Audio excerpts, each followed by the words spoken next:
Srikalahasti is one of the main pilgrimage places in Tirupati district of Andhra Pradesh.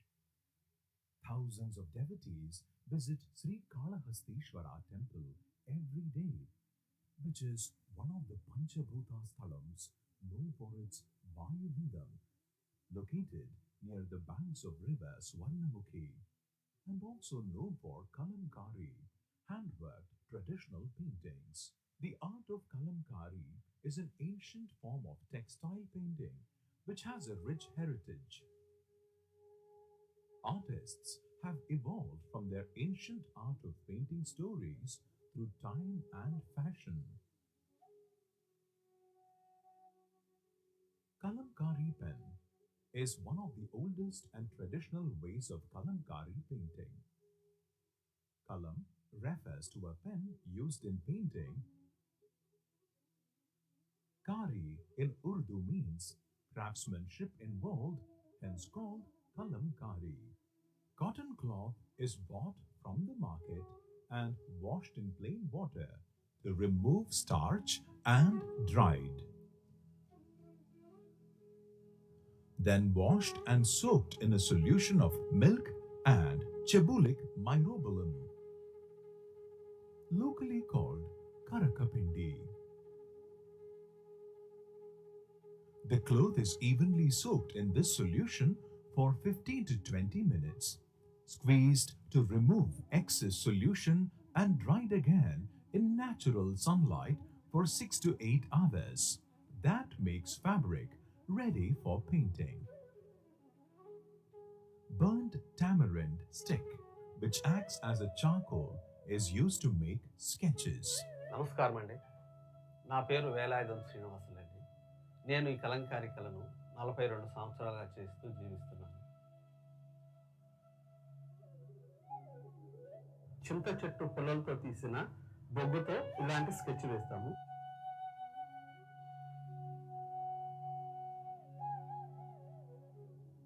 Kalamkari in Sri Kalahasti has been around for approximately 200 years. Artists in Sri Kalahasti retain the ancient techniques of dyeing which have been passed down from generations.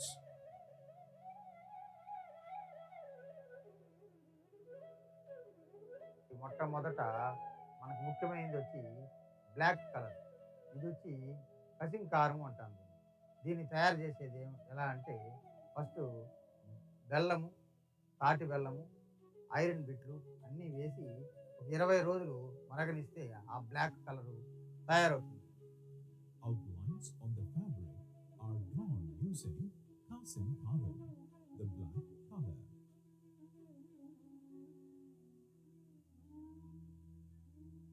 Once the outlines are drawn, fabric is stretched full length on the ground and then filled with different colors.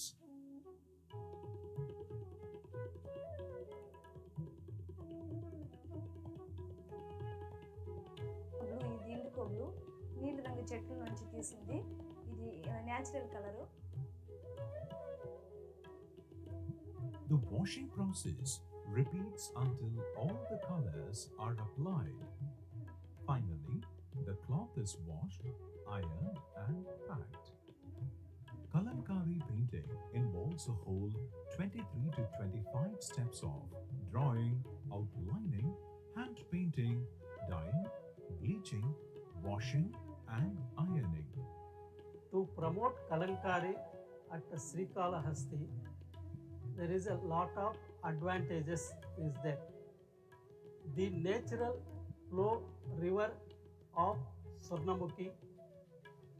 In addition to that, to make natural dyes, the required ingredients are available near Srikalahasti forests. Initially, the theme of the art form was limited to Indian mythology. Based on the current demands, the art forms have changed and they are now adapting to the latest demands as per the taste of the customers. When we started identifying 300 artists in Srikalahasti, I do believe and I'm given to understand there may be more than 3,000 artists today for practicing hand-painted Kalankari art. Support Kalankari. Experience Andhra Pradesh.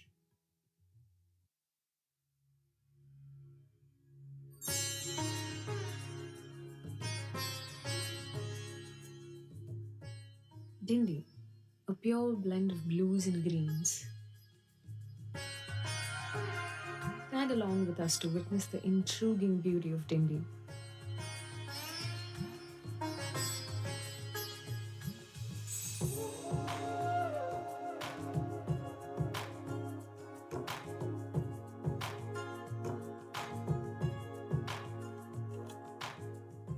Meandering about the backwaters and lagoons of Godavari on a houseboat will take you to the land of serenity. Undoubtedly the best place to celebrate your special occasions.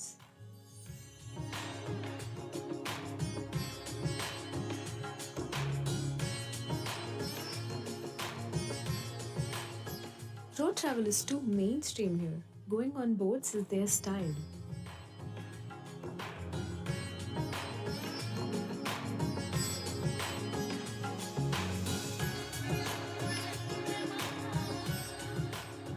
Andarvedi Beach, where Godavari flows into the ocean and the collide is so clear. Just a mile away is the famous Narasimhaswamy Shrine, known as Island Temple for its confluence.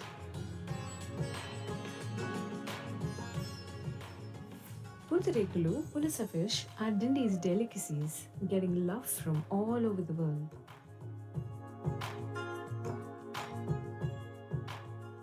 Let the bliss of nature rejuvenate your soul, and it's a perfect weekend escape that will quench your thirst of tranquility.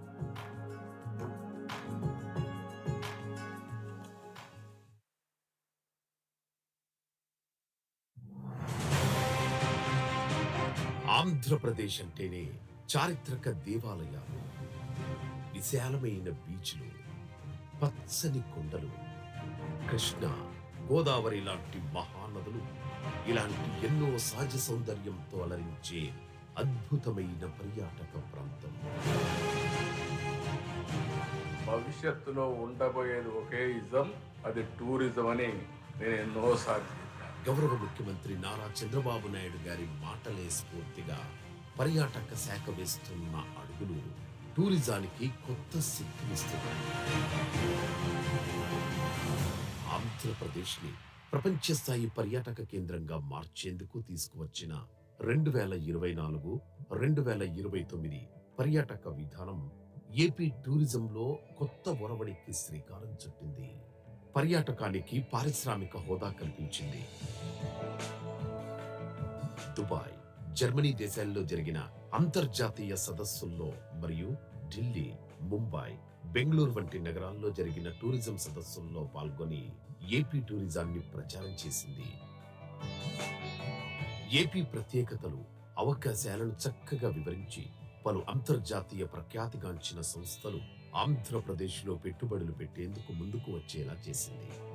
10,655 కోట్ల రూపాయల విలువైన ఒప్పందాలను పర్యాటక సేవలందించే పలు సంస్థలతో ప్రభుత్వం కుదుర్చుకుంది. ఈ ఒప్పందాల ద్వారా పర్యాటక ప్రదేశాల్లో 10,000 గదులను, మెరుగైన సేవలను పర్యాటకులకు అందుబాటులోకి తీసుకురావడం జరుగుతుంది. క్రూజ్ టూరిజం అభివృద్ధిలో భాగంగా విశాఖ తీరం నుంచి బయలుదేరే కార్డెలియో క్రూజ్ పర్యాటకులకు సరికొత్త విహార అనుభవాన్ని అందిస్తోంది. విశాఖ నగరంలో ప్రవేశపెట్టిన హాఫ్ ఆన్ హాఫ్ ఆఫ్ బస్సులు పర్యాటకులను విశేషంగా ఆకర్షిస్తున్నాయి. సాహస ప్రియుల కోసం సీప్లేన్ సర్వీసులతో టూరిజం కొత్త ఊపు తెచ్చే ప్రయత్నాలు జరుగుతున్నాయి. బొర్రా గుహలు, అరకు, లంబసింగి, సూర్యలంక బీచ్లు కలిపి మొత్తంగా 127 కోట్ల రూపాయలతో జరుగుతున్న అభివృద్ధి పనులు అక్కడి పర్యాటకాన్ని రెట్టింపు చేస్తున్నాయి. 78 కోట్ల రూపాయలతో జరుగుతున్న గండికోట అభివృద్ధి పనులు గండికోటను వాటర్ స్పోర్ట్స్, అడ్వెంచర్ హబ్గా తీర్చిదిద్దుతున్నాయి. పర్యాటక అభివృద్ధిలో ప్రజల భాగస్వామ్యాన్ని పెంచాలనే లక్ష్యంతో అరకు, కోనసీమ, తిరుపతి వంటి ప్రాంతాల్లో 5,000కు పైగా హోమ్ స్టేలను అందుబాటులోకి తెచ్చేలా స్థానికులను ప్రభుత్వం ప్రోత్సహిస్తోంది. రాబోయే 5 ఏళ్లలో 10,000 హోమ్ స్టేలు, 6 టెంట్ సిటీలు ఏర్పాటు చేసి పర్యాటక రంగంలో లక్షలాది మందికి ఉపాధి కల్పించే ప్రయత్నం చేస్తోంది. Heritage, eco, adventure, wildlife, temple tourism circuit లో ఇప్పుడు పర్యాటకుల సంఖ్య క్రమంగా పెరుగుతోంది. పర్యాటకులు తమ సొంత వాహనాల్లో ప్రయాణించే సౌలభ్యాన్ని కల్పిస్తూ క్యారవాన్ టూరిజానికి కూడా పర్యాటక శాఖ గ్రీన్ సిగ్నల్ ఇచ్చింది. ఏపీలో టూరిజం స్పీడ్ పెంచింది. ఆంధ్రప్రదేశ్ టూరిజం అంటే ఇప్పుడు కేవలం ప్రకృతి అందాలు, చారిత్రక కట్టడాలు మాత్రమే కాదు. ఆంధ్రప్రదేశ్ పర్యాటకం అంటే చరిత్ర, సమైక్యత, సంస్కృతి, జీవనోపాధి, ప్రగతిల సమ్మేళనం. రాష్ట్ర ప్రగతికి ఇది ఓ ఇల్లు.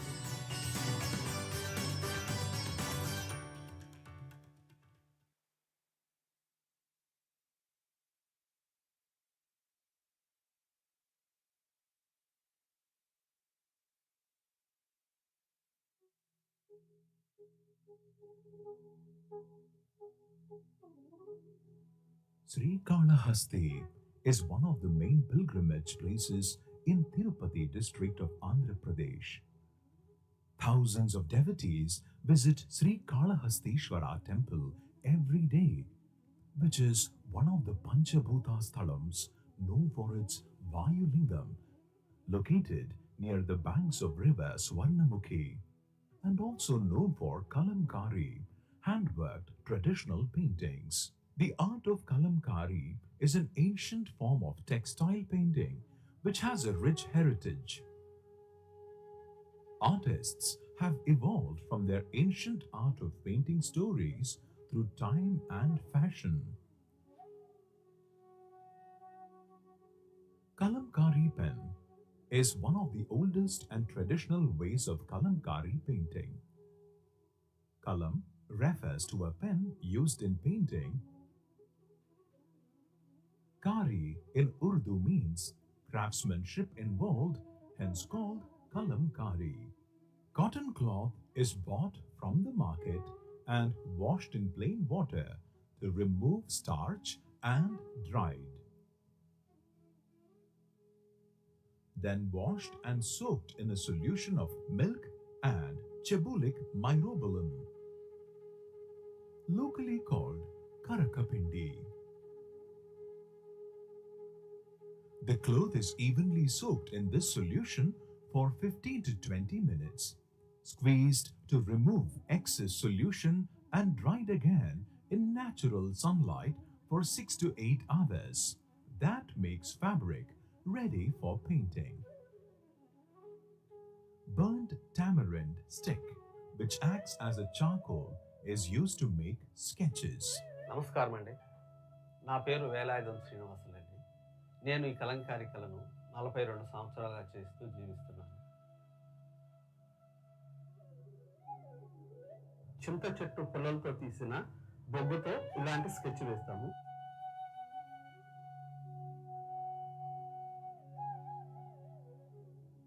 Kalamkari in Srikalahasti has been around for approximately 200 years.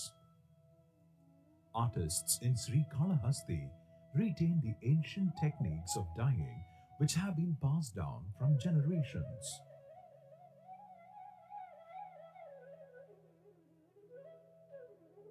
మొట్టమొదట మనకు ముఖ్యమైనది వచ్చి black colour.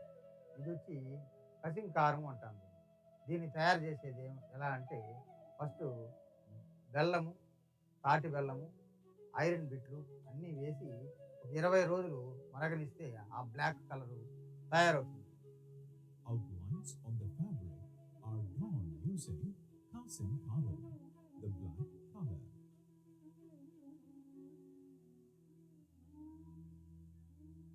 Once the outlines are drawn, fabric is stretched full length on the ground and then filled with different colors.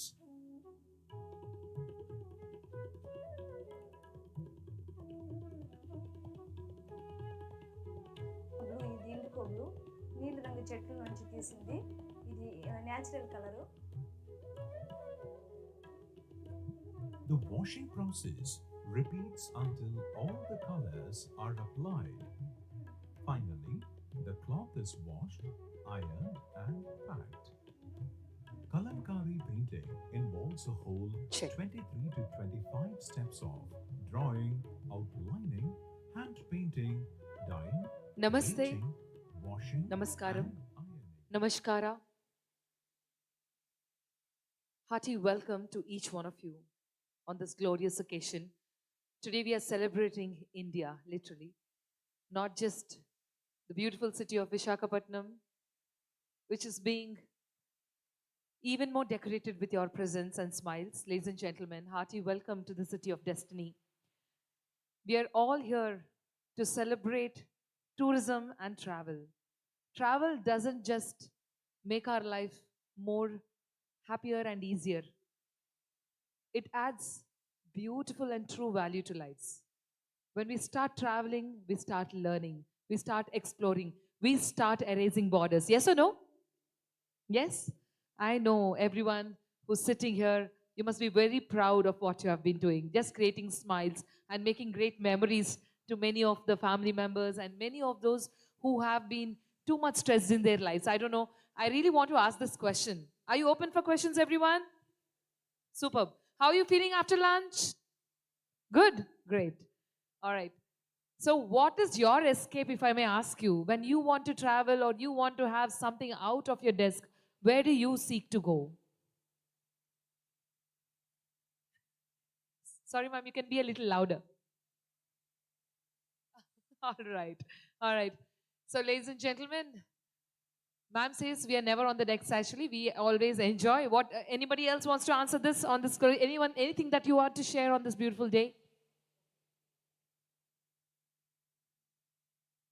Or you're just awaiting excitedly and you want the calm?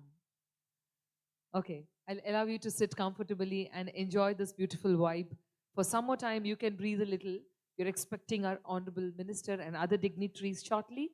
Request all of you to settle down comfortably at your seats. And we're going to begin this amazing evening. I can say afternoon.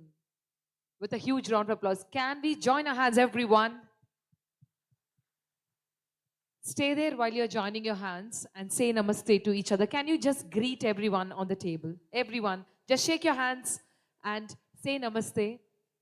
When we are joining our palms and forming this Anjali Mudra, what we are essentially doing is, we are saying that our divine in me is divine, is bowing to the divine in you. What essentially happening here is we're acknowledging your true nature and your true culture and your true being. Ladies and gentlemen, this is MC Anusha Vari and I'm very, very happy and delighted and excited to be your host. I'm a privileged host today, I feel, because you are the host each and every time when you host for various tours and trips. And today I take the privilege and honor of hosting so many leaders and pioneers from the travel industries. Let us give a big round of applause for what you're doing and for each one of you who have been supporting this industry. Thank you so much. Enjoy this beautiful vibe for a couple of moments and we're going to begin this. Shortly, we're expecting our honorable dignitaries immediately. Thank you. Thank you so much.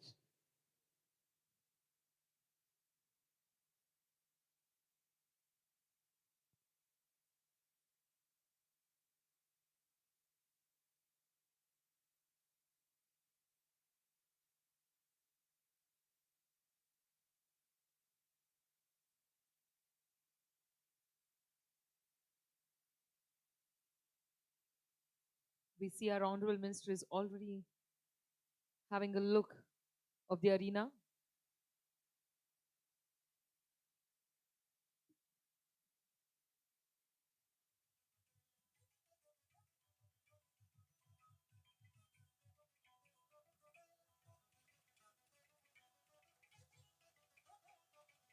How many of you are first time visitors to Vizag? Oh my, a lot of. Did you get time to explore Visakhapatnam? Not yet? Then how will you promote Vizag? I insist you to stay back for 2 more days just to have the serenity and beauty and peace of Visakhapatnam within you. I request all of you to have a wonderful walk amidst the seashore and they get a glimpse of Simachalam temple and all the other. You can have a look at the submarium and many other beautiful spots in Vizag.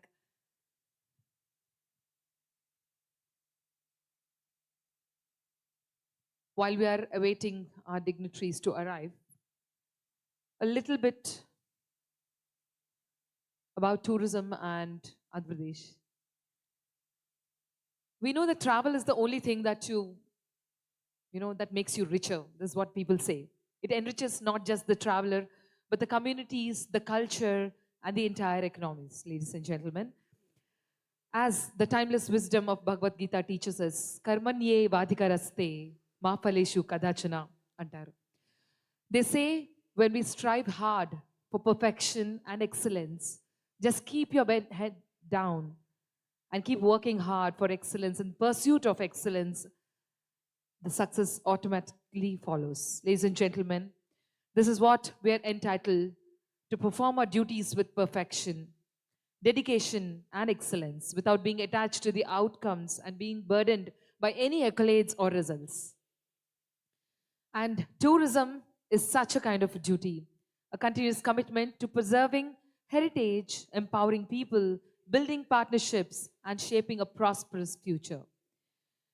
Once again, ఇక్కడికి విచ్చేసిన ప్రతి ఒక్కరికి నా హృదయపూర్వక స్వాగతం చెప్తూ ఆంధ్రప్రదేశ్ అనేది చరిత్ర, సంస్కృతి, ఆధ్యాత్మిక కళలు మరియు సాంప్రదాయాల కలిక అనేటువంటి పవిత్రమైన భూమి. శాతవాహనాల నుండి విజయనగర సామ్రాజ్యం వరకు గొప్ప రాజవంశుల చరిత్రను మోసుకెళ్లే నేల ఇది. అమరావతి బౌద్ధ క్షేత్రాలు, తిరుమల సంహర వైభవం, ఈ శ్రీవారి వైభవం, లేపాక్షి శిల్పకళ, కూచిపూడి నాట్య సాంప్రదాయం ఇవన్నీ మన ఆంధ్రప్రదేశ్ మరియు ఆధునికత కలిసిన రాష్ట్రం ఇది. Andhra Pradesh is a land where history speaks through ancient architecture, where spirituality flows through sacred temples, and where art lives vibrantly in classical traditions. Ladies and gentlemen, from the Buddhist heritage to divine temple towns, from the scenic coastal lines to colorful festivals, our state reflects both legacy and limitless potential. It's indeed fitting that we gather in the magnificent coastal city of Visakhapatnam, where the serene Bay of Bengal meets the majestic Eastern Ghats, a city that represents resilience, growth, connectivity, prosperity, and opportunity. Under the visionary leadership of our Honorable Chief Minister Shri Nara Chandrababu Naidu Garu, a dynamic and forward-thinking leader who's known for progressive governance and technological innovation, infrastructure expansion, and global outreach, Andhra Pradesh continues to move confidently towards becoming a globally recognized tourism destination. ADTOI Travel Mart 2026 stands as a platform of collaboration and opportunity. From the beaches of Goa to the royal heritage of Rajasthan, from the tranquil backwaters of Kerala to the scenic hills of Meghalaya, we celebrate unity in diversity and shared growth. This Travel Mart is not just an event, it's a vision in motion, a commitment to showcasing Andhra Pradesh to India and the world. Truly proud to lend my voice here, a vision that celebrates glory and growth of Andhra Pradesh. Let's give a round of applause to each and everyone. Ladies and gentlemen, let's begin this great occasion, the momentous day today in the history of Andhra Pradesh. Thank you so much for choosing Visakhapatnam and for coming all the way from various parts across India. Yes, we have the arrival of our Honorable Minister. Ladies and gentlemen, I request everyone to rise up and give a round of applause. Ladies and gentlemen, our Honorable Minister for Tourism, Culture and Cinematography, Government of Andhra Pradesh, Shri Kandalu Durgesh Garu is here. Let's welcome him with a huge round of applause. And to do the honors, I may now request Shri Ved Khanna sir, our National President, Association of Domestic Tour Operators of India. We also gracing the presence of Srimati Amrapali ma'am. Hearty welcome to you. IAS COMD, Andhra Pradesh Tourism Authority.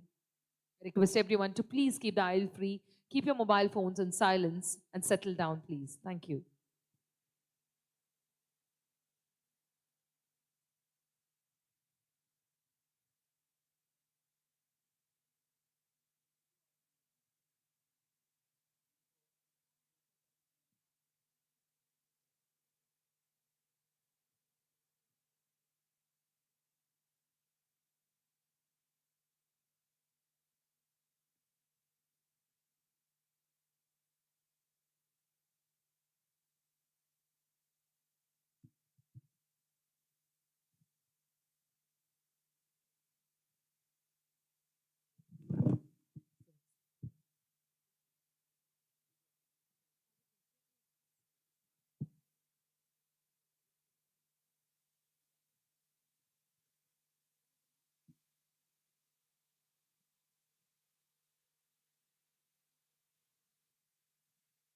So as our Honorable Minister arrives, we will not take any further delay to welcome him on the dais with a huge round of applause.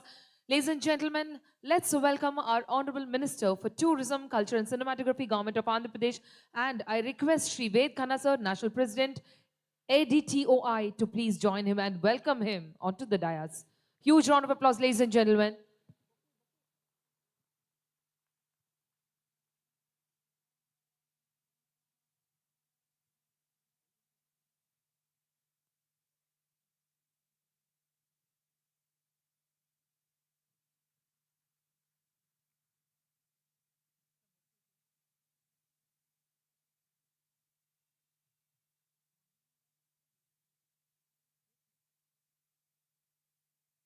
Let's give a resounding applause, ladies and gentlemen. Inviting Dr. Nukasana Balaji sir, Chairman, Andhra Pradesh Tourism Development Corporation of India, APTDC, with a huge round of applause. To welcome him, I may now request Mr.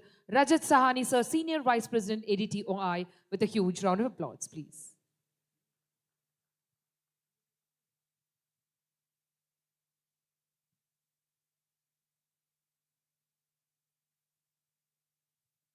I'm sure we have lots of energy in this room. Let's keep clapping, please. Thank you.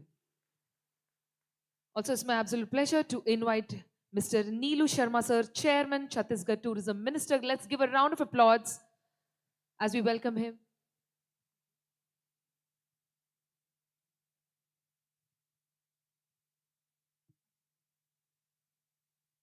My absolute pleasure to invite Shri Ajay Jain sir, IAS Special Chief Secretary Tourism, Andhra Pradesh, with a huge round of applause. I request Mr. Ashish Sehgal sir, Vice President, Association of Domestic Tour Operators of India, to kindly do the welcome honors. Thank you.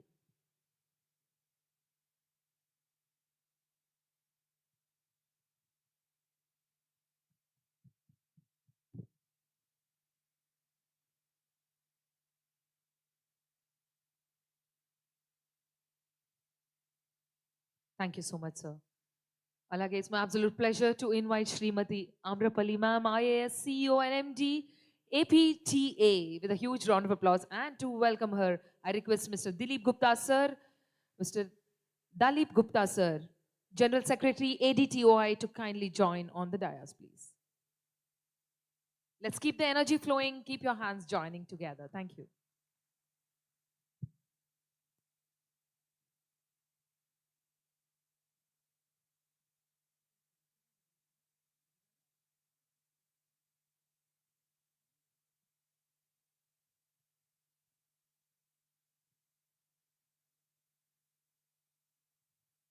Alage, time to invite Srimati AAL Padmavati Garu, Executive Director, Operations, Andhra Pradesh Tourism Development Operator, APTDC. Let's give a round of applause. May I request Sri Manoj Vashne sir, National Treasurer, ADTOI, to kindly do the honors.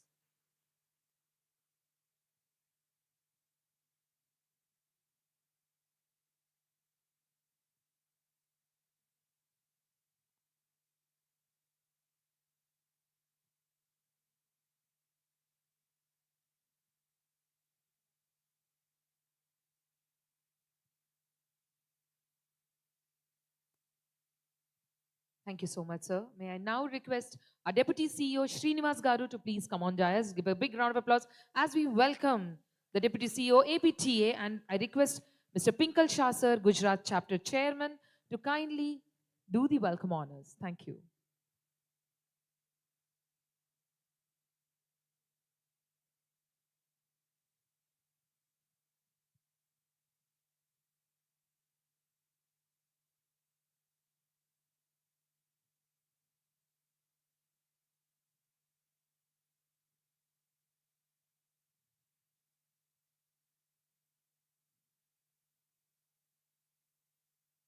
All right.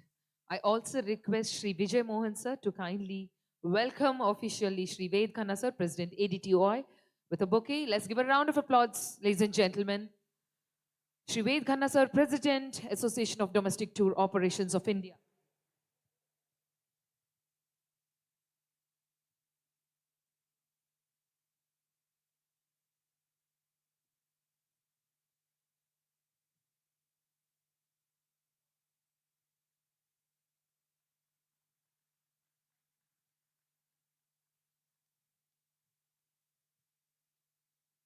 Thank you so much, sir.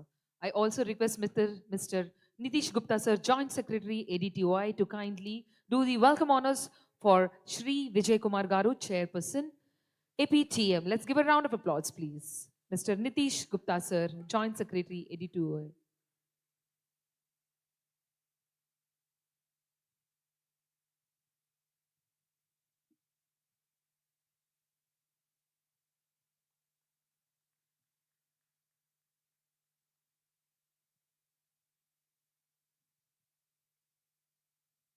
Ladies and gentlemen, let's give a round of applause to all the dignitaries on the dais. Can we hear it aloud again, please?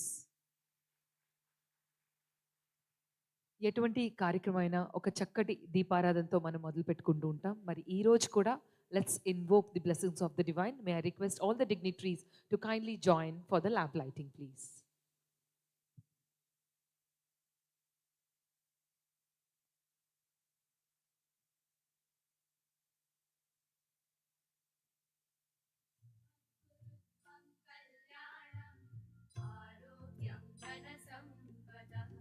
शुभं कुरुत्वं कल्याणम् आरोग्यं धनसम्पदः शत्रुबुद्धिविनाशाय दीपज्योतिर्नमोऽस्तुते दीपज्योतिर्नमोऽस्तुते दीपज्योतिर्परब्रह्म दीपज्योतिर्जनार्दनः दीपज्योतिर्परब्रह्म दीपज्योतिर्जनार्दनः दीपो हरतु मे पापं सन्ध्यादीपनमोऽस्तुते ओ दीपब्रह्मरूपस्त्वं ज्योतिषां प्रभुरव्ययः ओ दीपब्रह्मरूपस्त्वं ज्योतिषां प्रभुरव्ययः आरोग्यं देहि पुत्रांश्च मतिं स्वच्छां हि मे सदा रवेरस्तं समारभ्य यावत् सूर्योदयो भवेत् रवेरस्तं समारभ्य यावत् सूर्योदयो भवेत् यस्य तिष्ठेत् गृहे दीपः तस्य नास्ति दरिद्रता शुभं कुरुत्वं कल्याणम् आरोग्यं धनसम्पदः शुभं कुरुत्वं कल्याणम् आरोग्यं धनसम्पदः शत्रुबुद्धिविनाशाय दीपज्योतिर्नमोऽस्तुते दीपज्योतिर्नमोऽस्तुते शुभं कुरुत्वं कल्याणम् आरोग्यं धनसम्पदः शुभं कुरुत्वं कल्याणम् आरोग्यं धनसम्पदः शत्रुबुद्धिविनाशाय दीपज्योतिर्नमोऽस्तुते दीपज्योतिर्नमोऽस्तुते दीपज्योतिर्परब्रह्म दीपज्योतिर्जनार्दनः दीपज्योतिर्परब्रह्म दीपज्योतिर्जनार्दनः दीपो हरतु मे पापं सन्ध्यादीपनमोऽस्तुते. Thank you so much, ma'am. Thank you so much, sir. Please have your seat. Thank you. Without any further ado, can we have the AB of AP Tourism on the screens, please? I request everyone's eyes on the big screen. Thank you.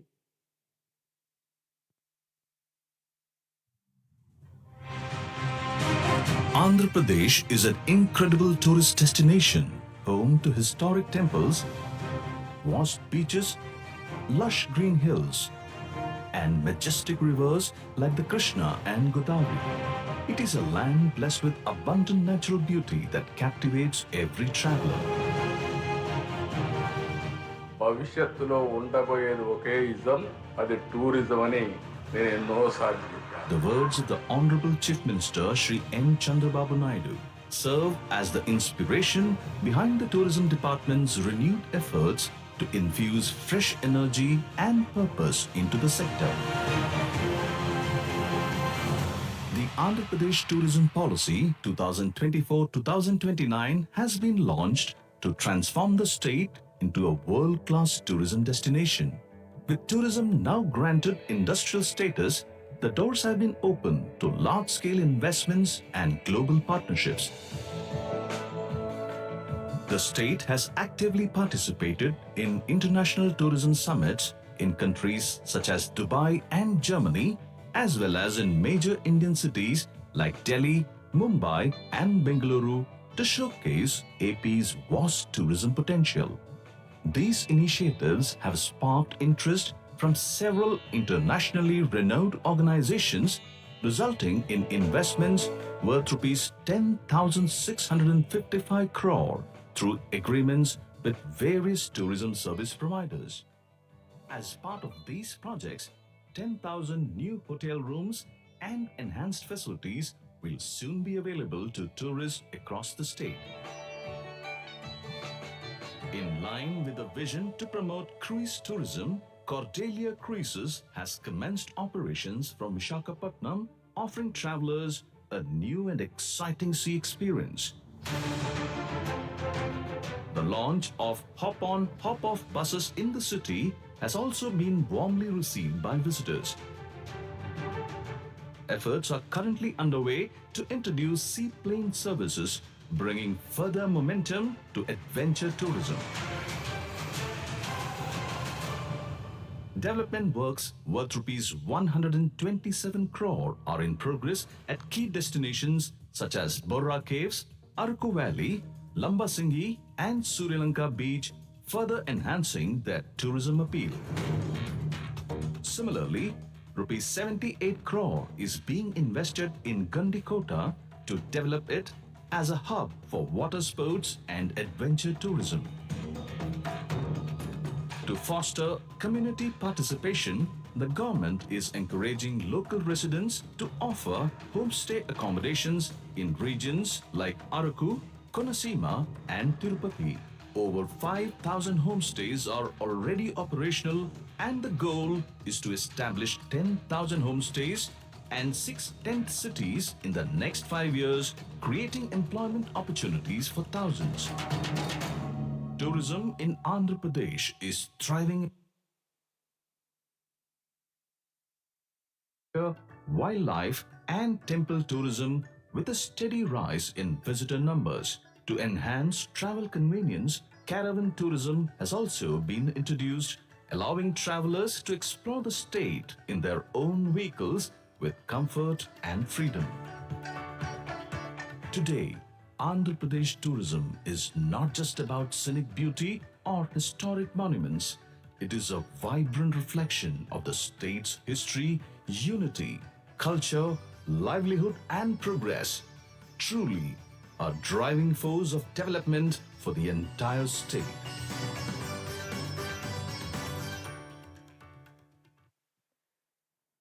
Let's give a round of applause, ladies and gentlemen. That was a glimpse of Andhra Pradesh tourism. I'm sure we are all very happy and delighted after this video.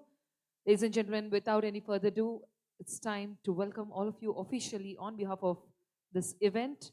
To do the welcome address, I may now request Shri Vijay Mohan Garu, Chairman APTM, with a huge round of applause, Andhra Pradesh Travel Mart Chairperson, Shri Vijay Mohan Garu, to do the welcome address. Thank you.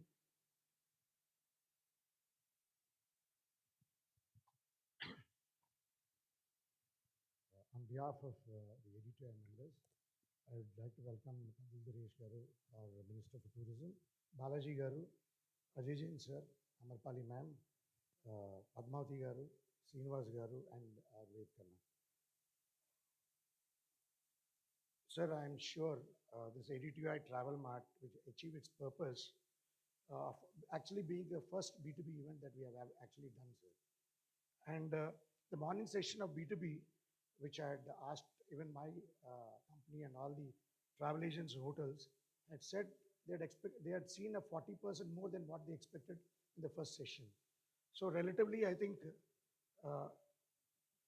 in this event, we're looking at about 100 crores of business to actually come in, sir, which is based on a very small calculation of about 1,000 Asians giving us about 10 passengers per year. We derive that kind of figures, sir. And I'm sure this would increase every year, year by year, from the 100 crores I would like to actually thank our Honorable CM Garu, who actually said that something like a B2B mart should happen. And then Ajay Jain sir and Amarpali ma'am took this to this kind of a level that we're today doing. And in between, Mitogoda, we spoke to you and we spoke to Balaji Garu. And I'm sure this event will be one of the most successful events that we are actually looking at, sir. We also have some of the big names of the Indian industry in this group. And I'm sure they will contribute a lot once they understand what products we have. We have about 35 hotels over here, and we have about 64 agents who are also displaying their products here. We also have agents from other states who are selling Andhra Pradesh, also part of this selling platform, sir, because they sell a lot of Andhra Pradesh. So we also decided to invite some of them also to be part of this selling B2B platform, sir. Friends, we're all gathered here. Today we have our tribal circuit, which is relevantly unknown, but we have launched it. And we are already ready and going with it, thanks to our Honorable CM, our Minister, sir, Ajay Jain, sir, Amarpali, and the whole of the APTA team would actually made this happen. We also have our Buddhist circuit almost ready. We will see some interesting story unfolding during the event. We also have some big-time inbound Buddhist tour operators. Sushil Bhai is here. Sushil Bhai, if you can stand up, I think our Minister, sir, will be able to see you. And sir, Sushil Bhai is one of the biggest inbound tour operators into India from the ASEAN bloc. And I'm sure he's also made our Andhra Pradesh as his circuit.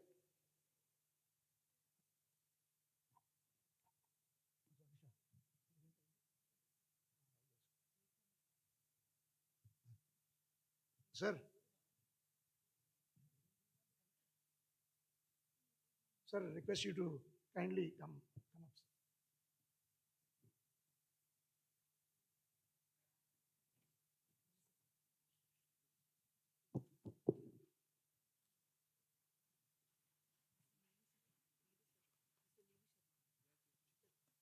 Hearty welcome to you, sir. Ladies and gentlemen, let's give a round of applause from Honorable Minister, Mr. Neelu Sharma, sir, Chairman, Chhattisgarh Tourism Board. Hearty welcome to you, sir. Give a big round of applause, ladies and gentlemen. I request Vijay Mohan, sir, to kindly do the honors.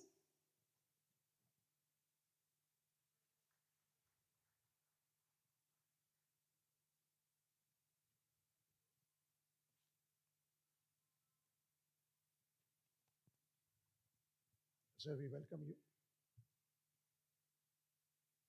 Sir, I'm sure once he has a light about the Buddhism packages that we have, I'm sure the Buddhism will start working. Sorry, I have a small bad throat.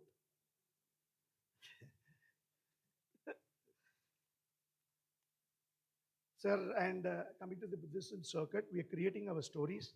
Friends, all here, we have some interesting stories that are being unfolded on the Buddhism circuit, which is the first, we're calling it the footsteps of Buddha. And the biggest story that we have is the Kalachakra, that was the first sermon. I mean, a lot of people would not believe this, that Lord Buddha did come to South. And the first Kalachakra sermon by Lord Buddha was done at Amravati.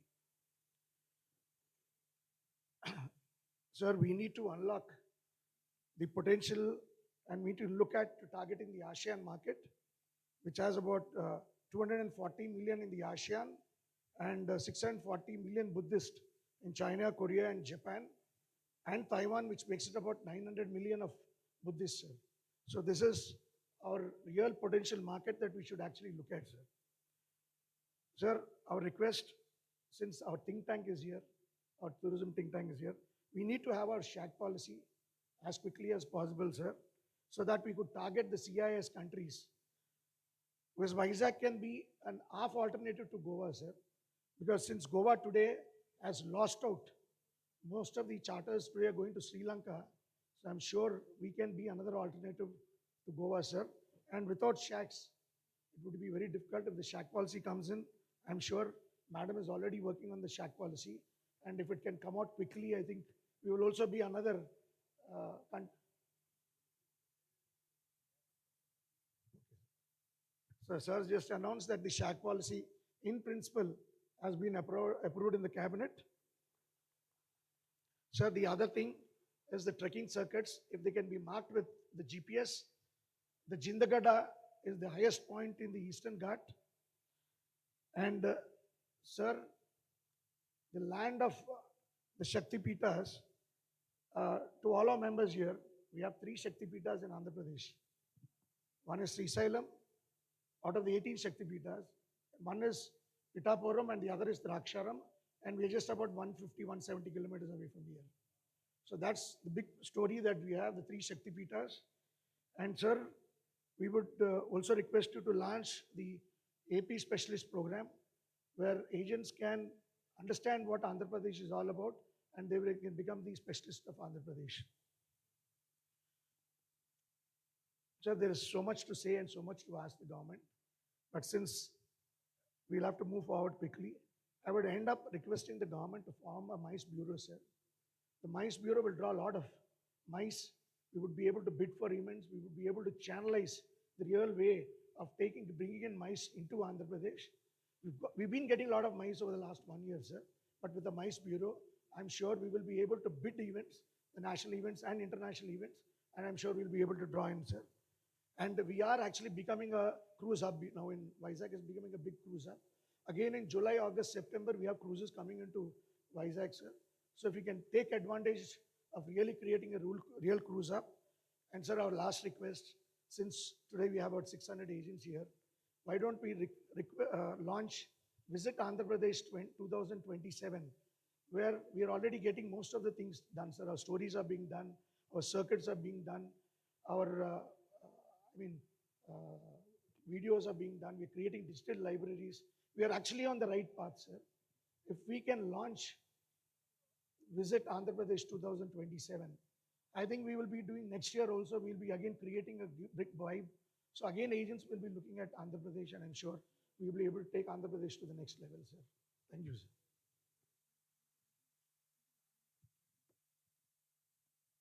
Thank you so much, sir. Ladies and gentlemen, for the welcome address for this beautiful day, let's give a resounding applause once again. Thank you so much. Now I would like to invite the President, ADTOI, Association of Domestic Tour Operators of India, Shri Ved Khanna sir, to please come over and deliver his address. Thank you. Let's give a round of applause.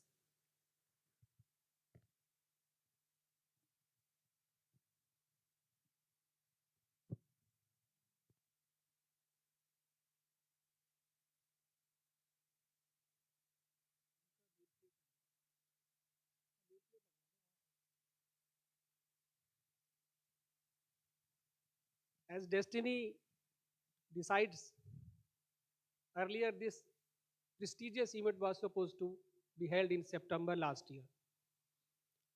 But when the date got postponed,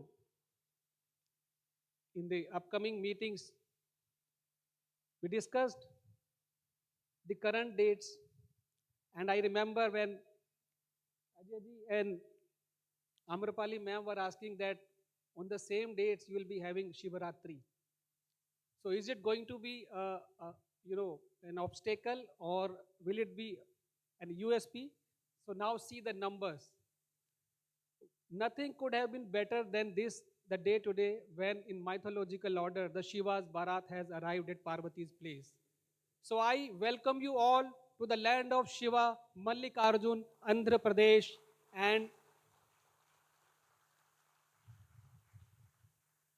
I get goosebumps when I correlate with these mythological situations, especially when the only Jyotirlinga when you have Shiva and Shiva both.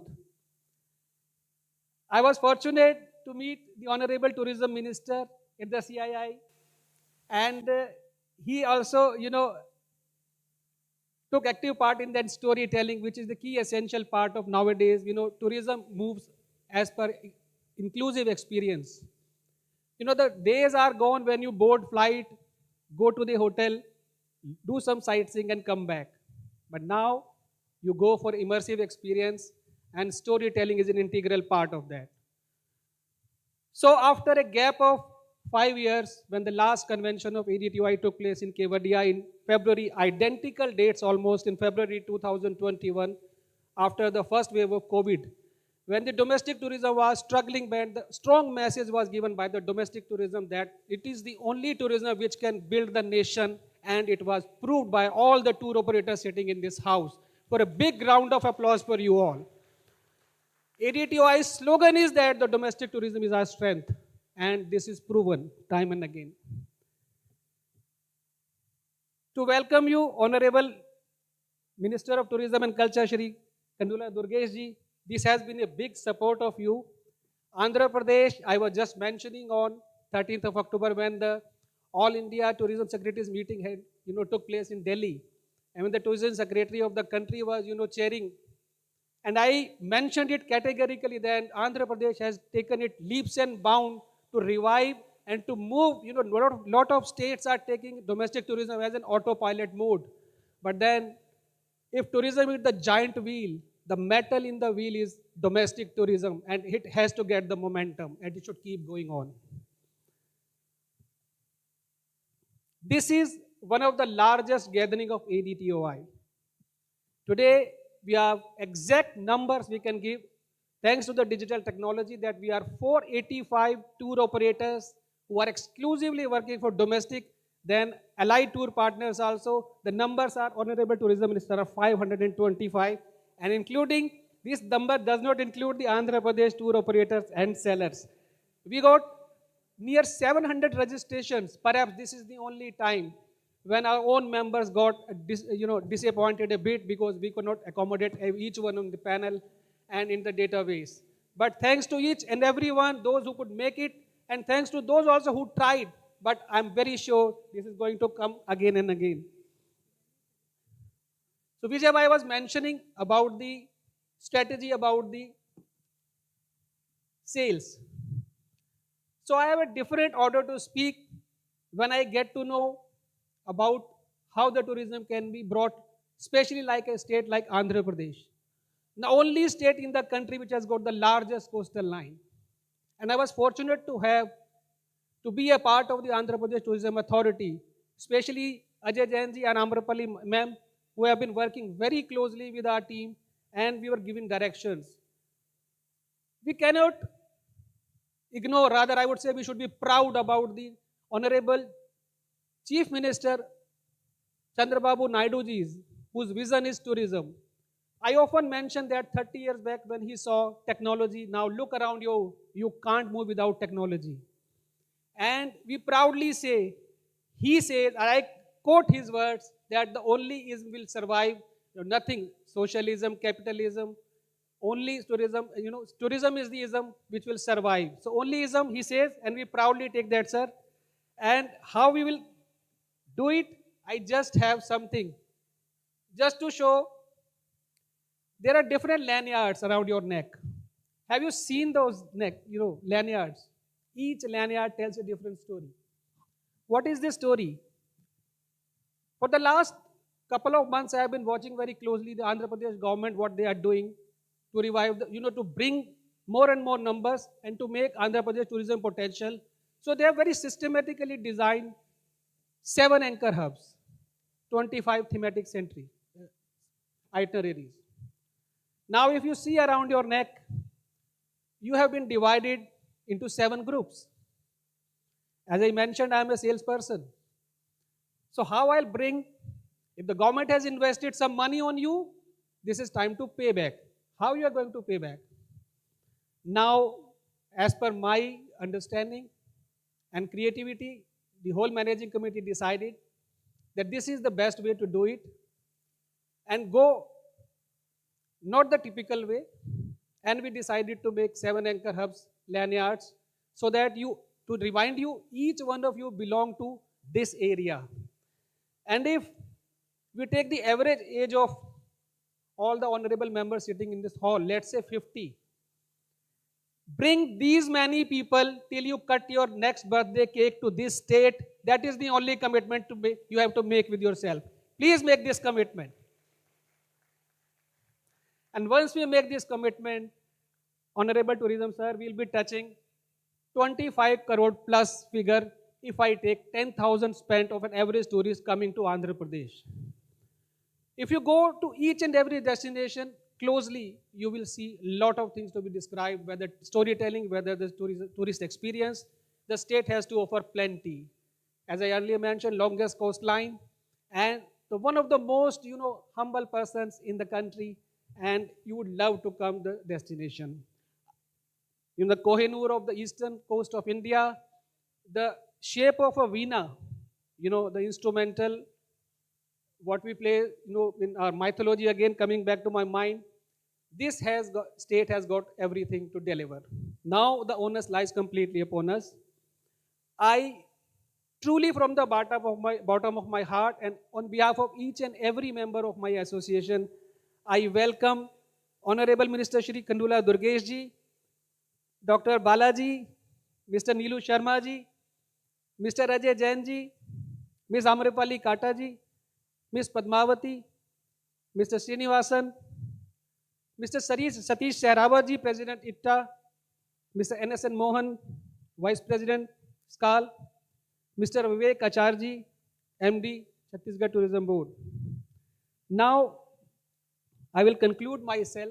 There's a lot to speak, but I'm overwhelmed with the kind of support the Andhra Pradesh Tourism Government has given us. So, concluding with the Mallikarjuna, today when Shiva has arrived, tomorrow they are getting, they are garlanding, the Jayamala is taking place. So we will also be having, sir, the Shiva. Meghal sir, the chairperson ADTOI, to please join on dais. We take an opportunity to grace your presence and do the welcome, sir. Thank you. Let's give a round of applause, ladies and gentlemen.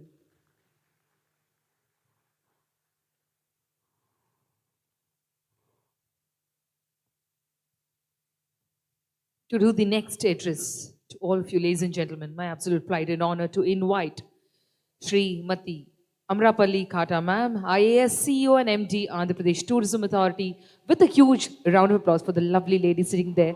Please come over, ma'am.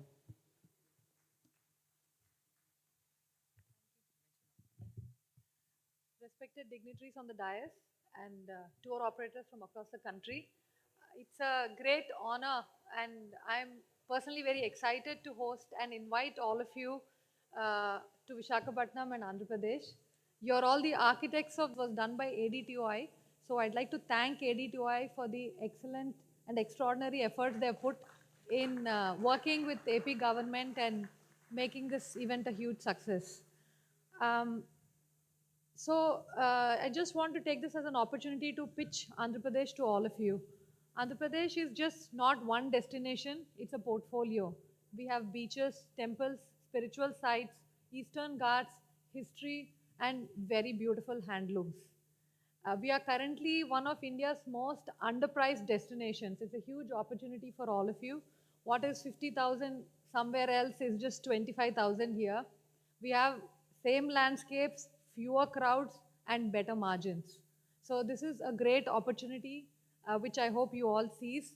We have nature without queues, temples without traffic, and beaches without chaos. And we are excited that you will get a chance to see some of these beautiful places over the next 2 days. I think day after also there's some trips are happening. So that will be a good opportunity for all of you to see what is available in this part of AP.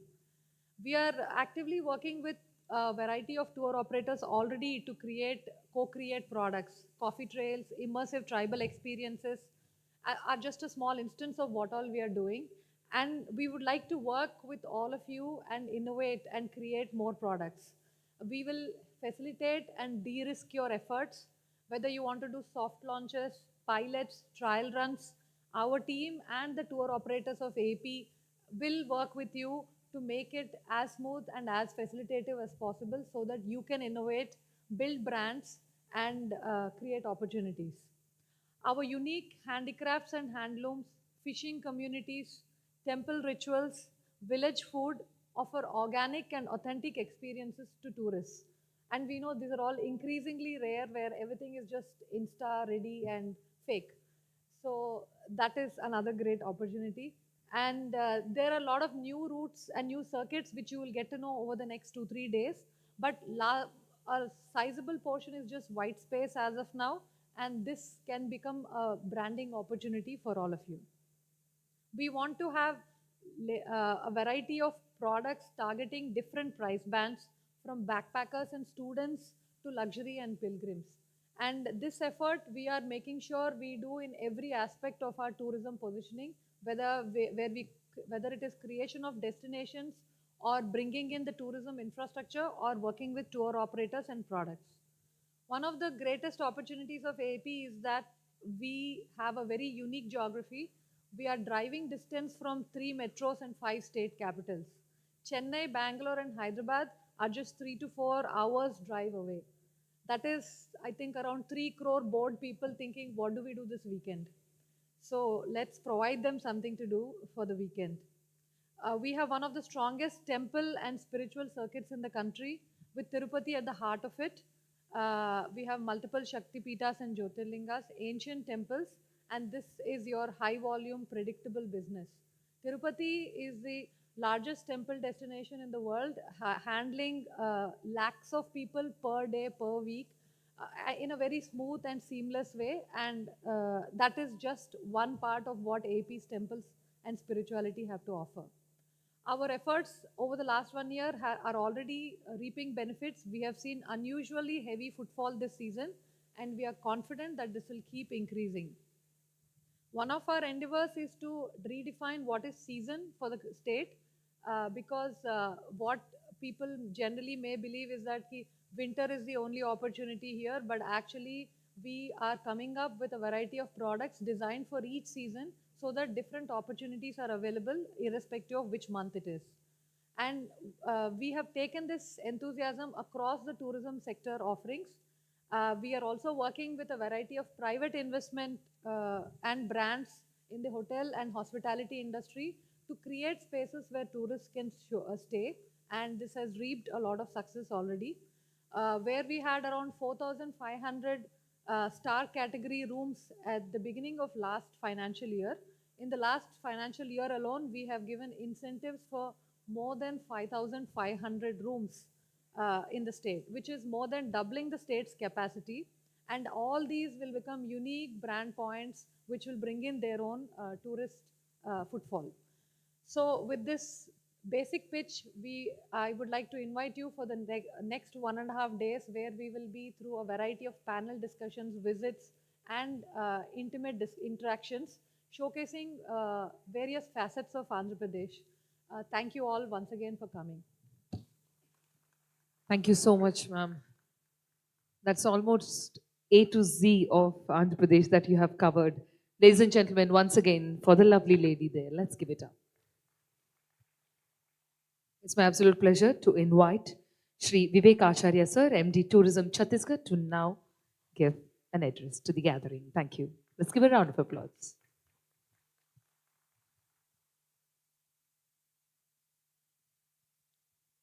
Respected Minister sir and everyone present on the dais. We have come here on a very short notice, not well prepared for the presentation or the speeches, but I would like to thank AP Tourism, especially the Secretary sir, Jain sir, and the ADTOI Chairman, Shri Ved Khanna ji, and all his team members for inviting us and making us a part of this journey. Since Andhra and Chhattisgarh are bordering states, and we share our borders. On the southern side of Chhattisgarh, we have Sukma, and I guess the Honorable Minister also comes from Rajamundry, which is very close to Chhattisgarh itself. So we have a lot of cultural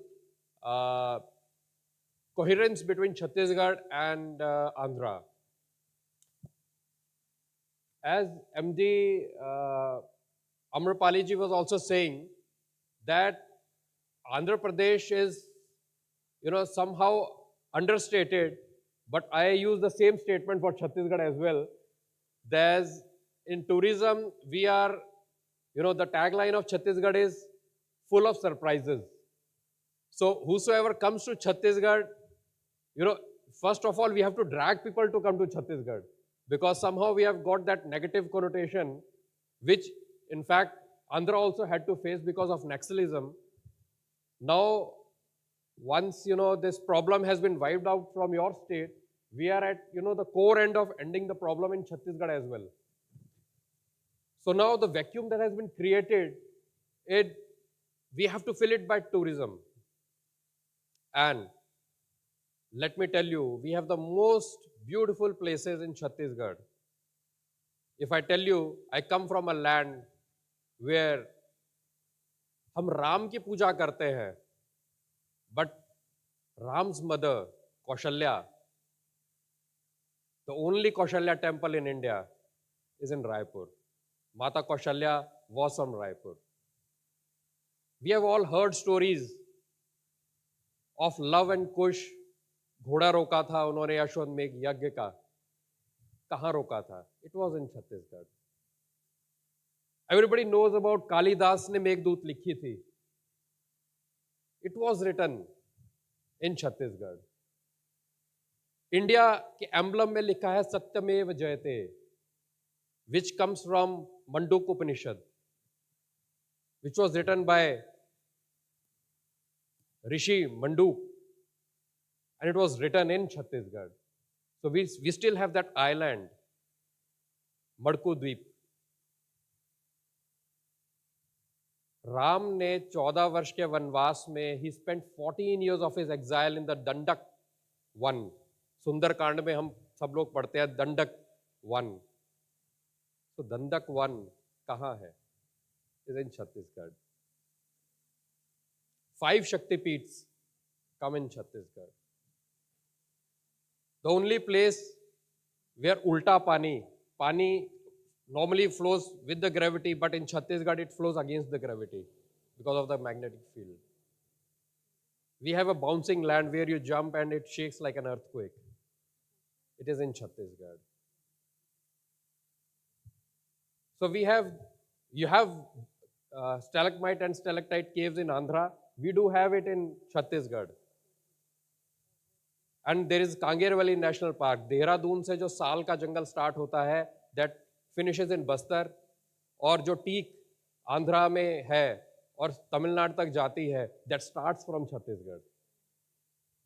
So we have a lot of opportunity, Chhattisgarh and Andhra Pradesh tourism, because most of our tourists जो tour लेते हैं ना, they land up in Raipur, they come to Bastar, from Bastar, then they from there go to Vizag. It's a traditional route. All of you, must have done your business on this route. So Andhra and Chhattisgarh have a lot of potential to work together in the tourism industry. And I'm very glad that this event has been organized in Andhra and we have been called here to represent Chhattisgarh. So in a nutshell, I tried to, rope in the Chhattisgarh factor into this event as well. And let us hope, maybe next year, we can be your host as well. So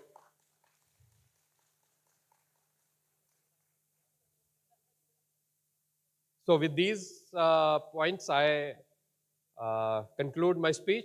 Thank you, everyone. Thank you, Andhra Pradesh Tourism. Thank you, ADTOI. Thank you so much. So especially for that one last line, we already felt we are halfway to Chhattisgarh. Thank you so much. Ladies and gentlemen, once again, for the man, everyone. It's my absolute pleasure to now invite our Special Chief Secretary, Shri Ajay Jain, Sir, IAS Tourism, Andhra Pradesh. Let's give a round of applause to him. I request you to please give away your address to the gathering. Thank you.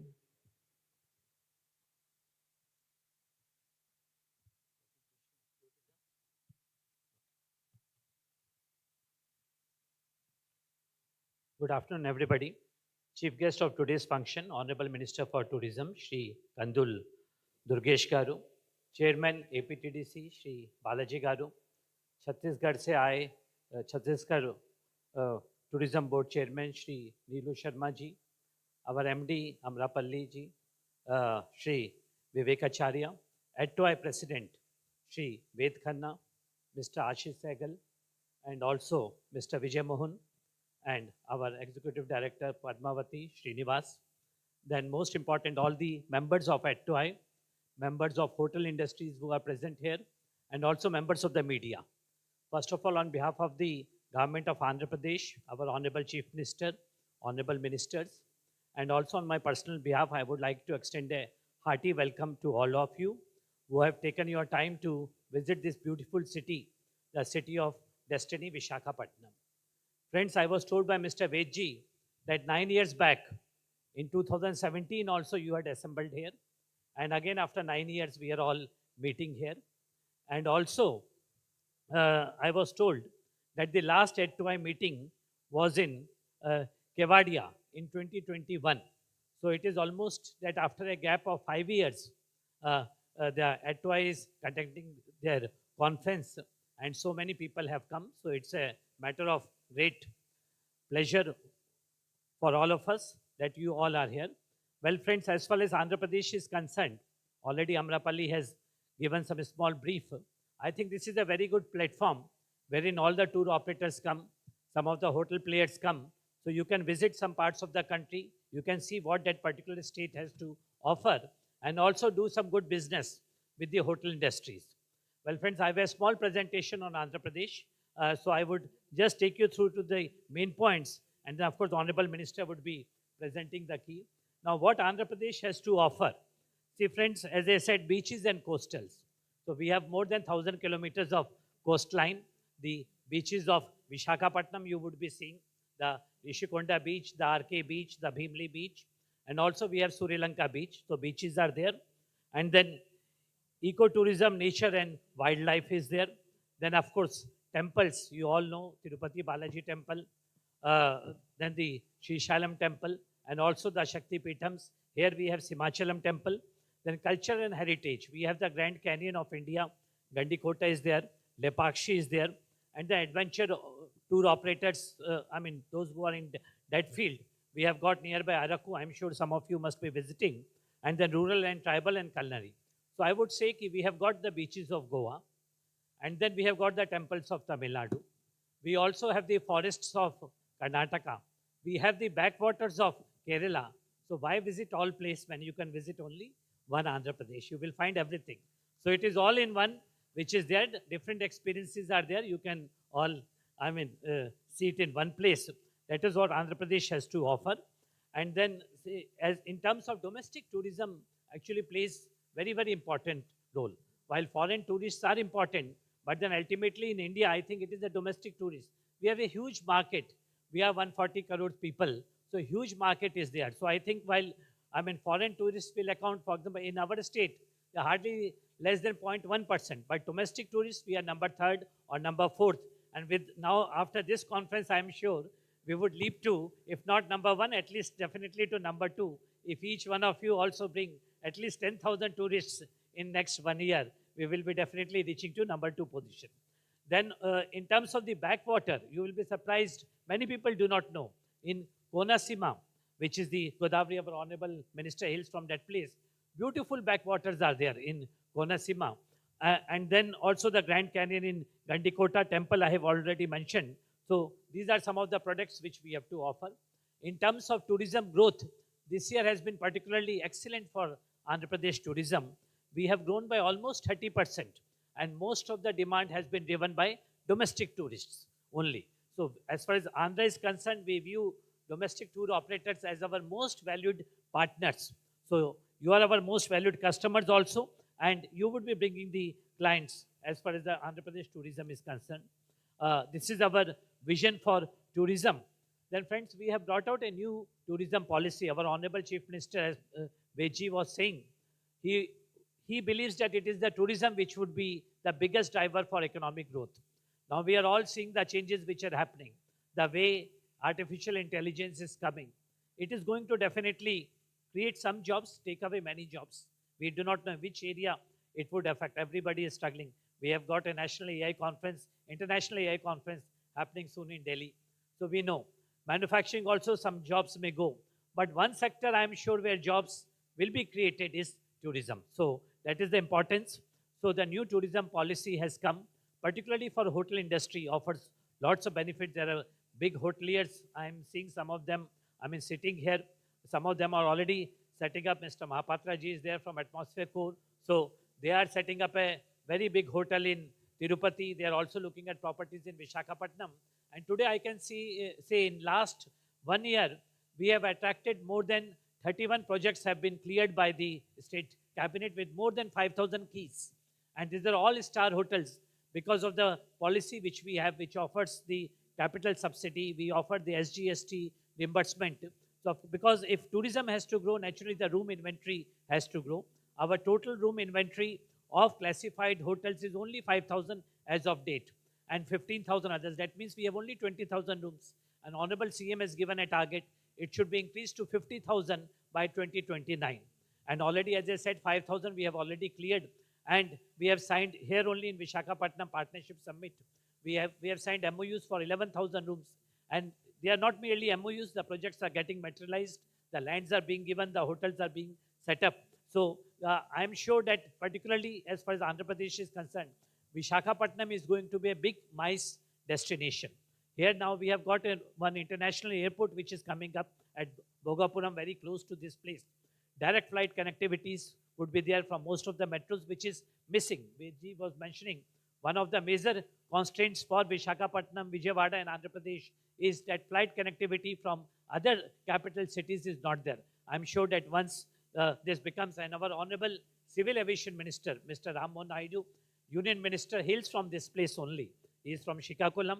So I'm sure that once this airport becomes operational, it would have direct flight connectivity to most of the capitals of the other states. So this is how we are progressing. And here, as I said, so a complete tourism and experience is being provided. We are working on connectivity, the accommodation, as I told. Besides this, we are working on new products also. Now, houseboats. Kerala, we know, has got thousands of houseboats. In Andhra Pradesh now, we are setting up houseboats. Adventure sports also, a lot of potential is there. Caravan tourism is picking up in a big way now. In the last 6 months, we have added 7 caravans have been added. So people now prefer to travel in caravan where they need not have to stay also. They can stop at any place. Caravan parks are being developed in 5 places. So whole new products are being developed. Then experience centers is one. Today's generation, we know, they travel for experiences. It is no longer the sightseeing. It is mostly for Insta Reels and then what they can capture of this. So we are trying to create experience centers also. Then of course, local products, experience centers, etc., which we are developing. Then unmatched connectivity for tourists, road connectivity, rail, port and waterway. We had got cruise now, Cordelia Cruise is operating from Visakhapatnam to Puducherry via Chennai. Some new other cruises are also coming in Visakhapatnam.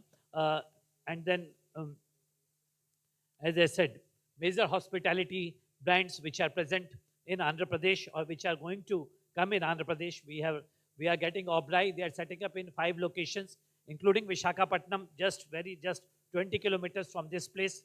Luxurious Oberoi property is coming up. Mayfair is coming up here in Visakhapatnam. We have got Radisson Blue right very nearby. Then ITC, they are coming up. Then Myra Group they are setting up here. Atmosphere Core, as I said, they are setting up in Tirupati. Taj is coming up with a new property in Visakhapatnam. Hyatt is coming up with a new property. Hilton is coming up here only. So I see addition of minimum 3,000 rooms in next 4 to 5 years only in Visakhapatnam. So it's going to be a major hub. And other day when Honorable Piyush Goyal ji was here for Partnership Summit, he has announced that a Bharat Mandapam would be set up in Visakhapatnam here. Similar like Bharat Mandapam, a MICE center, exhibition center would be set up. So I think once that is there, and with an international airport with 3,000 star category hotels, rooms, I think Vizag is going to be the place for MICE events and also for weddings. Now, आज मैं जिस hotel में रुका हुआ था वहाँ पे रायपुर की बहुत बड़ी शादी हो रही है. सारे कमरे booked हैं रायपुर से. Because people from Raipur are coming to Visakhapatnam because of the beach now. So for wedding destinations now people are coming. And the very fact that there are less weddings happening is because we do not have hotel rooms. As of now, only 2-3 star hotels, good hotels are there. But with these new groups which are coming up, I'm sure that whole lot of weddings and events would be happening. So Visakhapatnam is one place. Tirupati is another place. Tirupati is a place where Lord Balaji resides. So there also people, particularly people from South India, they have a spiritual attachment. They want to perform the weddings there. There also, so many properties coming up, it would become a destination. Another destination which has to watch, in fact, Make My Trip said that the maximum, I was meeting the CEO of Make My Trip, is that maximum bookings in last 1 year in Make My Trip has been from a place called Bapatla in Sri Lanka. Many of you may not be aware. It is the closest beach to Hyderabad, and today it is becoming, you can mark my words, 5 years down the line, it will beat Goa as far as the beaches are concerned. It is such an excellent beach which is there, very good connectivity, very pristine beaches, and so it is a new destination which is developing.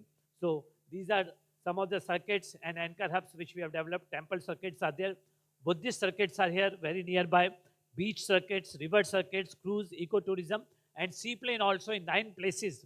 We are developing the water aerodromes, and now with Government of India announcing the VGF for seaplanes, I'm sure that just like Maldives, I mean, we would also have seaplanes taking off in Andhra Pradesh.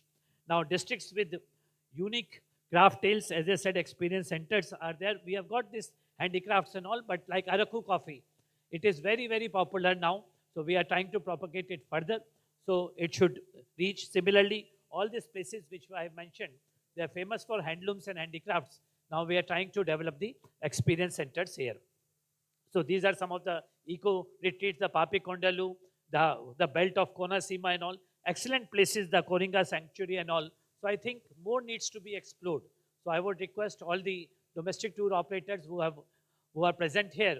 So not only first you should see, you should get convinced, and then I'm sure that you would then tell the tourists to visit. My request would be, if a tourist is making a booking for Tamil Nadu, so he is coming to visit the Meenakshi temple or he is coming to Chennai, tell him that there is a nearby place in Nellore, there is a Krishnapatnam, the Maipadu beach, so that Srikalasti, so that he can go there. Somebody is coming to Karnataka, they can visit Anantapur, they can visit Satyasai, they can visit Lepakshi. Somebody is coming to Hyderabad, they can come to Sri Lanka. Somebody is coming to Chhattisgarh, they can visit Visakhapatnam and all these places, Araku, etc. So my request would be not only bring exclusively to Andhra Pradesh, people are coming as part of the package. I mean, people from North India, they want to visit South India. So generally what I have seen is people plan for Tamil Nadu and Kerala. And then Karnataka and Andhra Pradesh are generally missed out. And so my request would be for those of the tour operators, please include Andhra Pradesh in all the itineraries. Please say that a person coming to Tirupati, not only Tirupati, there is a Srikalahasti, there is a Kanipakam temple, there is a very good zoo there. So let them stay for 1 or 2 days more. I mean, rather than just coming, visiting the temple and going back, let them stay a day extra and then visit all these places. So it would help him, it would help the local economy, and it would also promote the tourism.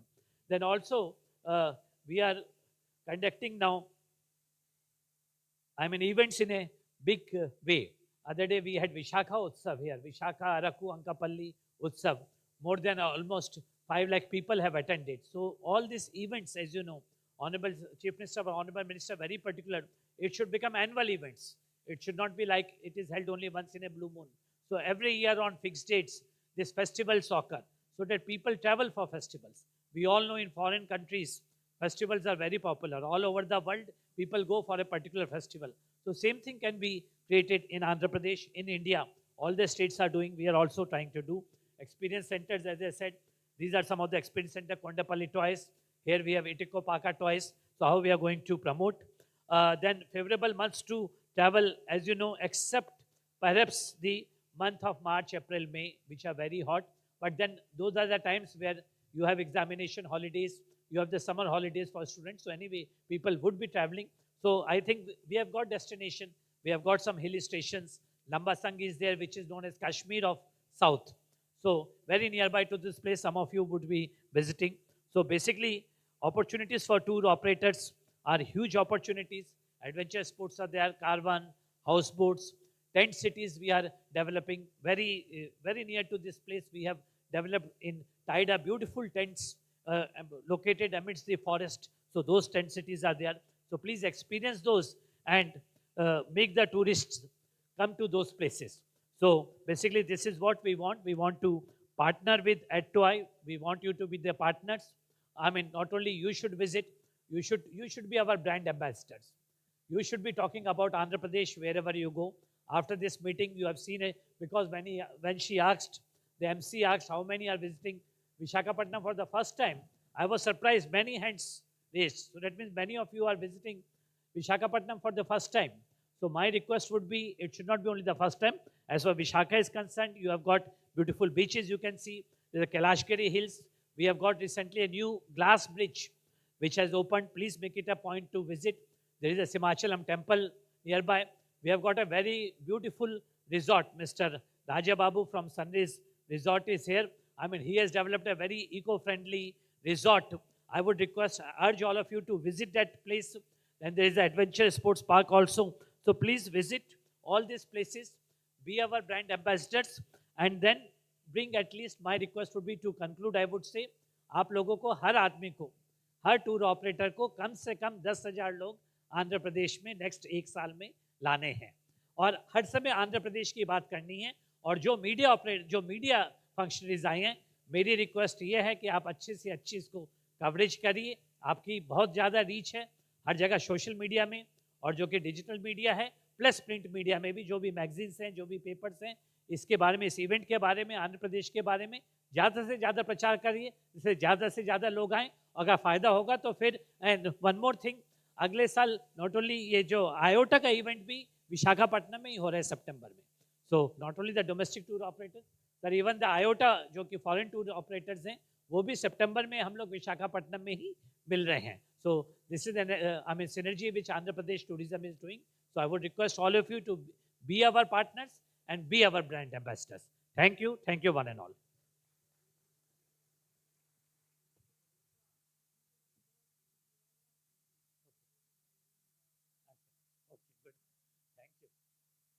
Thank you so much, sir. Ladies and gentlemen, let's give a round of applause and join our hands. Coming up is another great personality. Ladies and gentlemen, let's join our hands once again together for the Chairman, Andhra Pradesh Tourism Development Corporation of India, Dr. Nukasana Balaji Garu, with a huge round of applause for his valuable word of address to the gathering.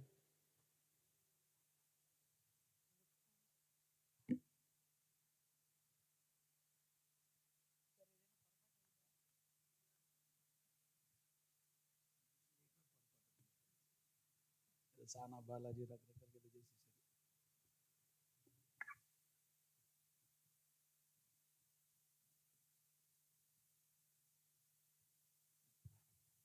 So good evening everybody.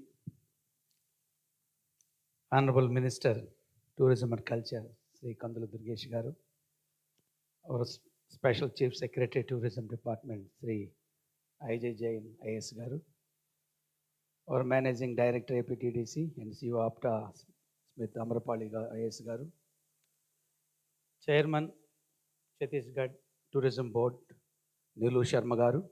And MD, Chhattisgarh Tourism Department, and Ved Khanna Garu. This AP and Vijay Mohan Garu and other delegates. Our ED, APDC Corporation, APDC Padmavati Garu, Deputy CEO Srinivas Garu, and other distinguished guests from across India, members of ADTOI, industry leaders, partners and friends. Andaraki Namaskaram. It's a privilege to stand before you today at the inaugural of the Andhra Pradesh ADTOI National Travel Mart to the 2026 here in the beautiful coastal city of Visakhapatnam. Today's gathering reflects something truly powerful. India's tourism sector is evolving and Andhra Pradesh stands ready to lead that evolution. With our diverse destinations, deep-rooted cultural heritage, and a strong policy foundation, Andhra Pradesh has confidently stepped into a new era of tourism development. Tourism cannot go in silos. The government can build the infrastructure, circuits, and policies, but you, the tour operators, bring destinations to life.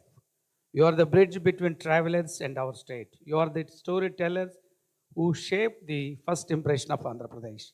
That is why the synergy between APDDs and the ADTOI is not optional, it is essential. Our shared success depends on how closely we work together to package, promote, and elevate Andhra Pradesh as one of India's most exciting and experience-rich tourism destinations. Role of APTDC. Unlike any other state government tourism corporation, APTDC plays a unique and vital role as a facilitator, enabler, growth partner, co-creator, promoter, and the single point agency for all tourism infrastructure and investment initiatives in Andhra Pradesh. And today, as chairman of APTDC, it gives me great pride to present our achievements over the last 18 months. APTDC journey in these 18 months. APTDC has traditionally focused on infrastructure such as hotels, resorts, water sports, and adventure activities. Today, we have moved far beyond infrastructure into creating immersive experience-led tourism. Major achievements of the corporation. 42 major hotel, resort, and amusement park projects sanctioned worth rupees 9,200 crores, adding 7,994 rooms, nearly one-third of India's new room inventory. 1,800 plus homestay rooms being onboarded across the state, offering authentic local experiences. 30 adventure and water sports activities operational at 8 locations, 100 activities at 35 locations to be operational within 6 months. Scuba diving at Timapuram and Rishkonda, paramotoring at Sagar Nagar and Rishkonda now commercialized. Zip line and zip cycle at Ithipotala waterfalls under construction, opening soon. Caravan policy strong response, 5 caravans deployed, 10 more being added.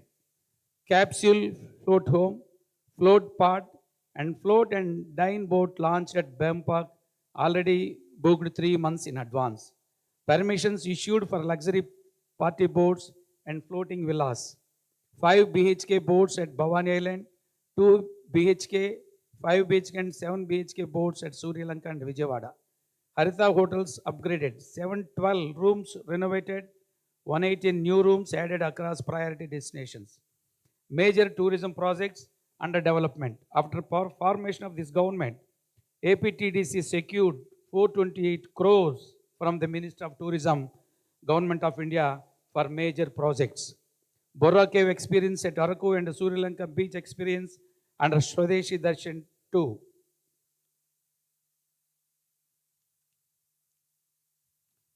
Gandikota, enriching the fort and gorge experience, and Akhanda Godavari project, reimaging Havelock Bridge and redevelopment of Pushkar Ghat at Rajahmundry under Saski scheme. Temple development at Simachalam and Annavaram under Prasad scheme.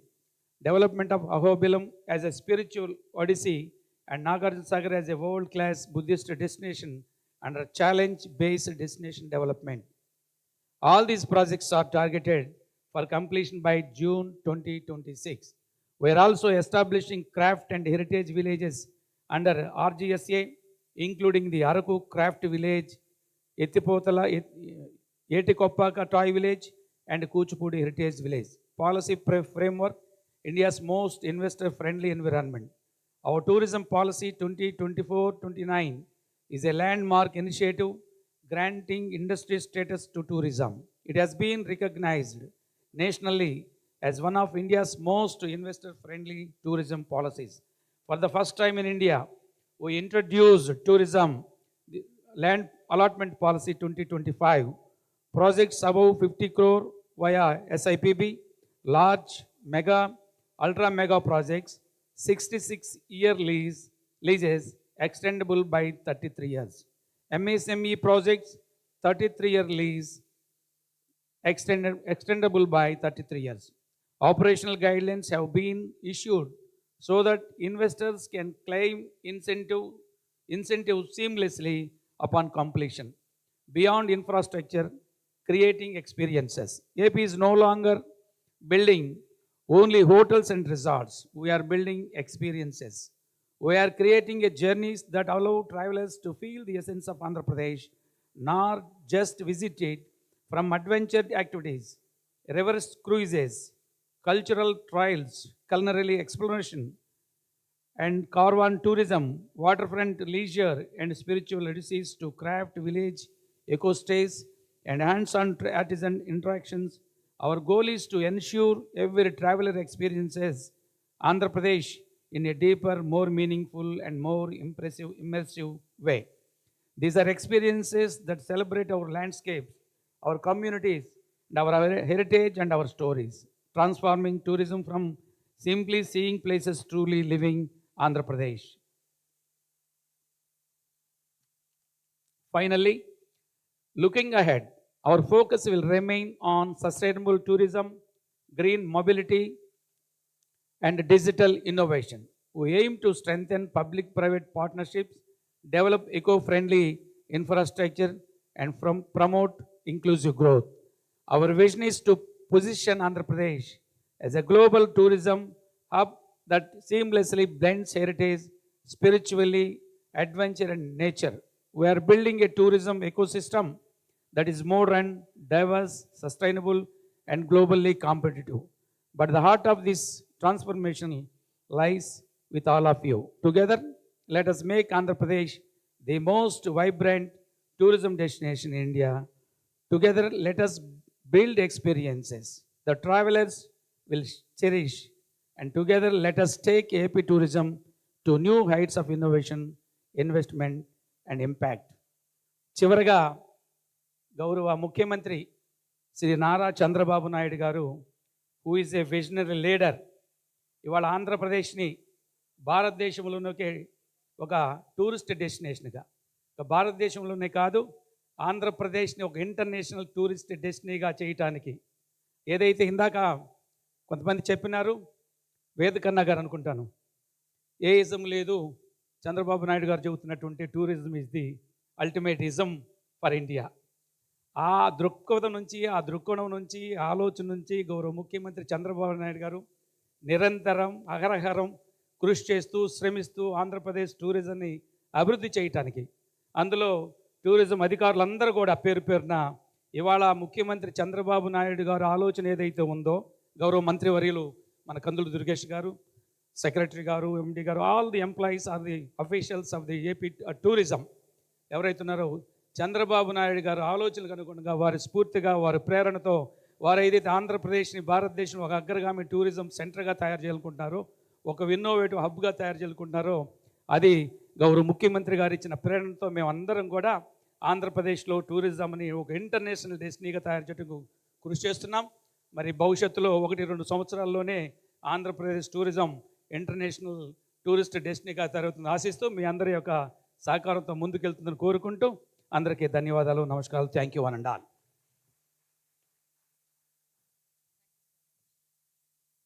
Thank you very much, sir. అలాగే మనతో పాటు శ్రీ సౌభ్య మహాత్పాత్ర గారు ఉన్నారు. Let's welcome him with a huge round of applause. The Managing Director of Atmosphere Hotels. Can I have you on the dais, sir, please? Hearty welcome to you. Let's give a round of applause, ladies and gentlemen.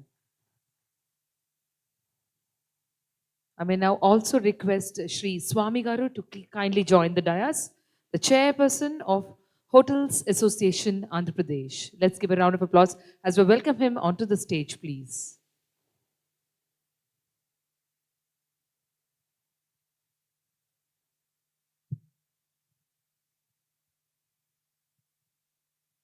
It's time to call upon another voice, a leading voice. Ladies and gentlemen, let's give a round of applause as we welcome Shri Neelu Sharma sir, the chairman, Chhattisgarh Tourism Board, onto the dais to have a few words with all of us. Let's give a round of applause. Thank you.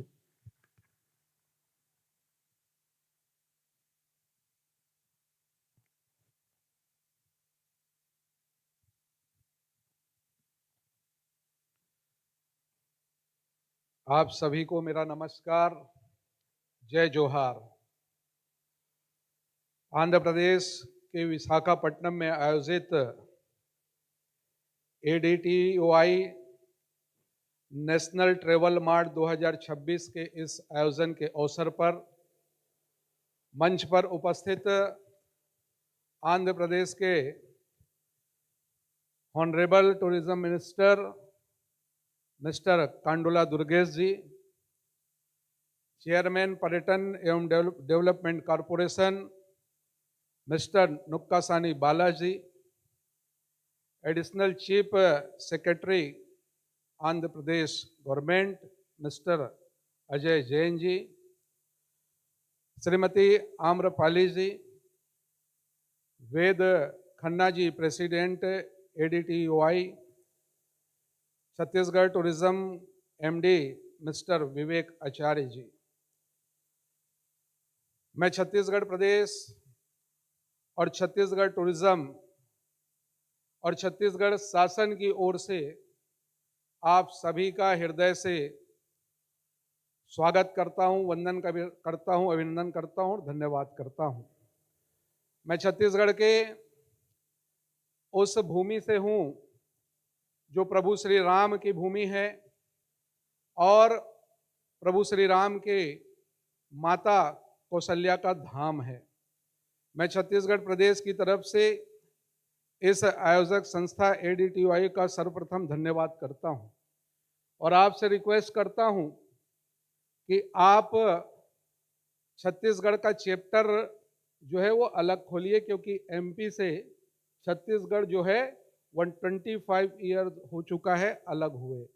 तो निश्चित रूप से मैं ऐसा चाहूँगा कि आप छत्तीसगढ़ का चैप्टर जो है वो अलग खोलेंगे, जो इस मंच के माध्यम से आंध्र प्रदेश के साथ साथ विभिन्न प्रदेशों के पर्यटन खूबियों को हितग्राहियों तथा हमारे स्टेक होल्डर तक पहुंचाने तथा विचारों का एक दूसरे से साझा कर भारत को पर्यटन खूबियों से भरा देश बनाने और इस बात को जन जन तक पहुंचाने एक महत्वपूर्ण कड़ी का काम कर रही है। मेरा मानना है कि सभी ट्रेड एसोसिएशन को एक निश्चित उद्देश्य से देश को पर्यटन को बढ़ाने इसी प्रकार का कार्य करना चाहिए।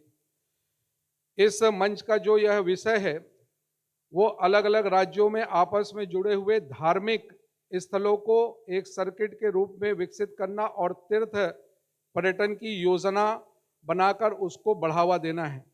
हमारा छत्तीसगढ़ राज्य 7 राज्यों से जुड़ा हुआ है, जिसमें आंध्र प्रदेश भी जो है एक मुख्य रूप से जो है राज्य है।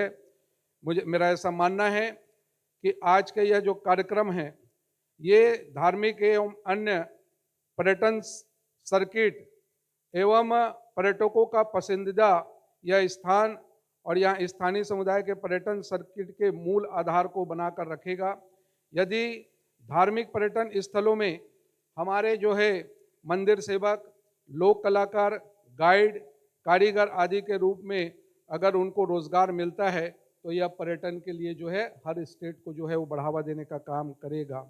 छत्तीसगढ़ जहां हमारे बहुत से जलप्रपात, वाइल्ड लाइफ सेंचुरी, गुफाएं, घने जंगल, वाटर बॉडी, मनोरंजक भ्रमण के लिए भी जो है वो उपलब्ध है। हमारी छत्तीसगढ़ की आर्थिक एवं सामाजिक स्थिति को भी हमको जो है वो हमारा कल्चर को मजबूत बनाता है। मैं इस आयोजन में उपस्थित इस प्रदेश एवं अन्य विभिन्न प्रदेशों से पधारे समस्त स्टेक होल्डर्स तथा पर्यटकों एवं ट्रेड एसोसिएशन के समस्त पदाधिकारियों को छत्तीसगढ़ के धार्मिक एवं अन्य विभिन्न मनमोहक तथा प्रसिद्ध स्थलों में अनुभव हेतु भ्रमण के लिए आमंत्रित करता हूं एवं यह भी बताना चाहता हूं कि छत्तीसगढ़ के लगभग सभी क्षेत्रों में पर्यटकों हेतु सर्व सुविधा युक्त पर्यटक रिसॉर्ट्स पर्यटकों एवं को संचालित करता है, जहां आराम से विश्राम कर सकते हैं एवं प्रकृति का आनंद ले सकते हैं। बहुत बहुत धन्यवाद। जय जोहार। छत्तीसगढ़िया सबले बढ़िया। नमस्कार।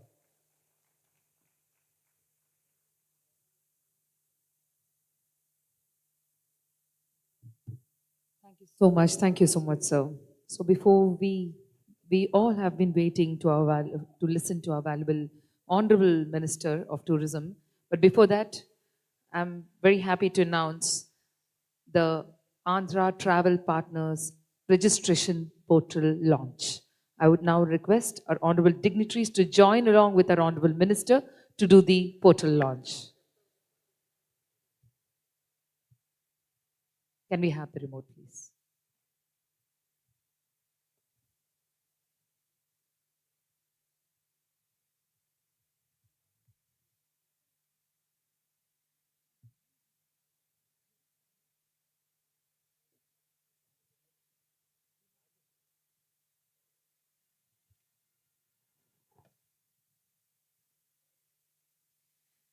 The Andhra Travel Partners registration portal launch.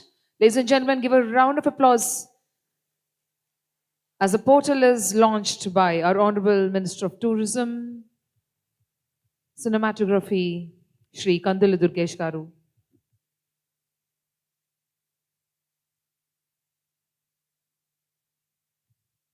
Can we have the same thing on screens? We can see it here, but the same thing on the screens, please. Yes. Yes, give a loud round of applause, everyone. There goes Andhra Pradesh Tourism Travel Partners dashboard. You can see the portal.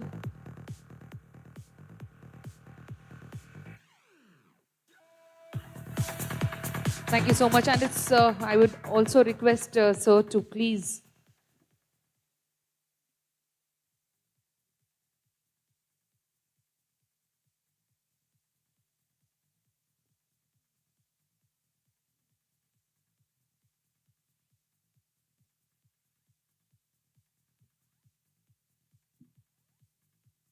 we will have one more launch, but before that, it's my immense pride and gratitude to invite a dynamic force behind Andhra Pradesh's technological and tourism growth, a leader who's committed to progress and digital excellence, our Honorable IT and Tourism Minister.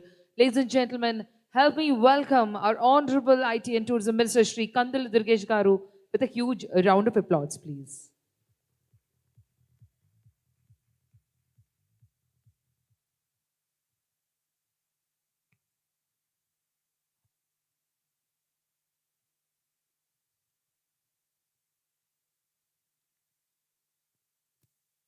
Honorable Neelu Sharma ji, Chairman,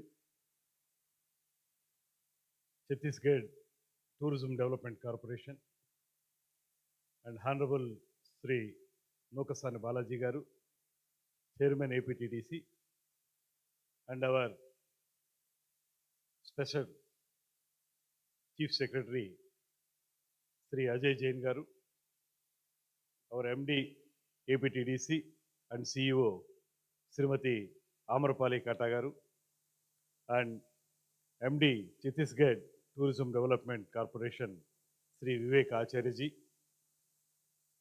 Srimati Padmavati Garu, Sri Srinivas Garu, the President of ADTOI Sri Ved Khanna Garu, and our Vijay Mohan Garu, Swami Garu, and Mahapatra Garu, and all other dignitaries who have been here on the dais. And more importantly, the people who have gathered here, they are the real pillars of tourism development in any state of India. We feel that tour operators are the real pillars and they can extend whatever they want to do for the tourism development. Thank you for joining in a very big number. Nearly 500 people, more than 500 people from across the country, and 80 to 90 people from Andhra Pradesh. Roughly it is 600 people. We thank you, all of you, and I invite you to this vibrant Visakhapatnam. Nowadays, Andhra Pradesh has become vibrant tourism destination, and we wish to make it as international destination for tourism. And one thing I wish to tell you is that to supplement the deliberations of Sri Vivek Acharya ji, and with respects, due respects, we do accept that Chhattisgarh has got rich cultural heritage, because Chhattisgarh, as he rightly pointed out, Kausalya Devi's temple is there, and apart from that, Dandakaranya, that forest where Ramudu and other his colleagues traveled together in that Dandakaranya, that place also there in Chhattisgarh. With due respects to all these points, I wish to tell one thing about Andhra Pradesh, the national flag, the tricolor flag, which we salute every day. That flag has been created by Pingala Venkaya Garu. He is from Andhra Pradesh. That is the pride of Andhra Pradesh that I wish to tell all you. And one important thing is that as our Ajay Jain ji and Amrapali ji, both of them have clearly and categorically explained about the importance of tourism sector in Andhra Pradesh. It is not like olden days. Nowadays, Andhra Pradesh has become really vibrant. So many activities have been taken place here, and each and every place, every destination is becoming very big destination. We are seeing these destinations. We are seeing these tourism places, not just places. Every destination is an experience here. And people are experiencing lot of beautiful things in these areas. And in that way, for the past 18-19 months, under the dynamic leadership of Sri Chandrababu Naidu Garu and the Deputy Chief Minister Pavan Kalyan Garu, we have been doing wonderful work in the sector of tourism. And basically what we thought is that though the government is very actively making policies, you must be knowing that 24-29, for 5 years, we have developed a beautiful policy for tourism.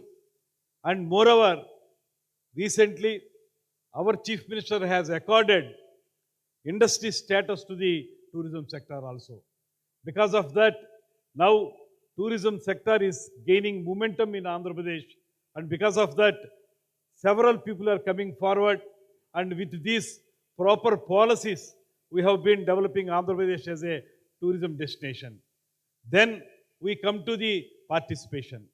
Naturally, we see that several investors are coming forward. In the past 18-19 months, we could able to mobilize more than 20,000 crores of rupees as investments in Andhra Pradesh for various activities like hotels, thematic parks, and resorts and whatnot, everything. So that is participation. And then we talk about the process.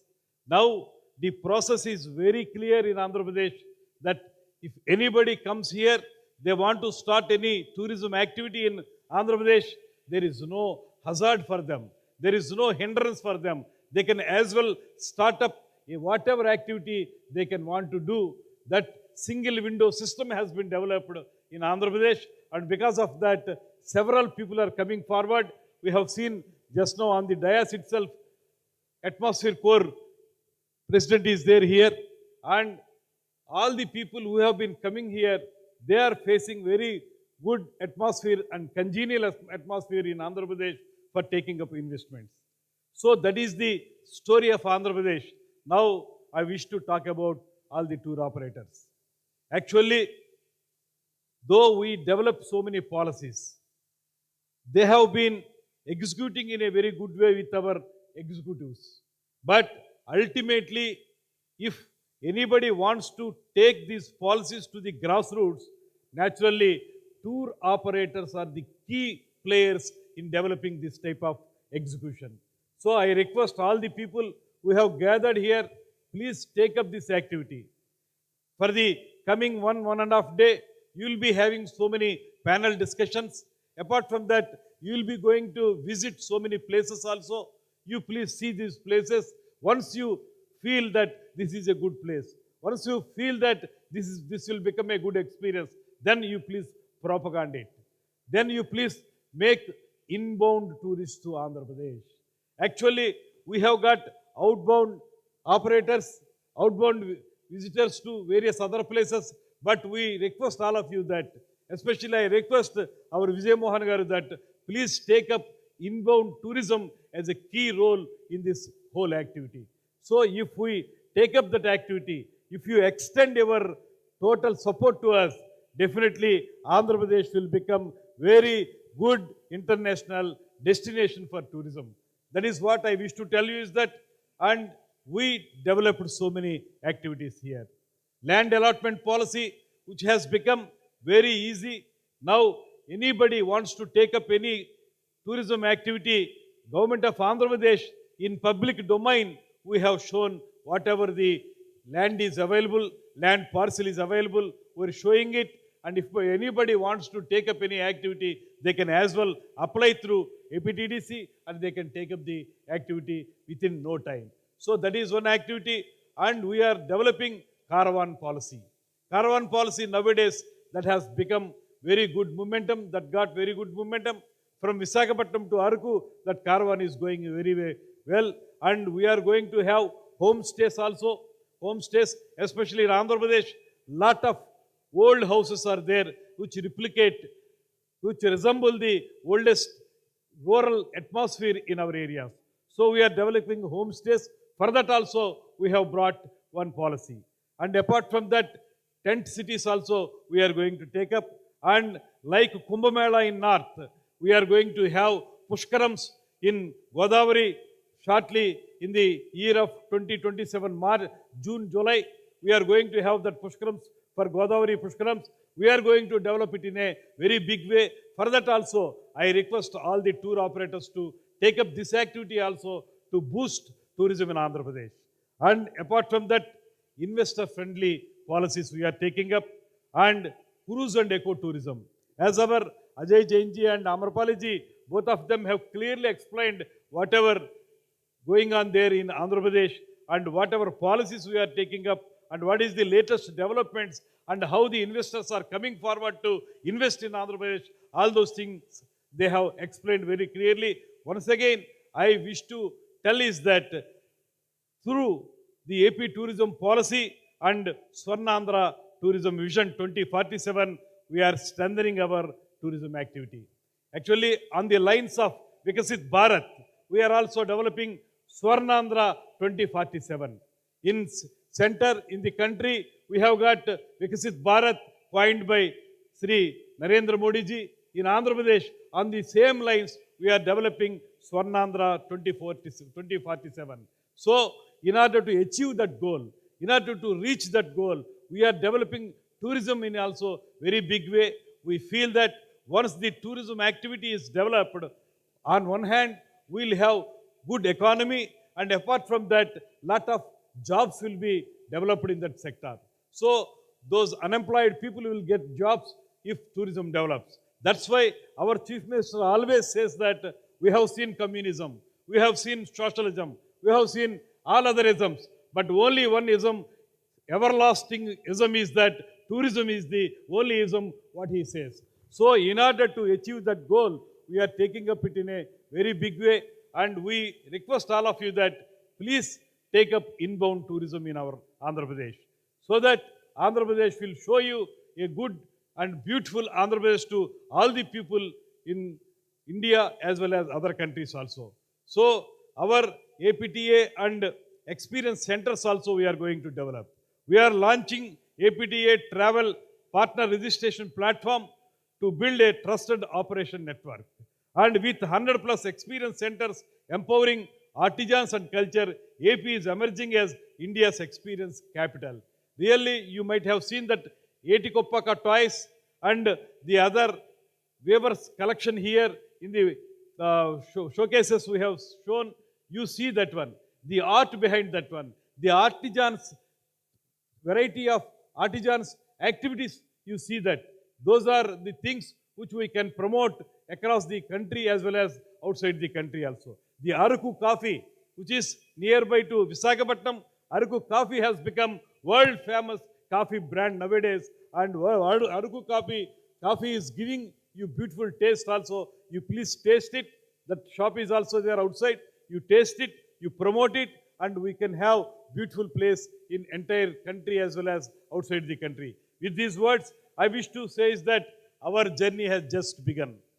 It is not so far we have gone, but for the past 18 months, we are being very much vibrant, and Andhra Pradesh is a real destination for all the tourism activities, not only pilgrim tourism, not only eco-tourism, not only adventure tourism, wellness also, the health tourism is also, medical tourism is also, everything whatnot. If you come Andhra Pradesh, you can experience all sorts of tourism activities in Andhra Pradesh. So we say that let us move forward together.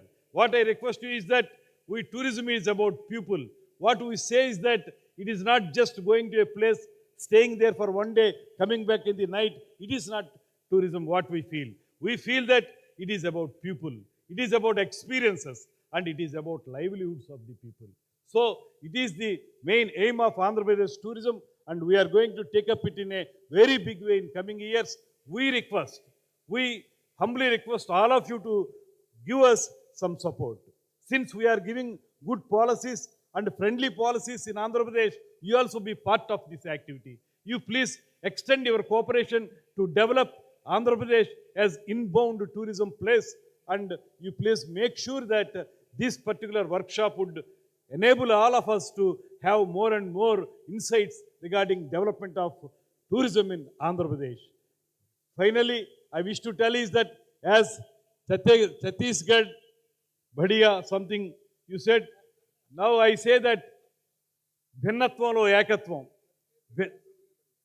सबसे बढ़िया भिन्नत्वंलो एकत्वं diversity, we have got diversity in languages, in our language, diversity in culture, diversity in our other activities, but still India is one. Diversity with unification is there. Bhinnatwalo ekatva is our Telugu word. Sarve jana sukhino bhavantu. Not only our Andhra Pradesh, not only Chhattisgarh, not only a particular state, Sarve jana sukhino bhavantu. That is what our central government is also telling that Vasudhaika Kutumbakam. That is what Prapancham anta kuda oka chakkati kutumbanga undali. Every human being should be one and should be equal and all should be in a very good way. And Sarve jana sukhino bhavantu. సకల జనాభివృద్ధి మన లక్ష్యం అనేటువంటి మాటని మరొకసారి తెలియజేసుకుంటూ జై హింద్ జై తెలుగు తల్లి.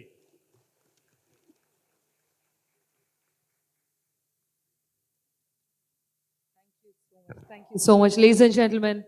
Can you put your hands together for our Honorable Minister for Tourism, Culture and Cinematography, Government of Andhra Pradesh. Thank you so much. So it's my absolute pleasure. There's so many teams of waiting to honor and felicitate him. But before that, I request our Honorable Minister to please do the honors for the poster launch. The Buddhist Circuit poster launch.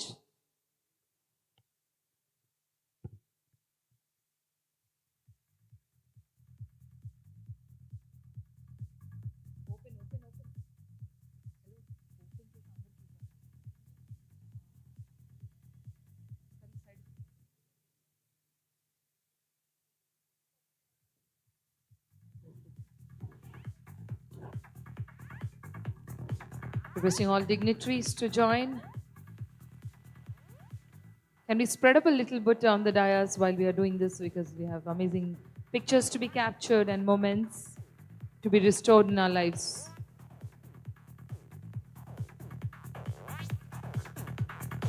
The Buddhist Circuit launch. And here is the poster, ladies and gentlemen. Let's give a round of applause, congratulating the entire team.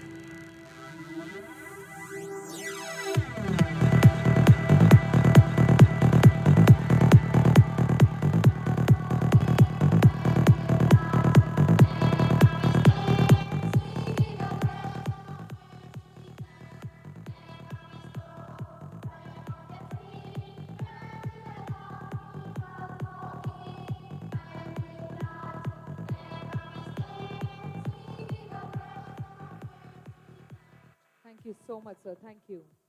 Ladies and gentlemen, we have various chapters wanting to felicitate our honorable dignitaries and our honorable minister from various associations. Ladies and gentlemen, let's give a round of applause as we quickly invite ADTOI UP. Let's give a round of applause as we welcome them.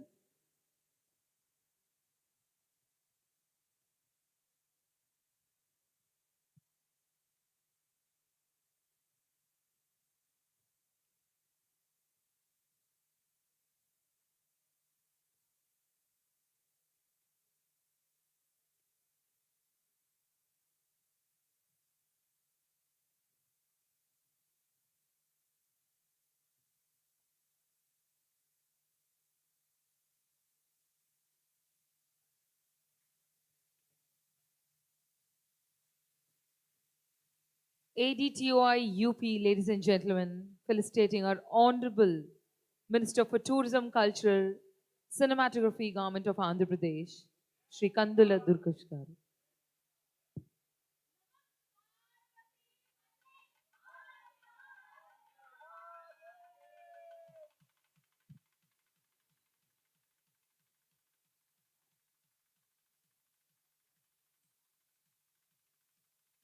Thank you so much, everyone.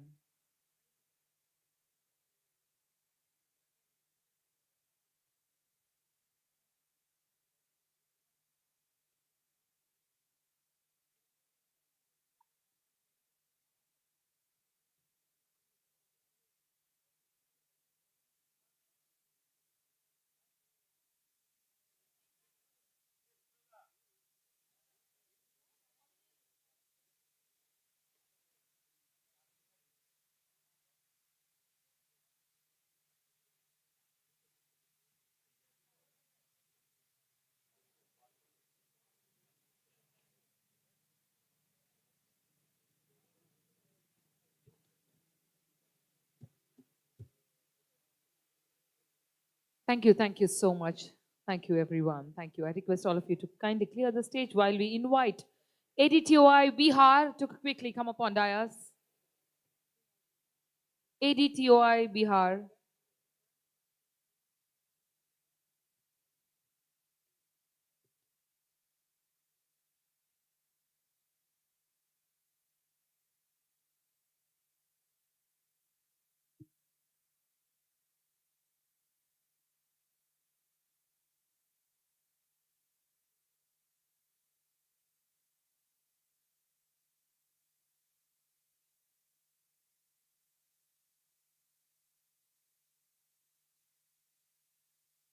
Thank you so much.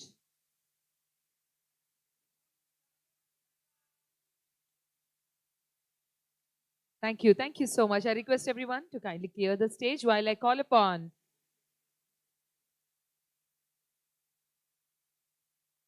Can we clear the dais for ADTOI Gujarat, everyone?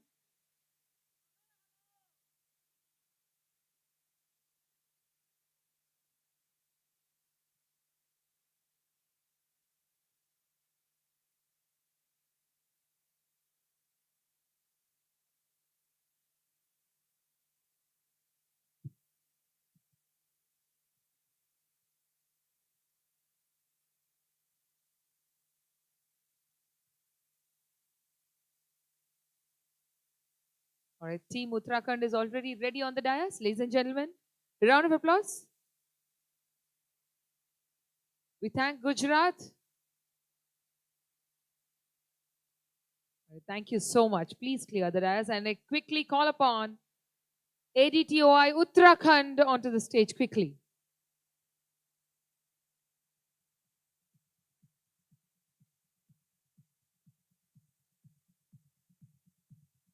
Uttarakhand can please go onto the stage.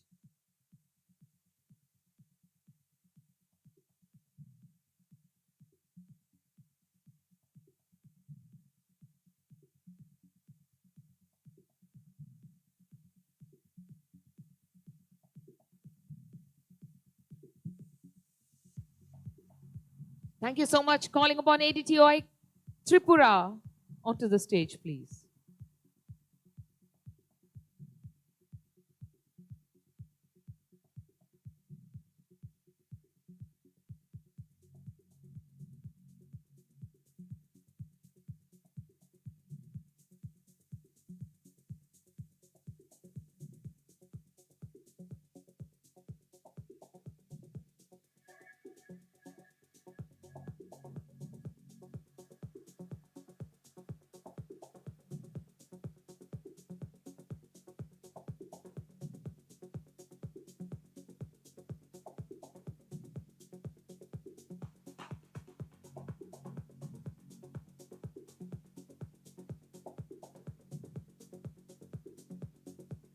Thank you so much. Thank you, everyone. Kindly clear the stage. So now that we have come to the end of the session, I request I request each and every audience to kindly break for a tea and quickly gather here back for the first panel discussion, while I request all the press and media to interact with our Honorable Tourism Minister and other dignitaries at the VVIP Lounge Hall. Now we have ADTOI MP on the stage.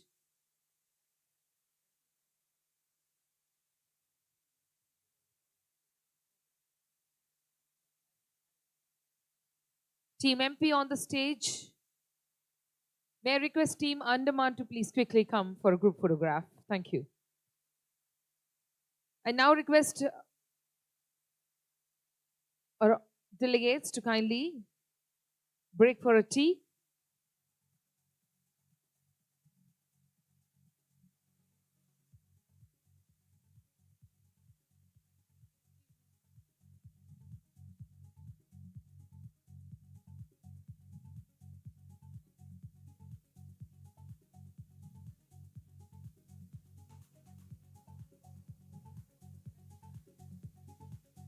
I request all the press and media to kindly interact with our Honorable Tourism Minister and other valuable ministers to meet at the VVIP launch.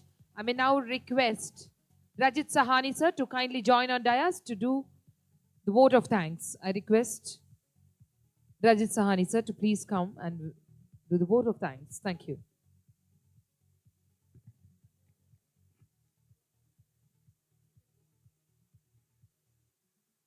Honorable Minister of Tourism, Garu Kondle Durgesh ji, senior dignitaries from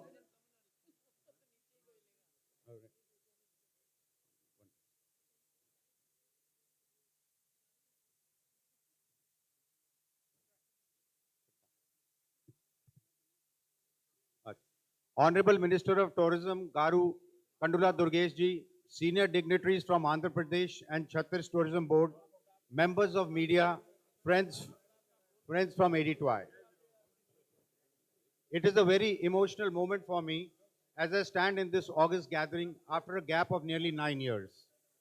In 2017, when I was convention chairman, ADTOI was the first tourism organization in the country to do a convention in this beautiful city of Visakhapatnam. ADTOI was the first to realize the importance of the state of Andhra Pradesh as a premier destination for domestic tourism. I am glad that the fruits of our labor has translated into huge tourism footfalls in the state. Honorable Chief Minister Garu Chandrababu Naidu ji presided over a convention in 2017. We anxiously waited him to come back so that we can do our travel mat. He has indeed been a lucky mascot not only for ADTOI but for the state of Andhra Pradesh, a true champion. We are truly blessed to have him. I am greatly indebted to Honorable Minister of Tourism, Kandula Durgesh ji, Ajay Jain ji, Amramali ma'am, who constantly guided us in the journey leading to this travel mart. I am thankful to all my members, friends from media who participated in such numbers in making this event a grand success. I would be failing in my duty if I do not mention the key role played by my office bearers, executive council members, and chapter chairmen who tirelessly worked for this mart. To conclude, my heartfelt thanks to my dear friend K. Vijay Mohan, who I consider as a brand ambassador of tourism for the state, without whose active role this would not have been possible. Thank you.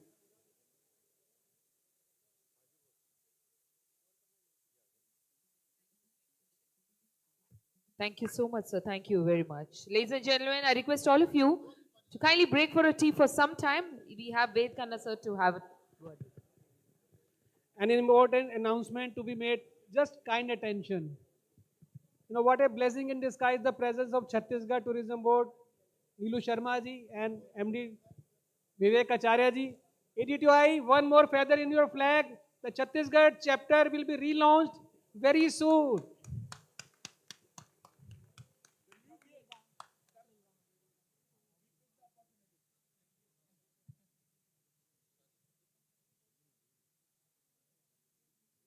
Once again, thank you so much, ladies and gentlemen.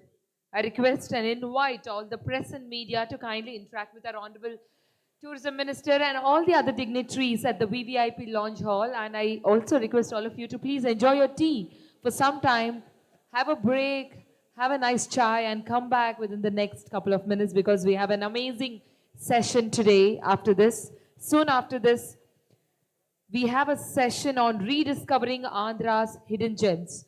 While I wish to say that there are 7 panel discussions for the 2 days theme of 7 anchor hubs of Andhra Pradesh, ladies and gentlemen, the first panel discussion today at 4 p.m., I mean to say in some more time, would be rediscovering Andhra's hidden gems. So within the next 15 minutes, we are rejoining here back for this session, the first panel discussion. Each panel discussion will have the backdrop on the screen, and you can have a word through.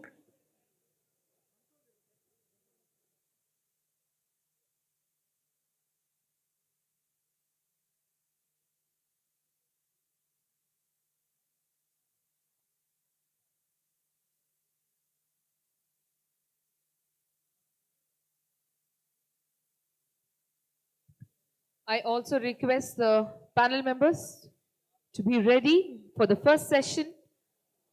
Mr. Vivek Acharya sir, Srimati A.L. Padmavati ma'am, Mr. Tarun Kakani sir, Mr. O.S.R. Naresh sir, Mr. Prabhu Kishore Garu, and also our moderator Meenakshi ma'am. I know she's already ready. Ladies and gentlemen, this is an amazing, exciting session to begin with. We have rediscovering Andhra's hidden gems shortly. Thank you.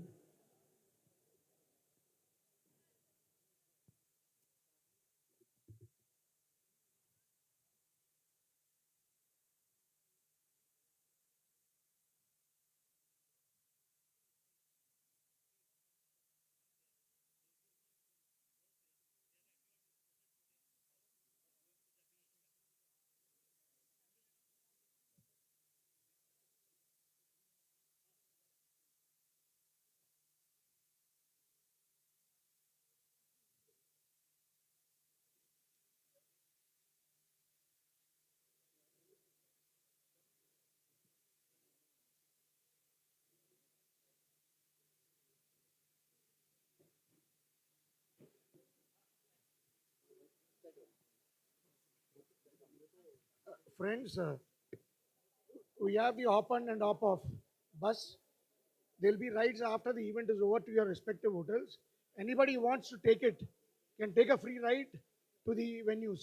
Okay, that is one. And two, on each of these table there is a thing that you can scan, which has a digital library of all the participants, buyers and sellers in that particular QR code.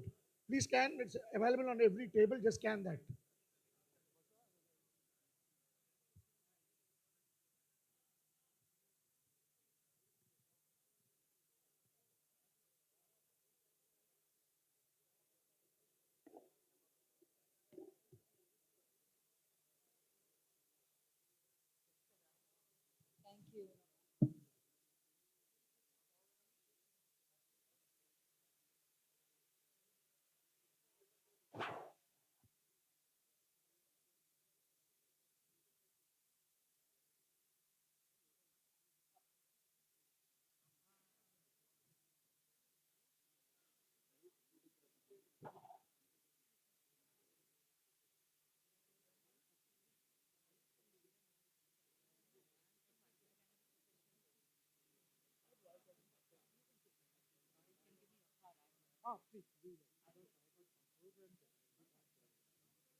Your name again? Anisha. Thank you, Anisha.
Yes, sir.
అబ్బా మీరు అది చేయాలి.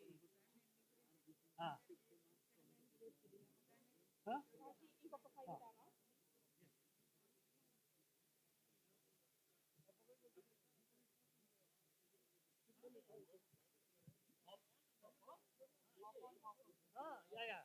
3 buses are there.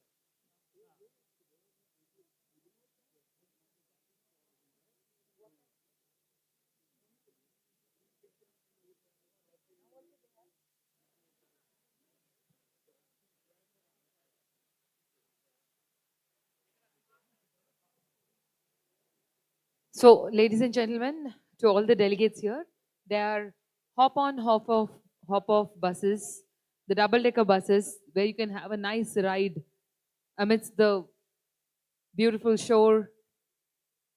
Tomorrow morning and today evening also you can go and have a ride of the on the buses in the Visakhapatnam alongside the beach road. While you reach your venue, tomorrow also there will be free rides to and forth to the venue, and you can also have a city tour.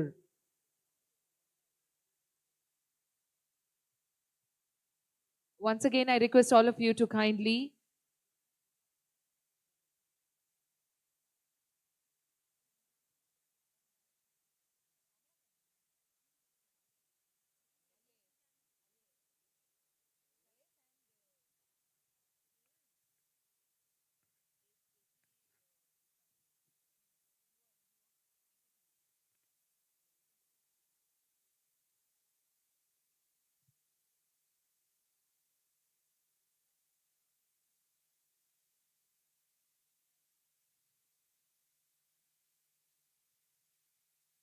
Thank you. Thank you so much.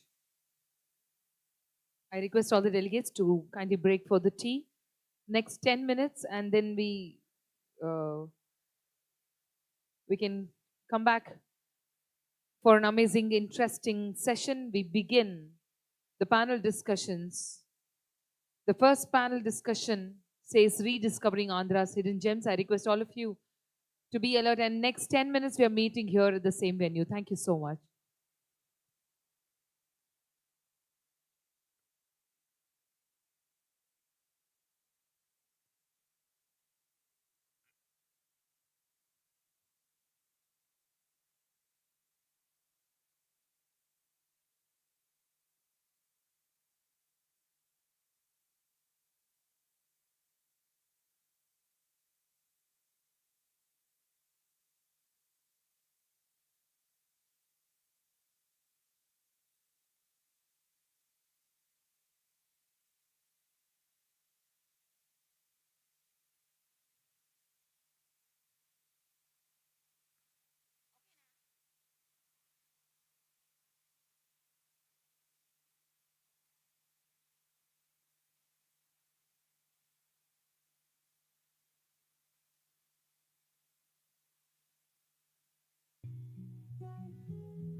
When I'll be coming home, and I am on my way. When I'll be coming home. नजारे जो आपका दिल बहला दे, अनोखे अनुभव जियो यहाँ पे। भाग दौड़ को रोक कर तो देखो।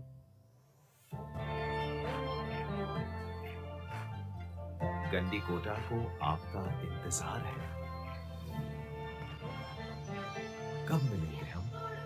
Andhra Pradesh tourism.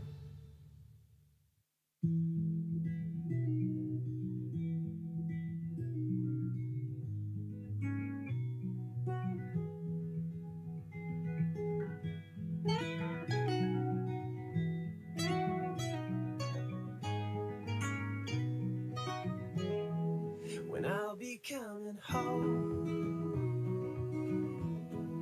and I am on my way. When I'll be coming home, I wanna see you play the music of your heart. I'm followed by your light.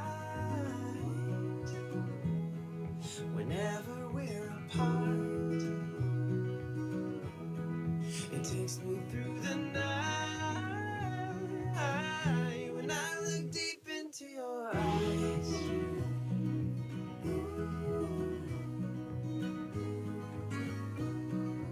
oh, when I look deep into your eyes.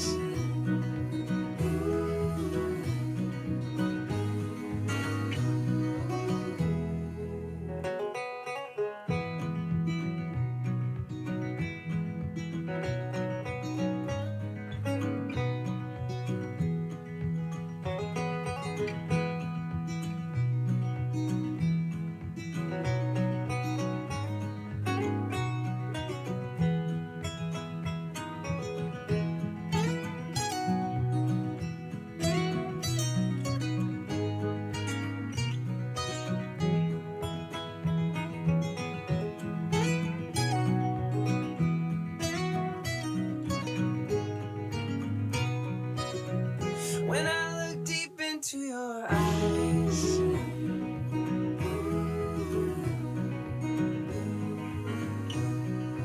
oh, when I look deep into your eyes,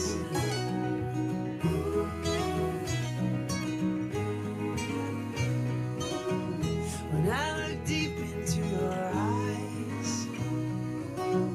when I look deep into your eyes.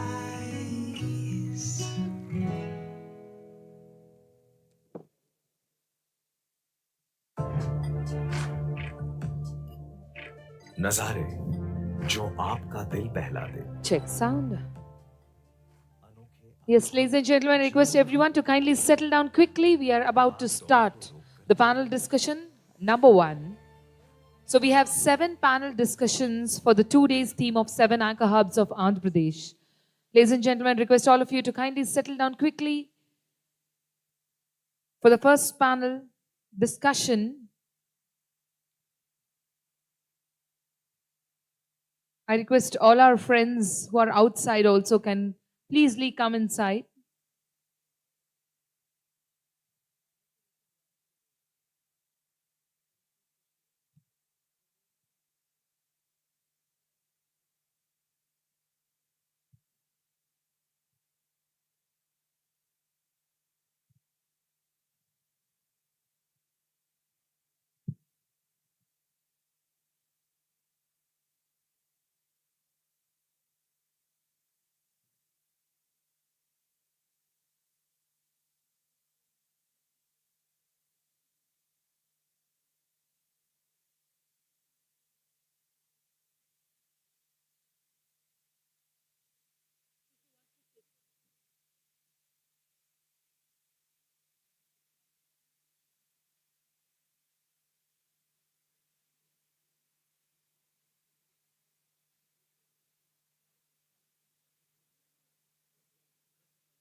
Welcome to Andhra Pradesh, where experience meets enterprise. Next 2 minutes, we are about to start the first panel discussion. Ladies and gentlemen, may I request all of you to come and quickly settle down.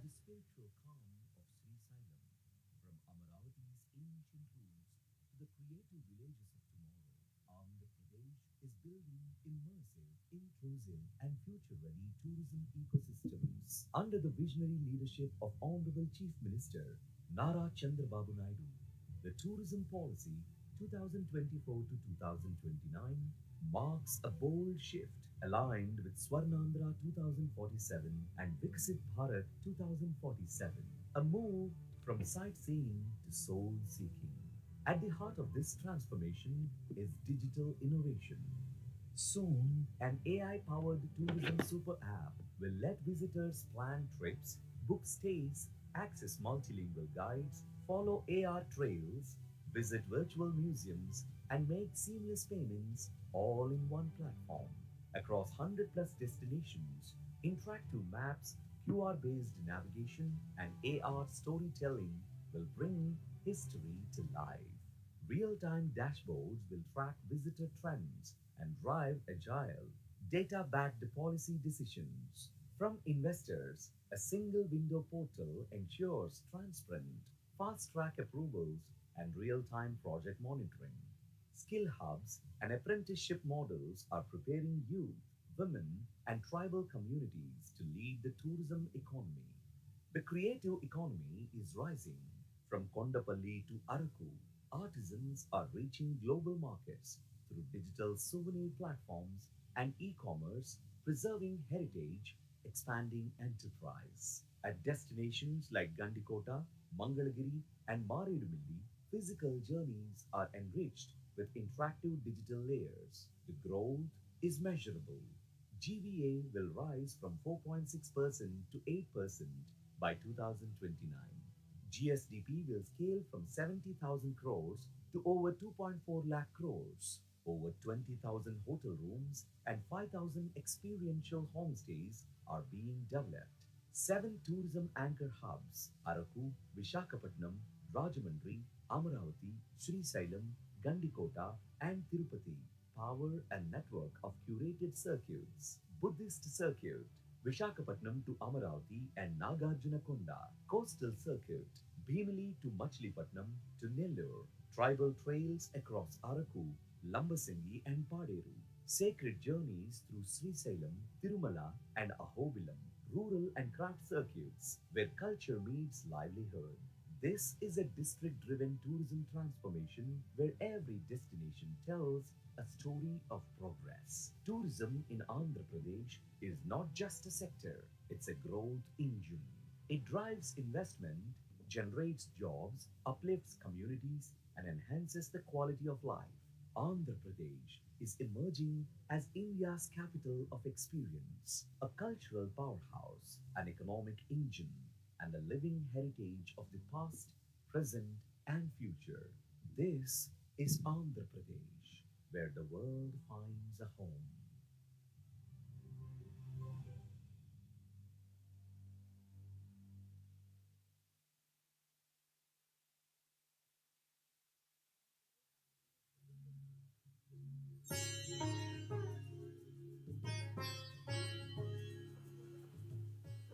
Dindi, a pure blend of blues and greens. Tag along with us to witness the intriguing beauty of Dindi.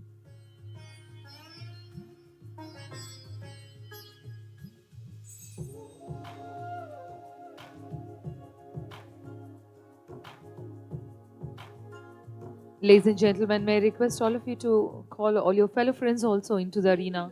We're about to start the panel discussion. The first panel discussion today says, Rediscovering Andhra's Hidden Gems. May I request all of you to kindly settle down quickly as possible. Within a couple of minutes, we're about to shoot with the first panel discussion. Thank you.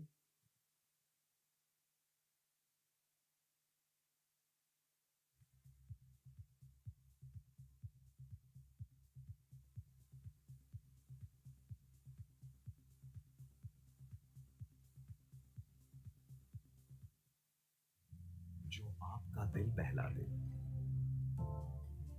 अनोखे अनुभव जियो यहां पे, भाग दौड़ को रोक कर तो देखो।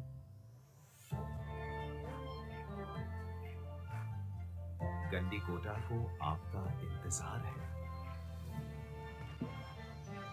कब मिलेंगे हम? आंध्र प्रदेश टूरिज्म।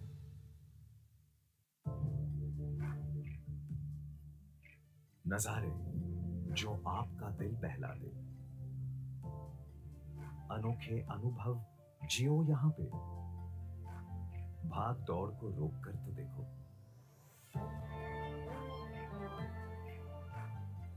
गंडीकोटा को आपका इंतजार है। कब मिलेंगे हम? आंध्र प्रदेश टूरिज्म।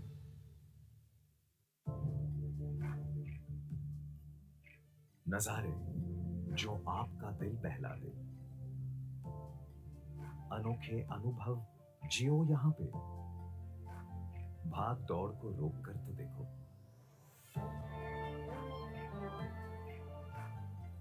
गंडीकोटा को आपका इंतजार है। कब मिलेंगे हम? आंध्र प्रदेश टूरिज्म।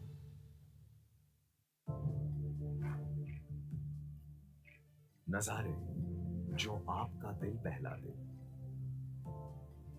अनोखे अनुभव जियो यहां पे, भाग दौड़ को रोक कर तो देखो।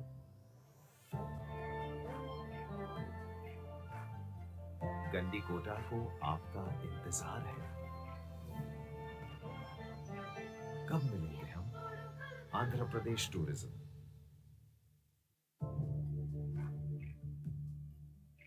नजारे जो आपका दिल बहला दे। अनोखे अनुभव जियो यहां पे, भाग दौड़ को रोक कर तो देखो।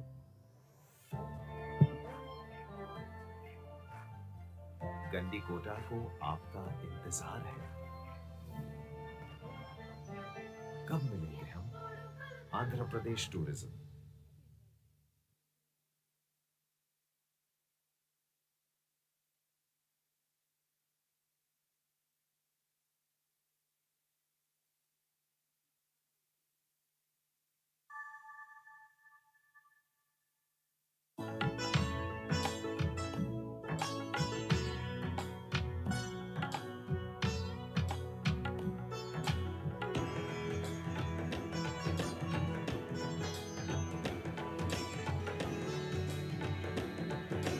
Ladies and gentlemen, we are about to start the panel discussion. So we have 7 panel discussions for the 2 days theme of 7 anchor hubs of Andhra Pradesh. Ladies and gentlemen, each panel will have a separate theme and we will be so excited to learn more about them through them. And we have amazing panelists and a great moderator today. For the first panel, we have the theme which is called Rediscovering Andhra's Hidden Gems. Some people manage events, some people create experiences, and then there are visionaries who shape up an entire ecosystem. Today, we have the honor of welcoming a woman who's truly first of her kind in India. Ladies and gentlemen, India's first officially registered event manager, the CEO of country's registered body of event managers, the visionary force behind Razzmatazz. Let's give a round of applause to the lovely lady. You must have met her in many podcasts called Meet Meenamma.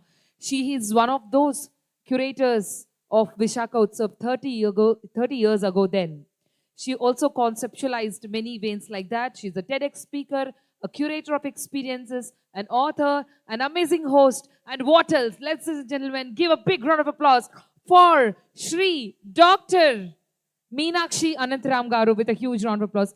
What a pleasure. You keep inspiring us more and more, and I'm one of your students decades ago. Thank you, thank you. Please have your seat. Thank you. Ladies and gentlemen, our first panelist is from the Chhattisgarh Tourism Board, Managing Director, Mr. Vivek Acharya Garu with a huge round of applause, sharing his best practices in promoting offbeat destinations and community-led tourism models. Let's give a round of applause Please join your hands as we welcome Shri Vivek Acharya Garu.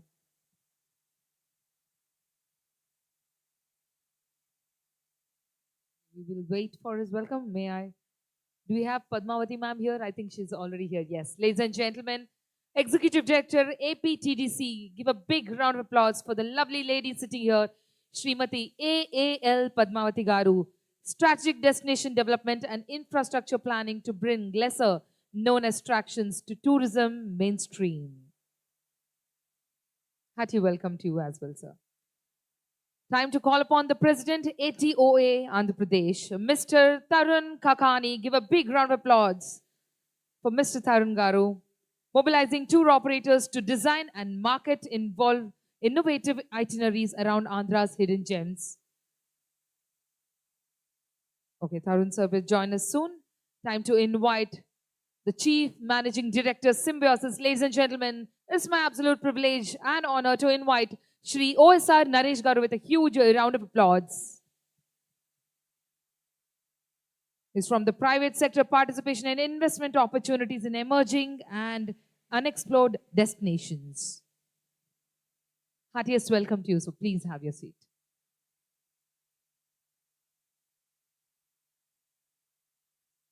And now we have somebody who has redefined Visakhapatnam. Ladies and gentlemen, it's my absolute pride and honor to invite the Chairperson, Varun Group Visakhapatnam, Mr. Prabhu Kishore sir, with a huge round of applause. He's going to throw some light on developing hospitality and travel ecosystems to enhance visitor experiences in offbeat locations. For now, we are awaiting one or two panelists, but I think Meenakshi ma'am will start the discussion. The topic is rediscovering Andhra's hidden gems, and over to you, ma'am.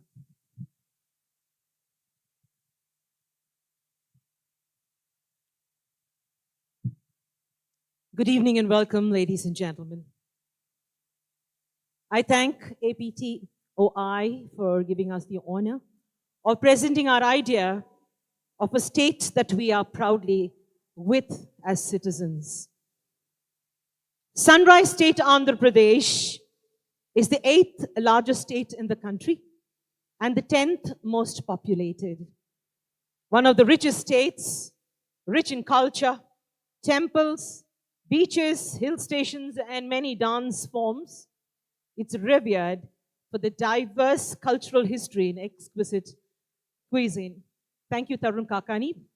Better late than never. A big hand to Mr. Tarun Kakani. The only reason you should be looking at us, ladies and gentlemen, are our top qualifiers. We are a state worth $135 billion, GSDP constant from 2024. $20.7 billion total exports done from our state. 1,054 kilometers of coastline with 4 large ports for Indo-Pacific trade. We are the rice bowl of India. 50,000 plus a rail network, 3 industrial corridors, 47 special economic zones, 7 airports with a new and a state-of-the-art one coming up at Bhogapuram, 6 operational ports, 71% of population in the state of Andhra Pradesh are in the working age. The largest Telugu diaspora, especially in the US, highlights the global reach of the Andhras and our talent, particularly in the IT section, where 25% of the diaspora is engaged. Vizag is the home of the first HSBC in India, 60 long years ago. Incredible, India has a large chunk with Andhra Pradesh written on it. AP is the home of the 2 Shakti Pitas, Tirumala and Srisailam, and our architect of Sunrise, our Chief Minister, N. Nara Chandrababu Naidu's vision of creating wealth through strategic initiatives reflects a proactive approach to enhance the state's economic landscape. Namaskaram and welcome to Andhra Pradesh. Today, we are here to deliberate, to rediscover the hidden gems of Andhra Pradesh. When I use the word rediscover, the word re comes up, which means we have already discovered it. It's like doing research. We go back and rediscover it. I would like to introduce once again on stage with me, put your hands together for Mr. Vivek Acharya, Managing Director, Chhattisgarh Tourism Board, who will share best practices in promoting offbeat destinations. Shrimati AAL Padmavati, Executive Director, APTDC, who will sell strategic destination development. Mr. O. Naresh Kumar, the Guru Pita of all of us, small-sized, big man with lots of ideas, the very dynamic CMD of Symbiosis. The one man who has led change and made Andhra proud, Mr. Prabhu Kishore, Chairman, Varun Group, Visakhapatnam. Mr. Tarun Kakani, President, ATOA, Andhra Pradesh. Put your hands together, ladies and gentlemen, while we start our session. I think the tea was not strong enough. We should have had Arupu coffee.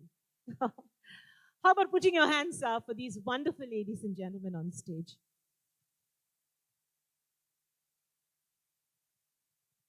This evening, it's an honor for me to start talking to you all. First and foremost, आप सबको स्वागत है. वणक्कम. मीरंद्रु मा ऊरुकु वच्चारू. हमारे गांव आए आप सब.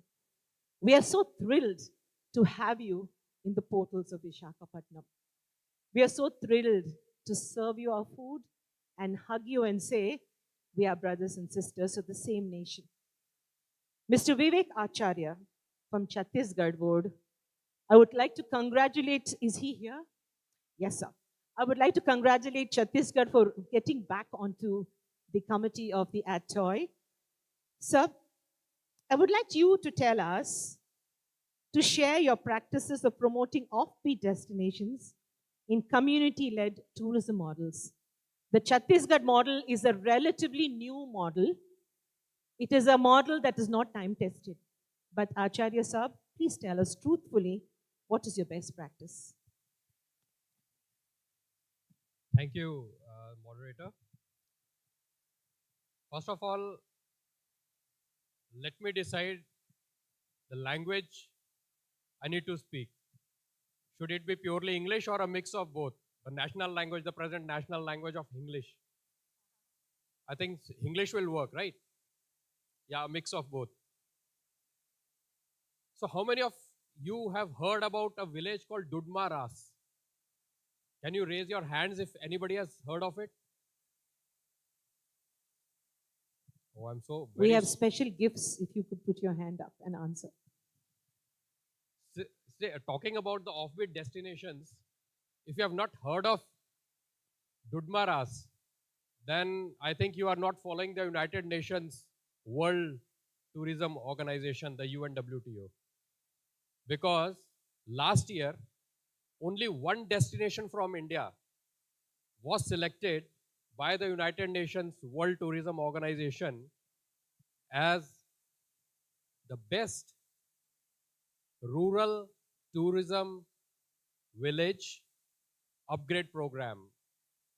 I want you to just Google Dudmaras, Chhattisgarh, Bastar. It is in Bastar district. So this is the, so last year United Nations selected 60 destinations from the whole world. And Dudmaras village was the only destination to be selected from India. And on 22nd of February, the United Nations team is coming to Dudmaras for a visit, for a weekly visit, for 1 week visit, to see whether it can be included as the best rural tourism village of India in the United Nations WTO. So talking about Dudmaras and also Chitrakoot. Last year, this village called Chitrakoot won the national first prize by the Ministry of Tourism in the best community-led tourism category. You can just Google it and see, because I was the one who went and received the award from Honorable Tourism Minister Shekhawat ji, along with the persons there. So, talking about the offbeat tourism, I think you talked about the success story. So these are the two recent success stories from Chhattisgarh. किया क्या हमने, ऐसा क्या किया हमने? So this place called Dudmaras, this is just adjoining our Kanger Valley National Park, which is very close to Visakhapatnam. I was talking about the most traveled circuit these days, landing up in Raipur, coming to Bastar, from there going to Araku Valley and taking a flying out of Visakhapatnam, or landing in Visakhapatnam, going to Araku Valley, going to Bastar and flying out from Raipur. So this is the most favored tourism circuit these days. So what happened was, during Corona time, a person called Man Singh from this village, he was working in Bombay, and because of this Corona problem, he had to come back. So all the persons, all the youngsters from this village used to go and work as daily wages in the adjoining city of Jagdalpur, which is the district capital. During Corona times, they had nothing to do. Everything was locked down. So this guy called Man Singh, he went and approached the officer to discuss about some employment opportunities in the national park. And this young officer, who was the director of the Kanger Valley National Park, advised him to have a bamboo raft, and he ensured that, you know, total number of people that can go inside the national park is limited.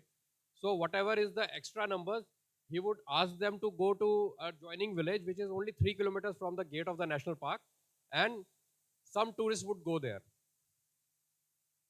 So he started a bamboo raft, and with the help of 5-6 people, and with social media and reels coming up, you know, it buzzed around.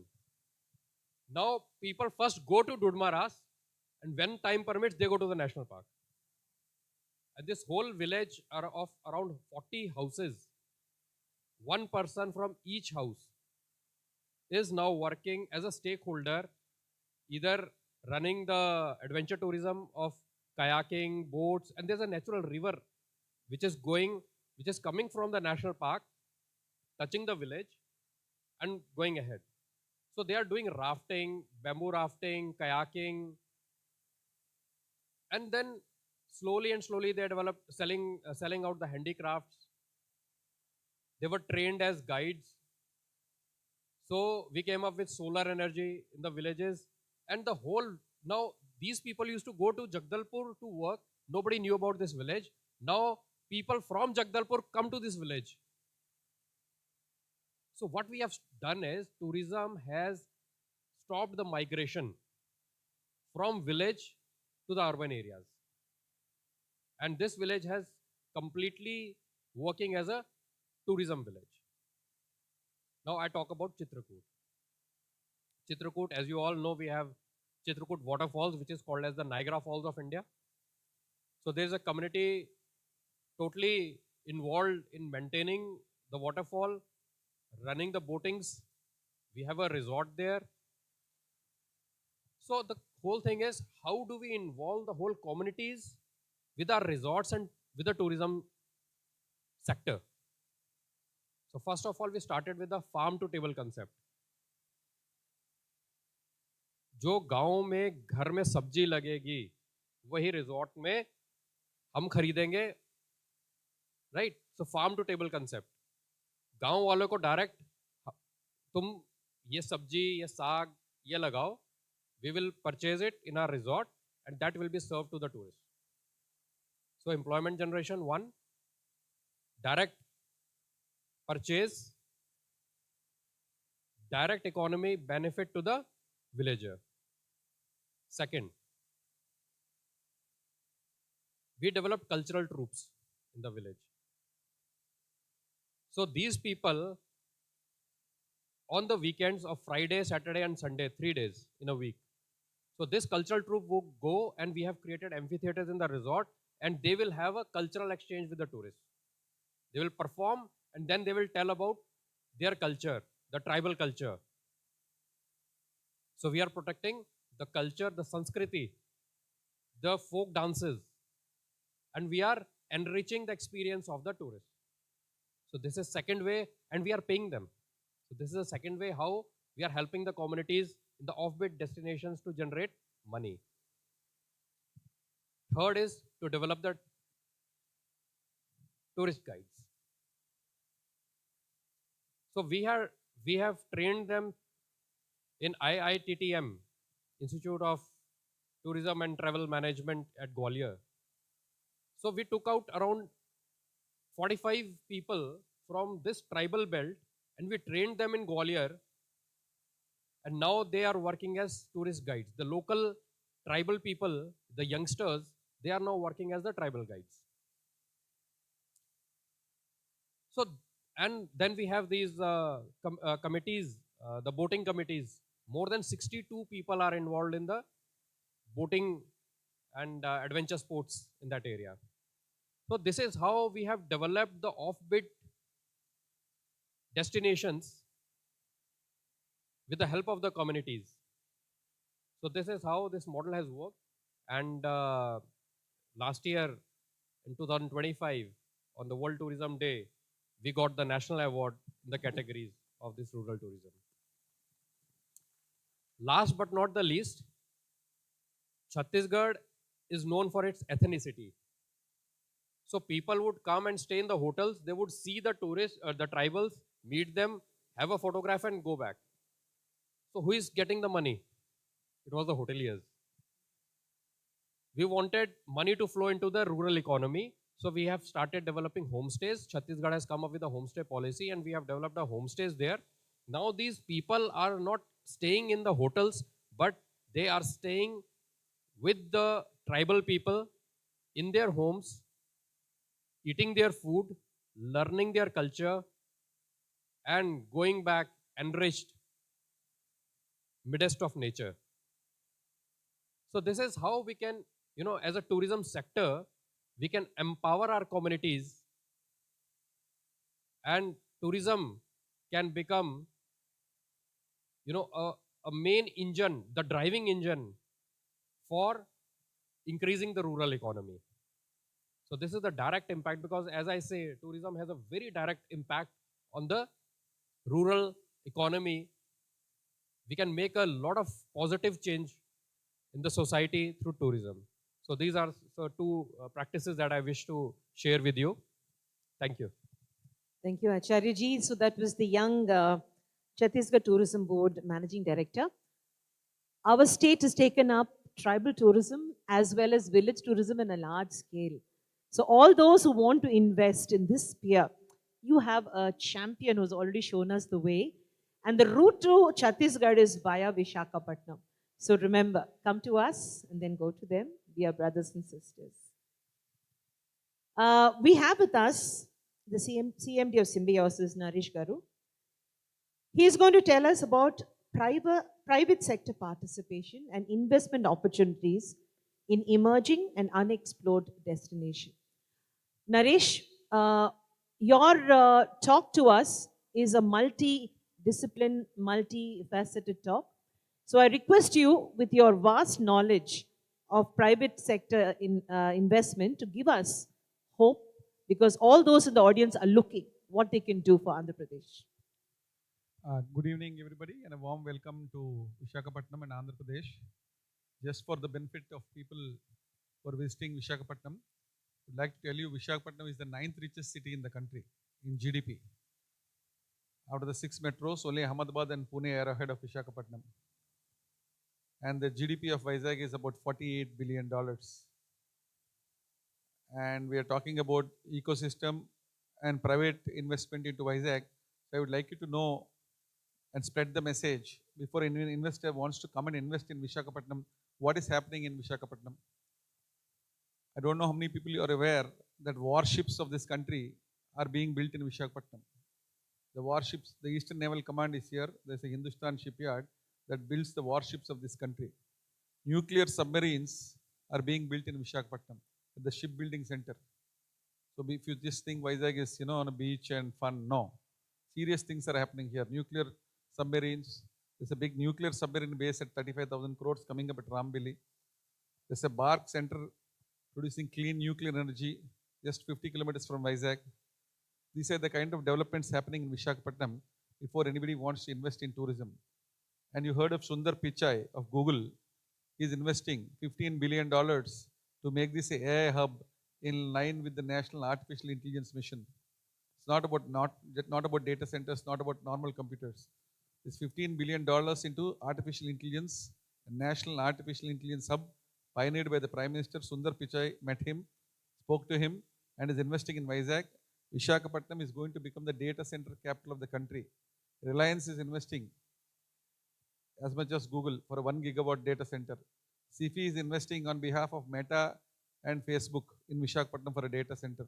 The world's biggest companies, Facebook, Meta, are getting sea cables from US to Visakhapatnam, direct cables, making this is the highest, fastest bandwidth available in the country, other than Mumbai is happening from Vizag. 2 big sea cables are being laid from the US to Vizag. So you will understand the prominence that Visakhapatnam is having from the biggest investors in the world. Other than this, our NTPC is having a green hydrogen hub of 1.85 lakh crore investment with substream units producing 1,500 tons of green hydrogen. That is a new fuel from water and seawater. Just from water, we are producing the new fuel. So you can understand how this economy will be transformed when you are producing fuel from water, especially seawater. They're doing a desalination plant. Water is H2O. They just remove the oxygen, and the hydrogen they're using as clean fuel for cars and for buses and for manufacturing steel in the future. So this area is going to lead in artificial intelligence, in green hydrogen. Apart from that, the richest person in the world, one of the richest persons, ArcelorMittal, they are setting up a 1.3 lakh crore steel plant in Visakhapatnam. So you have huge investments in lakhs of crores happening in steel, in artificial intelligence, in data centers, and in green hydrogen. If this was not enough, we are expanding in defense in every area, in the Baba Atomic Research Center, in nuclear submarine bases, in a regular missile bases. So Visakhapatnam is the forefront of every major investment. 20 IT companies have been allotted land in the last 18 months after this new government has come. And they're going to set up bases, including companies like TCS, Cognizant, Accenture. So this is going to be the next big thing happening in the country. Visakhapatnam is going to be the biggest base. Now, when she's talking of private investment, you need to know what is the ecosystem around Vizag. We're having a new airport coming up at Bhogapuram. We're having a big new port coming up at Molapatnam. So much is happening to attract private investment. On the tourism front, unfortunately, not much has happened. That is why we are having this conference and we have invited people like you. Few people like C. Prabhukishore have invested and made it one of the best hotels in the country, Novotel, and again is building a big with 1,000 crore new project. So they are adding much value in terms of, I think he's a shining example of private investment in the tourism sector in Vizag. He's investing close to 1,000 crores on a new project. So private people like him, for him to be encouraged and for you to show a live example, I'm talking about you. But if you talk about Dubai or Abu Dubai, you have the Universal Studios, you have Walt Disney, you have water parks. Each of them have invested about $1 billion. When we have $15 billion from Google, $18 billion in green hydrogen, close to $12 billion in steel, we don't have anything called $1 million also happening on the tourism front. So what I would pitch is, we should change gears, especially in building infrastructure, and get at least 3 major billion-dollar tourism parks like the water park or the Universal Studios or the Walt Disney, whatever, the big names that are there in Abu Dhabi and Dubai, where you have visitors coming from all over the world to Visakhapatnam. So that would be my focus. I would request the Chief Minister to focus not on 1,000 crores, but on 10,000 crores. $1 billion is close to 9,000. If you have billion-dollar investments, 2-3 big billion-dollar investments coming into Vizag or Andhra Pradesh, I think that will be a game changer because 10% of all employment will happen from the tourism sector. You just don't need tourists coming from rest of the state or rest of the country. We need international travelers coming to Vizag on business and then also go for tourism. Just to give you a backdrop, when we were young, we used to go for educational tours. You remember when we were school children, they used to take us for industries for educational tours. Even now, tourists coming into Vizag, we will be very happy to go to a shipyard to see how defense ships are being built. They'll be happy to see how nuclear submarines are being built. There's a medtech zone. There are all kinds of medical equipment, including ventilators, Simple things like gloves, masks are being built. We have a Brandix, which manufactures undergarments to export globally. That 25,000 women are working under one roof. So people would like to go and see this. If we can promote industrial tours on one day of the week per hours, they can go to Brandix, see how 25,000 women in air-conditioned comfort. It is one of the best facilities anywhere you can see in the world. In one single location, 25,000 women beautifully working. If you go to AMTs, there are 150 companies doing world-class medical equipment, right from small injections to injectables. You would like to see this. These are kind of offbeat tourisms we can promote. You can go to the Visakhapatnam Special Economic Zone where diamonds are being processed and exported from Visakhapatnam. So people would like to see, just not go to the beach all the time. So these are things which we have not promoted. If we work in partnership with the local industry, you can see how diamonds are being processed. You can see how nuclear submarines are being built. You can see how warships are being built. You can see how medical equipment is being manufactured. You can see how textiles are being manufactured in real time. You can see how green hydrogen is produced from water and how you can use it as a fuel. All these things will be great examples for tourism to boost in Visakhapatnam, other than the three major things I have earlier spoken about, the $1 billion investment in water parks or Walt Disney or Universal Studios. So there is much to be, and of course, like however, thank you very much for that excellent briefing you about waterfalls and the villages and the homestays. Our state government is doing its best, but unfortunately, we were not able to take it forward and see that people come to Andhra Pradesh. Most of our tourist footfall is in Tirupati, people visiting the pilgrim destinations. There are many unexplored tourisms in the Shaktipeethas in Andhra. There are two Shaktipeethas in Andhra Pradesh, one at Petapuram and just another at 100 kilometers, another Shaktipeetham just beside Petapuram also. So government of Andhra Pradesh has not created infrastructure, good hotels there where people can go and stay in that hotel and then visit the Shaktipeethas. These are power centers of spirituality where Hindu gods used to reside millions of years ago. So these are temples as powerful as Tirupati, but not have been pushed so much. So we can push in the tribal tourism, in the Buddhist circuit, in the regular pilgrim circuit. And just for your information, Andhra Pradesh produces, I was talking to you about artificial intelligence. Now we are producing semiconductors. 2 new semiconductor hubs have been sanctioned. We are producing rare earth minerals. So all these have tourist potential. If the government can talk to industry and see how rare earth minerals have been produced. We also opened up a new gold mine in Andhra Pradesh. People would like to visit gold mines.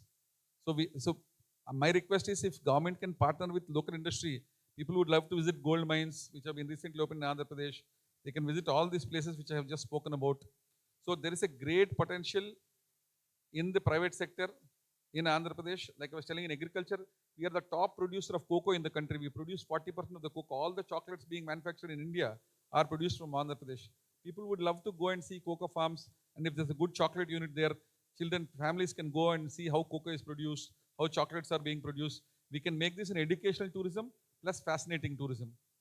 There are many other products like, Andhra Pradesh is #1 in fish in the entire country. We produce the highest amount of fish. We produce the highest amount of eggs.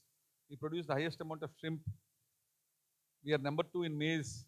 We are #2 in bananas, tomatoes, chilies. So there are all this. When we have processing factories, people want to visit them. We can have a conducted tour of how these things are produced.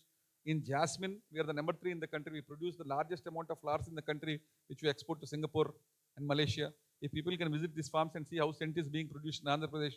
So if we promote private enterprise to build enterprise around this top 3 things which we produce in the country and bring people, come for a guided tour, they can stay for 1 or 2 days, learn about employment, learn about new skills, and from papaya, we are the highest producer of papaya in the country.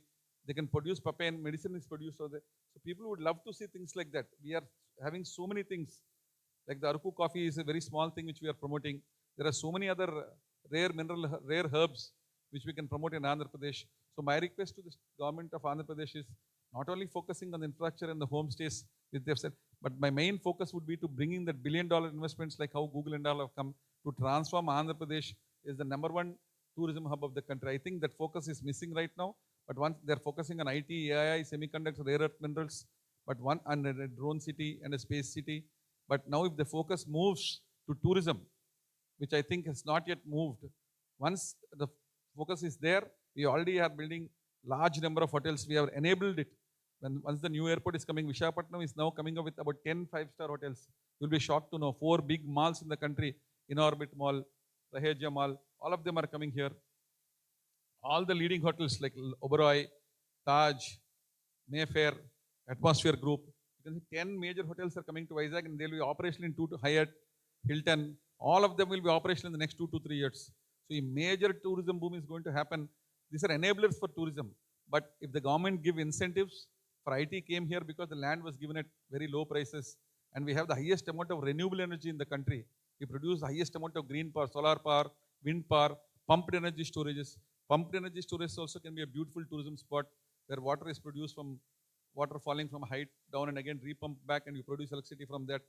So these are many areas which the government of Andhra Pradesh low cost and both high cost, which can transform Andhra Pradesh into a #1 tourism spot. Thank you, Meenakshi. Thank you, Naresh. Truly a hidden gem, Naresh. You're truly the hidden gem. So if you thought tourism was only about beaches and temples, think again. It's about warships, it's about medical facilities, about jasmine, it's about your tea, it's about living with you, it's about enjoying the beach from a lovely 5-star hotel. Talking about 5-star hotels, this gentleman next to me, as humble as he seems, is called the Vinarian. He has the Midas touch. Whatever he touches turns into gold. Mr. Prabhu Kishore, chairman of the Varun Group, Visakhapatnam, we are really proud to have him in our city and to represent the state of Andhra Pradesh. He exists in different verticals, whether it's a 2-wheeler, 4-wheeler game, whether it's a hotel plan, whether it's any other infrastructure, Varun is the name to be looked at. He comes with so much of knowledge, Prabhuji, developing hospitality and the travel ecosystems to enhance visitor experiences in offbeat locations. You have hotels in different locations. The Novotel has partnered you in Visakhapatnam. We also have an aqua group at Bhimlipatnam, not a very well-known location, it's a resort. So Prabhu Garu, please tell us what is your experience on developing hospitality and travel ecosystems. And this gentleman is the one who will hold a lot of room keys. In the next 3 years, he will have the maximum room keys in his hand between many brands. So your attention to Mr. Prabhu Kishore. Good evening to all of you. Most of it is said anyway by my friend. But see, actually, relatively, hospitality is a new business vertical that we entered into about 14, 15 years ago.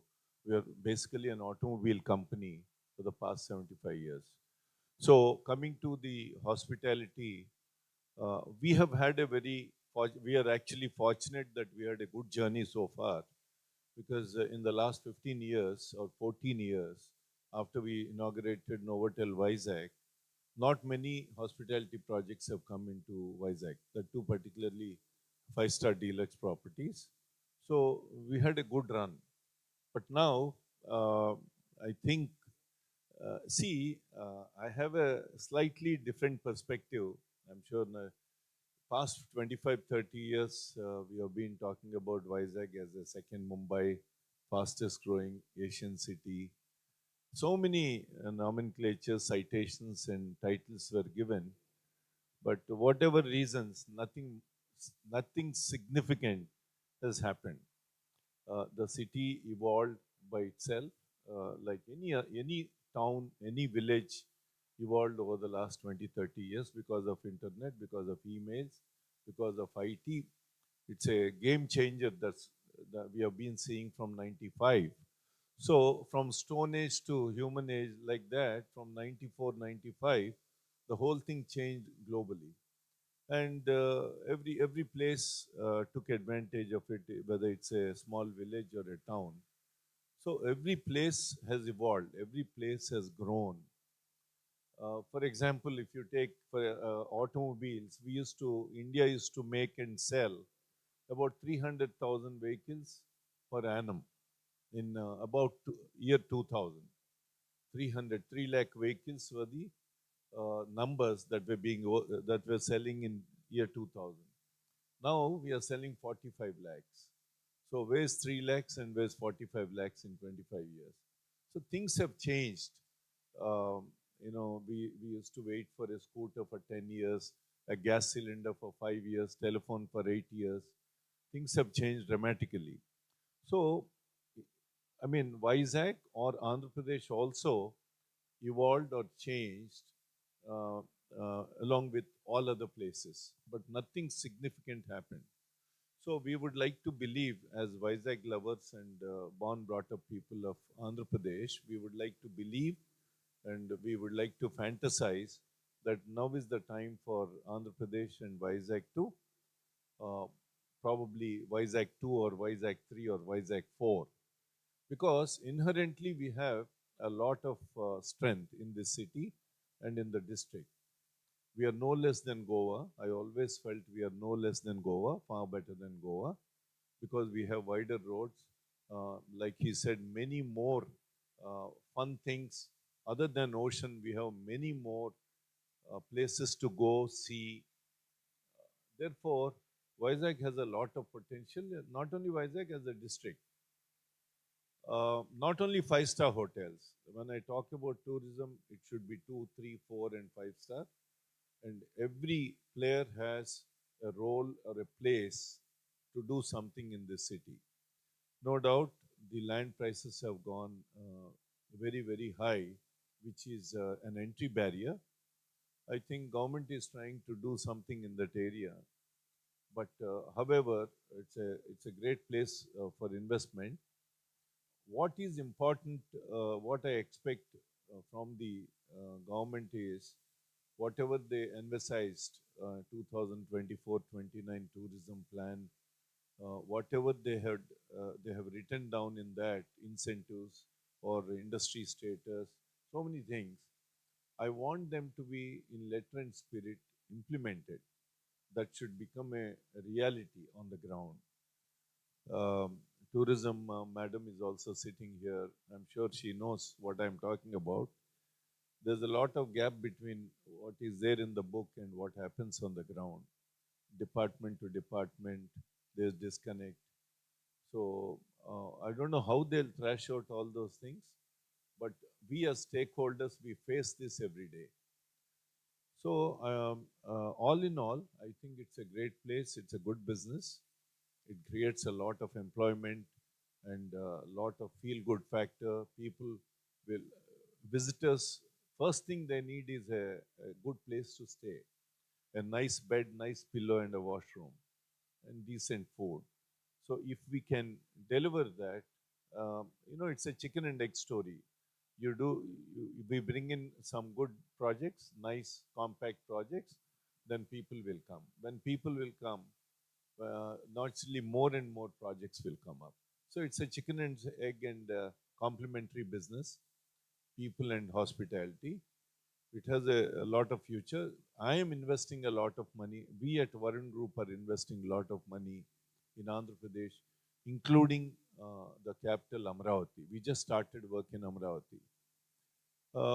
When I talk about Amravati, it's at a nascent stage. So lot of discussion on that, right or wrong, right or wrong. But I do not want to see myself missing the sunrise Amravati. Either I'm there now or never. So we thought we'll take a calculated gamble, and we are investing significant amount of money in Amravati by constructing about 60,000 square feet of convention place, as well as initially 140 rooms, 5-star deluxe hotel with a bandwidth to expand to 200 rooms. So I would, if at all, there are many people, probably tour operators, investors and all sitting here. I am very optimistic and gung-ho, but I request the government definitely to do a lot more than what's happening now. Thank you. Thank you, Prabhu Kishore. So what Prabhu Kishore is trying to tell us that there is a large gap between rhetoric and reality. So there is a gap. We have to fill it up from the government side. And our brothers and sisters here are willing to walk that path with us, and we hope and pray. The state of Andhra Pradesh has a tourism forum and a tourism board that has a turnaround time of 21 days. So if you have an investment plan, reach the tourism forum, place your project there. In 21 days, the government will get back to you. If they take you, you are in good luck because they partner you.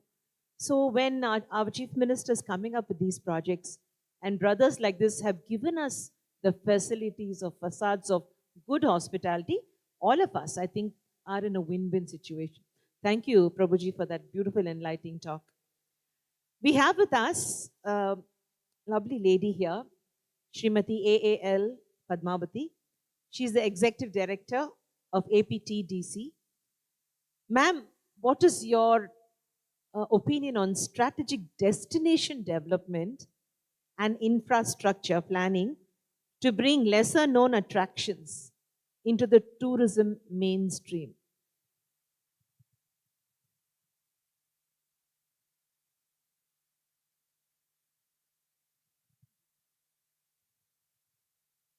Dignitaries on the dais, off the dais, ladies and gentlemen, very good evening. So today's theme is rediscovering Andhra Pradesh hidden gems. So in order to rediscover the destinations that are existing in Andhra Pradesh, the tourism policy 2024-29 clearly builds a strategy which indicates that 7 destinations across the state have been identified. In addition to that, there are 26 thematic circuits across segments, whether it's a eco, temple tourism, beach tourism, cruise tourism, air tourism, adventure tourism, anything. So these 26 thematic circuits have been identified to bring out the hidden gems in the state. This is one thing. So for which we are building a master plan through which we can bring out the destinations across the state. Second thing is the tourism policy also gives industry status to tourism projects to enable them to get the all utilities at the industry rates so that it will reduce the business cost and also to get the finance easily. This is the second initiative that government of Andhra Pradesh has taken. And third is government of Andhra Pradesh is also promoting destination development through PPP mode. So those parties who are interested to develop the destinations will be providing land at a nominal lease rents. So there is a land allotment policy through which we will be allocating land, we will be facilitating them to get the required clearances. As Prabhu sir said, there are certain lapses are there. We are trying to bridge those gaps either through electronically or by sitting across the table. We want to resolve these issues so that we can create ease for the partners to develop the projects as per the time schedule. In addition to that, Government of India is also supporting through schemes like there is a schemes called Swadesh Darshan or challenge-based destination development, Prashad scheme, SASKI schemes, through which they are providing lot of support, through which we are developing critical infrastructure or trunk infrastructure which are required to develop the destination. So in this regard, so we know that it is not only the landscapes which need to develop, there are other hidden things which are, there are untold stories about villages, there are local festivals, ancient temples, there are many things which we need to curate and make them into a meaningful experiences. I'll just give an example. For example, you take a Gandikota. Many people would dream to visit Great Canyon of Arizona, USA. Similarly, this is 1,000 miles away from us. If you look at Andhra Pradesh, we have one Grand Canyon of India at Gandikota. If you see the similarities between these two, the Grand Canyon of Arizona, the rock hill has been carved by a river called Colorado River. Same here also in Penna River has carved out the Gandikota Canyon. If you compare both of them, they are the natural, stunning marvels of the nature. These two have similar qualities, similar kind of an appearance, appeal, etc. But Gandikota has much more. So on the top of a Gandikota, we have a 13th century fort which witnesses the rulers of Kakatiyas, Mughals, Qutub Shahis. In addition to that, we have a good fort there which have a marvelous walls There is a mosque, ancient temples, garneries, jails, which speaks about the history. Centuries of history it speaks about. But the first one is a known destination in the world. The second is a hidden gem, is a Gandikota.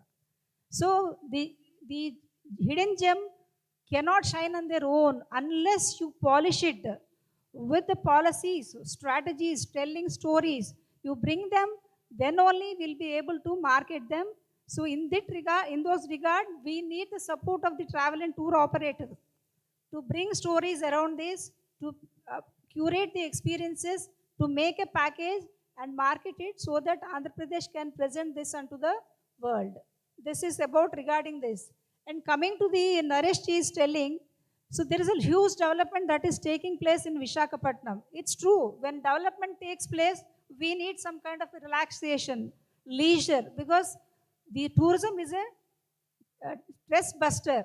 So for example, in Sri City, when Sri City is not there, there is nothing is there.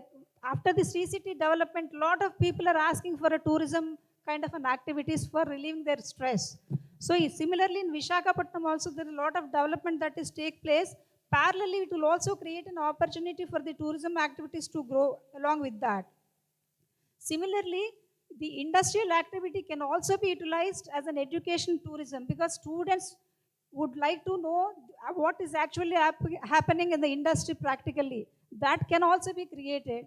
And similarly, we are planning to have a festival called Chocolate Festival because Andhra is the leading producer of cocoa.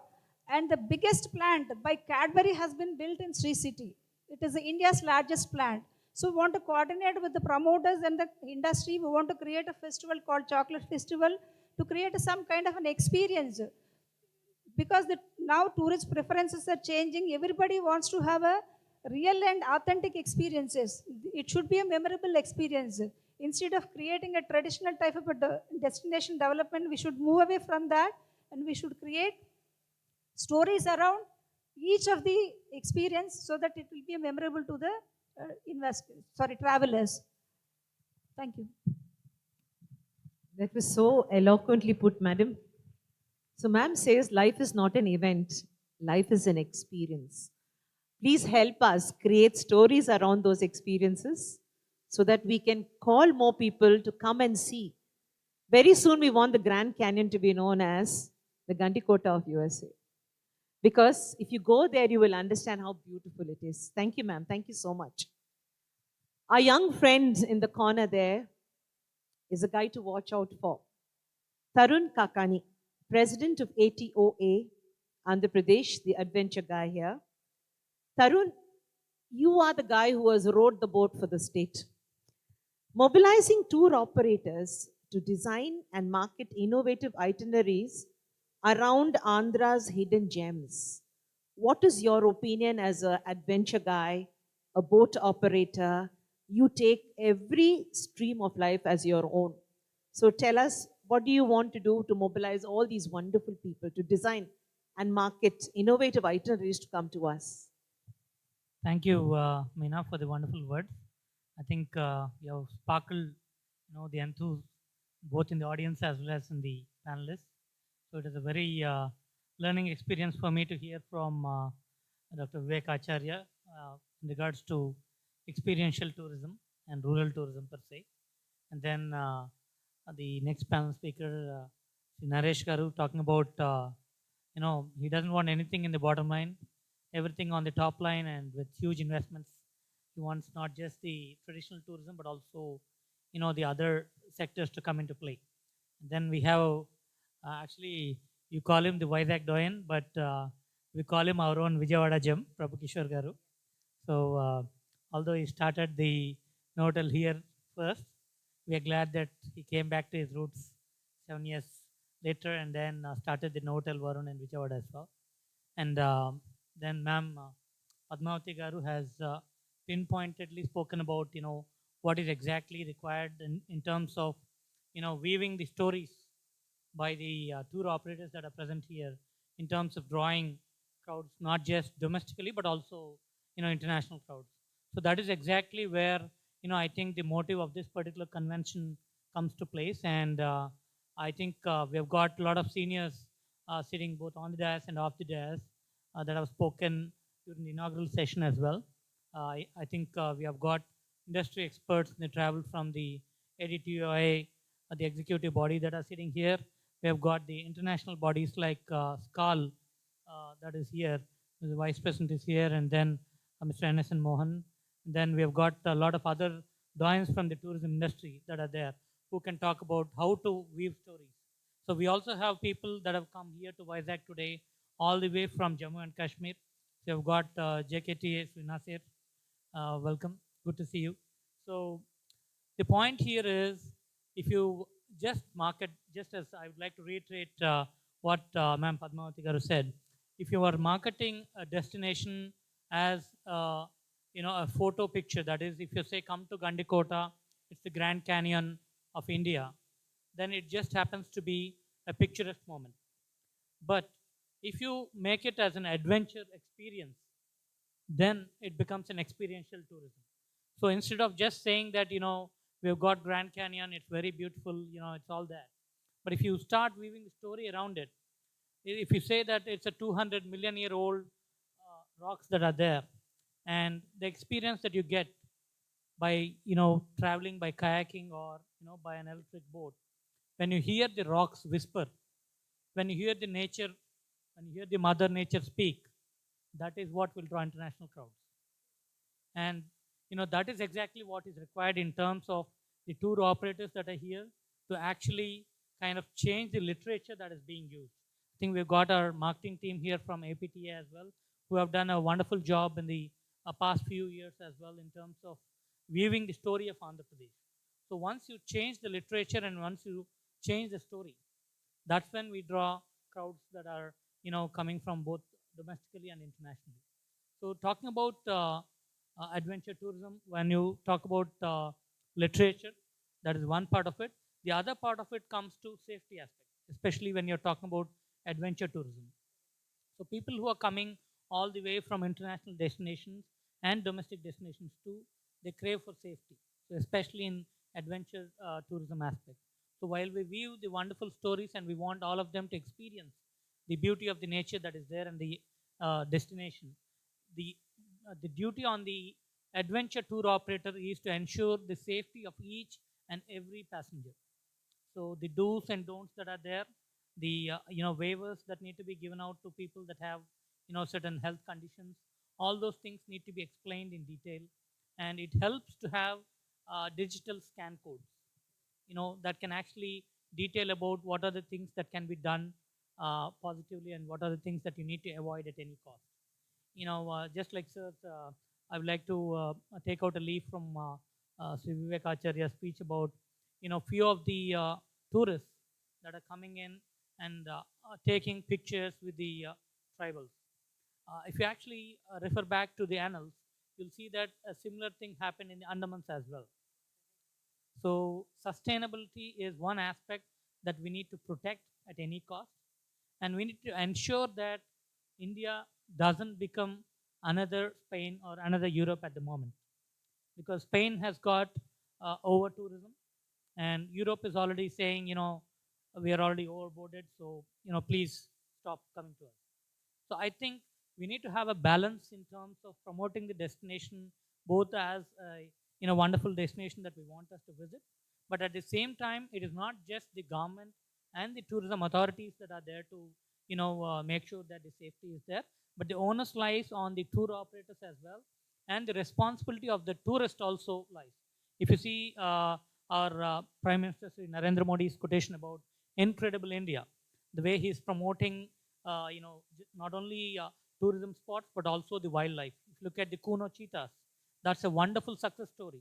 Now we have got over 35 cheetahs that are absent for the past few years. So that is something that we are going to witness as the next tourism aspect as well. And then if you look at the Ambani's Vivanta, the wild safari tourism, that is one more aspect. And recently they have signed an MOU with the Andhra Pradesh state government as well in terms of starting a new wild park here as well. So I think like Naresh said, we need to have tourism aspects that draw tourists, not just for destinations and picturesque sake, but experiential tourism. So if you just view destination as a one-time come and go, it will just be dropping there. But if you develop economy around it, or if you develop the growth around it, then it generates a real economy, and then the boom comes from tourism. If you look at the recent budget allocation as well, in the national budget, 2581 crores were quoted for tourism sector. If you look at the output of this particular tourism sector, tourism generates about 10% GDP of the nation. So that is a huge contribution. Now, when you look at the output versus what is coming into the input, that's a what's abyss. So when we are expecting that the government needs to come in and fill in that gap, I think it's a little unfair to be expecting that as well. So in the tourism sector, there's a lot of private sector involvement, but definitely, there's a lot of pressure on the government as well. We need to understand that aspect, and it's a combined effort.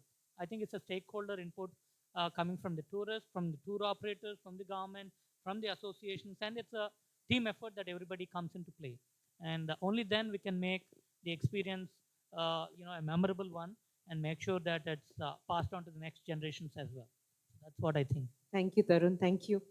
How many of you here are involved with MICE events and MICE tours? Most of you, isn't it? I must tell you, the government of India had floated more than 10,000 tenders for MICE last year, of which 3,000 were only for MICE events. Here we give you a state that has some of the most state-of-art halls, like the one we are seated in, the one Mr. Prabhu Kishore is, he's got 4-5 major halls and many convention centers. So look at us differently. Plus we have outbound activities like adventure. We have stories to tell you. We have tribal life. We have Buddhist circuits. So I think, Tarun, you made the story complete. We will have time for one question to these wonderful people here. Because of paucity of time, I congratulate Mr. Acharya for what Chhattisgarh has done. I think you deserve richly the award. And a big hand to Chhattisgarh Tourism for the way they've taken their tribal life, their folklore, and the village concept ahead. But tell me, what were the problems that you faced? Because talking about folk and tribals, Andaman and Nicobar is here. You remember the story of the Centennial tribe. We cannot play with the tribes. We have to be very careful, otherwise you're going to have a bow and arrow shooting at you. So how did you do it? Because there are some endemic tribes in Andhra Pradesh. They're very isolated. In fact, there is a tribe in the borders of Orissa. The women do not even wear clothes. So the men are very frightened that, the dirty city guys are going to land up there. How did you protect your folk artists and your folk life? If we talk about the problems, we had little problem because the motivation came from the tribals themselves. We just had to felicitate them. They had, one shyness. The tribals know they are very shy. They're not very good in communication. So we had to train them how to communicate with the tourists, how to deal with tourists, and at the same time, maintain their originality. Second, infrastructure was something which we had to look, because there's something minimum standards that a tourist expects when he goes into a village. So there has to be some basic sanitation. There has to be some clean water and a good cozy place to stay. So we had to work on these things. We had to motivate them to bring some changes in the original way. And because in Chhattisgarh, they take more of spices, the red chilies, which all of us, sometimes don't always like it. So we had to ask them to change the taste of their cuisine a little bit. Not the taste, but, reduce the quantity of spices and the red chilies. So, and maintaining the original taste of the cuisine. Another thing was exposure. Tribals, sometimes they don't have that level of exposure. They stay in a particular place and their stay zone and comfort zone is a bit limited. So we had to give them an exposure. We took them around to a few tourist places. They observed the things and they learned from those places, and then they imbibed those things in their own places. So overall, we didn't had much of the problem because the original motivation came from these people. We didn't had to motivate them to become a tourist village, but they themselves were ready to become a tourist village. So that was a basic change. So it is something we just help them facilitate the whole thing. So we will copy and paste. Thank you. I have time for only one question, and we have two seniors here. I would request Prabhu and Naresh to help me to answer this question. Private sector investments for Andhra Pradesh in the steel industry, data, green energy, and then now the Google story, Alphabet coming here in a big way, $15 billion for the AI data hub. The private industry is getting it. Why are people not investing in tourism? That's maybe the tour operators here need to do a better job of showcasing India, and our state and the state government, I think, needs to showcase. There are plenty of opportunities in India, definitely plenty of opportunities. I think our cities are little choked. To answer your question, all the metros, all the tier 2 cities are choked. Maybe we need to improve our infrastructure so that people can travel faster between the airports. If you look at any of the metros or the tier 2 cities, it's taking a very long time to shuttle between the airports to the hotels or to the tourism destinations. So I think if we can focus on reducing the pollution in the cities and improving the civic urban infrastructure, then automatically big players will come in. Like I said, the water world. See, we're talking about $15 billion for Google, about $18 billion in green hydrogen, another $12 billion in steel. Three units have close to 15, but they're not able to attract tourism even $1 billion. See, if we get 3 or 4 big players, 1 billion, 1 billion, 1 billion, we'll have more jobs being added to the economy than any of these big companies. The multiplier effect for the hotels, for the laundry, for the transport sector, for the flights, for the trains, you can't imagine the number of people that will be visiting if you have $1 billion investments. Like I said, if the CM, ultimately it has to flow from the CM and the tourism minister of the country, not in the state. But if they too can focus on, like for example, we do not have a clear land policy for allotment for if a big park of $1 billion is coming. Do we have the land ready between the Visakhapatnam new airport and the new hotels that are coming up? There are plenty of hotels coming up. So that way, we are ready. The airport is ready. But do we have a land parcel? Is the coastal corridor ready? No, the coastal corridor is not ready. Once you have the coastal corridor ready and if you allot 500 or 1,000 acres there, 3 big 1,000-acre parks, like how we have given for IT, our CM has given for 99 paisa, an acre for just 1 rupee. So I think maybe some out-of-the-box thinking like that for tourism. If you can allot 500 acres or 1,000 acres for the big, if you're for Warner Brothers or Universal Studios or for the water park, you have to go out of the way and bring in. It's not the cost of the land there. It's the number of people that are coming in, repeat tourism, experience tourism. And like I said, like Madam said wonderfully, there's a chocolate factory there, it's Sri City, and cocoa is being produced. But do we have a dormitory or a hostel where people can afford to go, students can stay for 200 rupees or 300 rupees or 500 rupees? Like Prabhu Kishore said, there's no point having 5-star hotels there. We must also focus, the government must incentivize land there. They must give land for somebody like a YMCA or some other organizations which provide rooms at 300, 500, where students from all over the country can afford to come here, stay in the dormitories or hostels and visit the chocolate factories. So around everything. So if you look at room rents in Malaysia or maybe in Thailand, how inexpensive are the rooms there? How inexpensive are the shop? Here, we have loaded so much into our room costs. So I think the Honorable Prime Minister and the Chief Ministers have to give a big thought. How our hotels, which are equally good as in Andhra Pradesh, are able to give rooms at half the price there? If we are making tourism so expensive, if our flights are very expensive and the journey to the airport is expensive, you're spending 2 hours to go to the airport, it's very expensive, you're losing time, you're losing cost, and then your rooms are very expensive, and your infrastructure in the city is choked, and your cities are pollution, and the chance of getting tourists and they are able disposable income to spend is very low. It needs an integrated approach. you reduce the pollution, increase the master plan roads. See, Vizag, for example, has 220 master plan roads. BMRDA was telling about laying 7 master plan roads. We have to get our act together. It will make they're spending 170 crores in 7 roads. Maybe they need to spend 10,000 crores to finish the 220. See, this is the 9th richest city in the country. It can be the next big metro. And our Visakhapatnam economic region, which the CM is targets say $150 billion by 2032. And by 2047, we are talking $900 billion in the Vizag economic region, just 6 or 7 districts around Vizag, other than Vizag.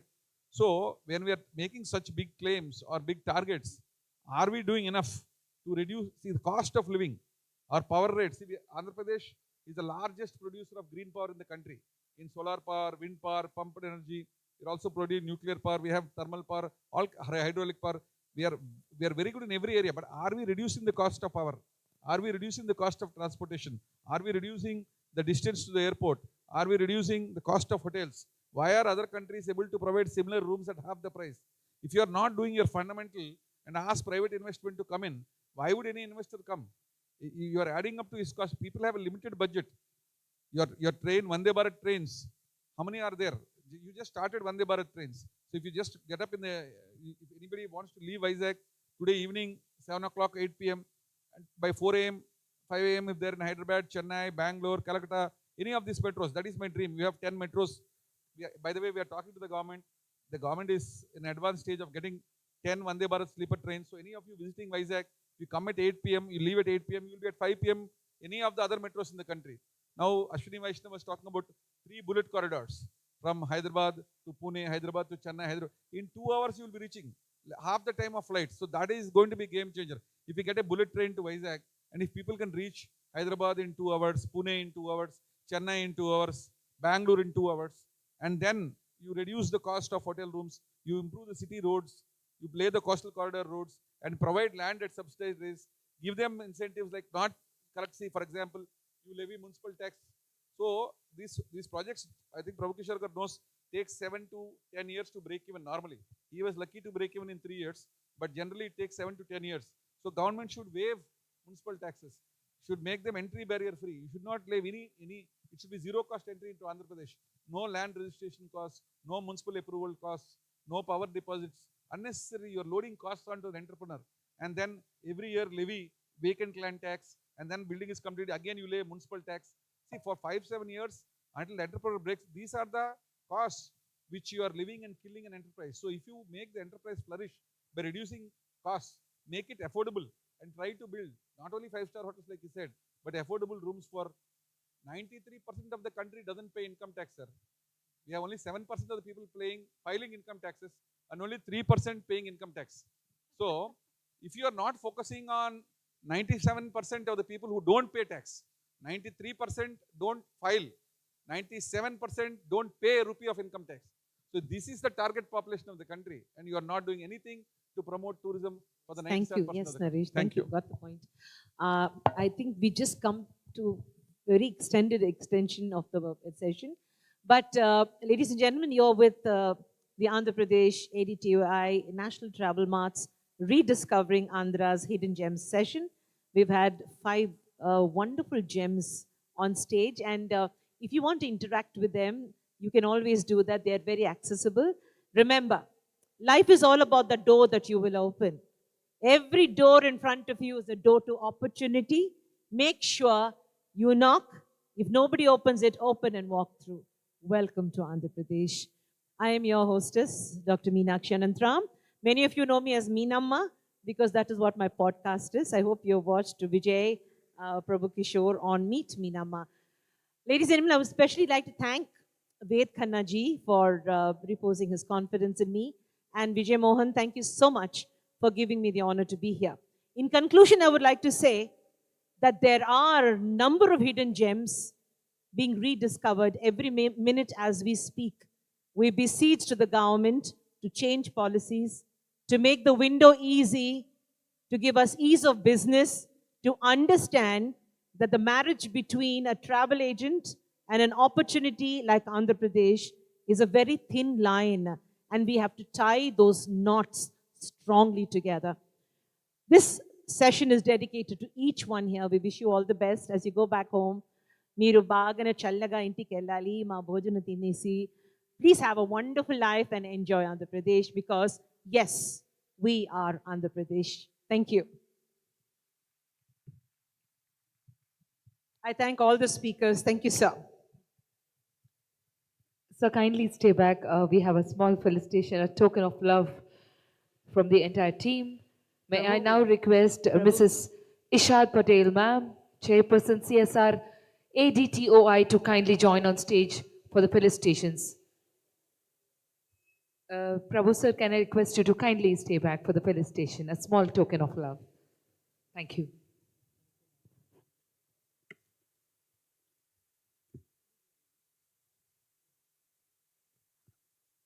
After hearing so much about Andhra Pradesh and the hidden gems, so we find the gems already on the dais. Ladies and gentlemen, can we hear a huge round of applause for each and every personality on dais? What an amazing session, and ma'am, you are amazing. Everyone who has curated the session so well and spoken so much about Andhra Pradesh, I think.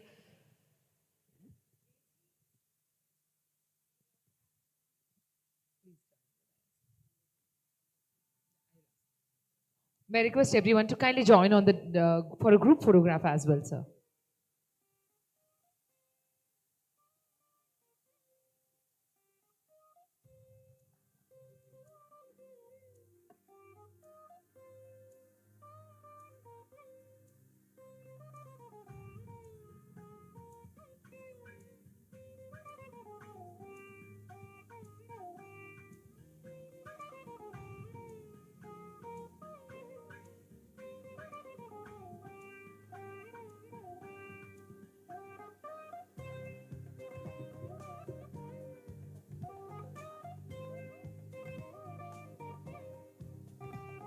I request everyone to kindly join for a group photograph as well.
That was an incredible beginning for the panel discussions, ladies and gentlemen. We have so much in store for us.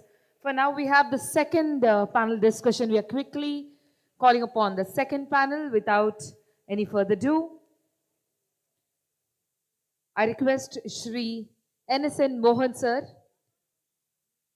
Vice President 2026 and President-elect 2027, SKAL International.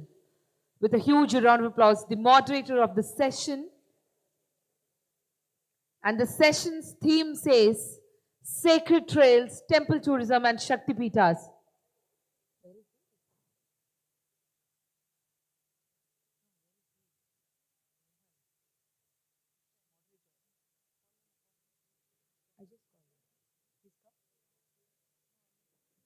Calling upon the panelists, Dr. Nukasana Balaji Garu, the Chairman, APTDC. Welcome, sir.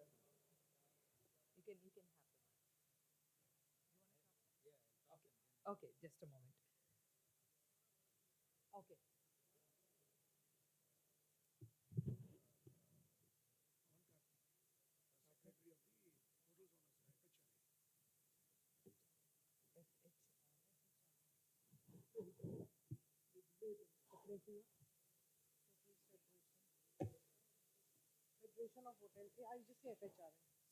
May call upon Mr. Pavan Karthik Garu, Secretary of FHRA, to kindly join on the dais for the panel discussion. I may now request the Chairman, Chhattisgarh Tourism Board, Mr. Neelu Sharma sir, to also please join on dais for the panel discussion. My absolute pleasure to invite Mr. S. Murthy sir, Murthy Chitori, General Secretary, AP Star Hotels Association.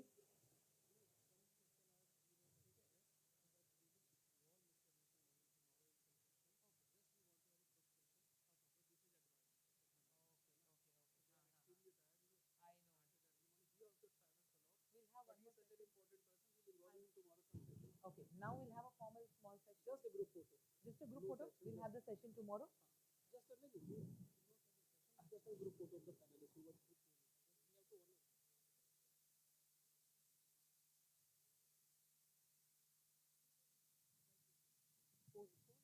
Session postpone करें?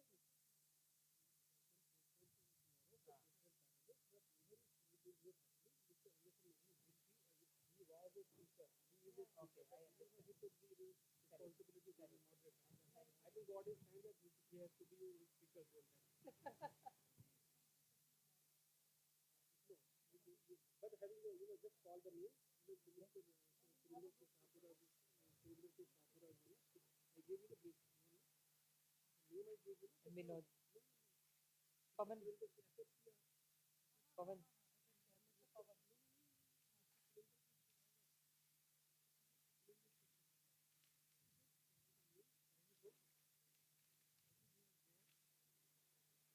आप बता दीजिए अल्बुल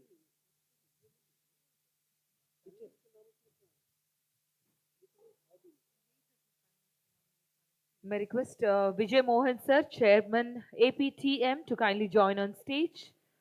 May I also request Shri S. Murthy Chitori sir, General Secretary AP Star Hotels Association, to please join on stage. I may now like to invite Mr. Atul Singh sir, MC member ADTOI, to kindly join on stage.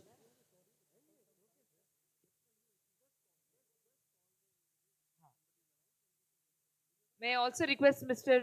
Surendra Sheikh sir, President FHTR, to kindly join on stage for a group photograph, please.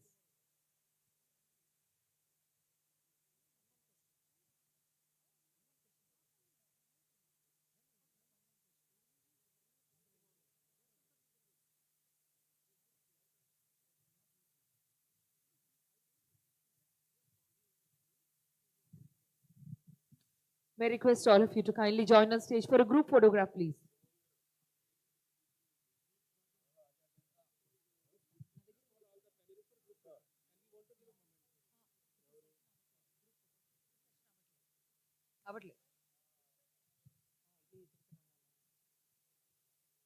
I repeat the names. May I request Pavan sir, Secretary of FHRA, Neelu Sharma sir, Chairman, Chhattisgarh Tourism Board, Vijay Mohan Garu, Chairman, APTM, Mr. S. Murthy Chitori sir, General Secretary, AP Star Hotels Association, Mr. Atul Singh, MC member, ADTOI, Mr. Surendra Garu, President, FHTR, to kindly join on dais for a group photograph. Due to time constraints, we are postponing the entire session for tomorrow morning. The second session is postponed to tomorrow morning. Having said that, if there is somebody valuable who will be missing tomorrow, we'll give their valuable message now itself.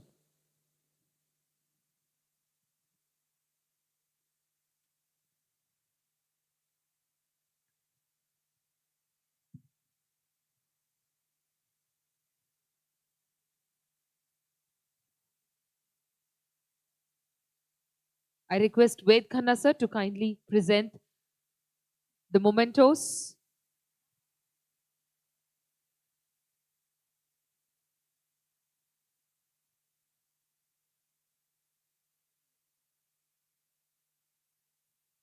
We are taking pride in felicitating our honorable speakers who have given their valuable time for today. However, Neelu sir would be leaving for an early morning flight tomorrow.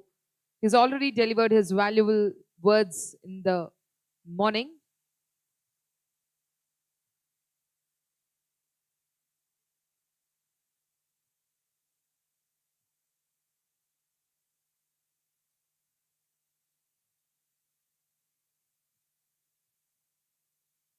All right.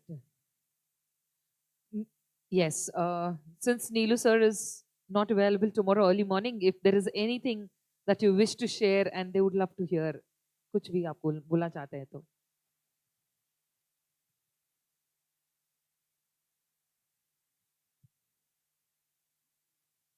First time आया मैं विशाखापट्टनम।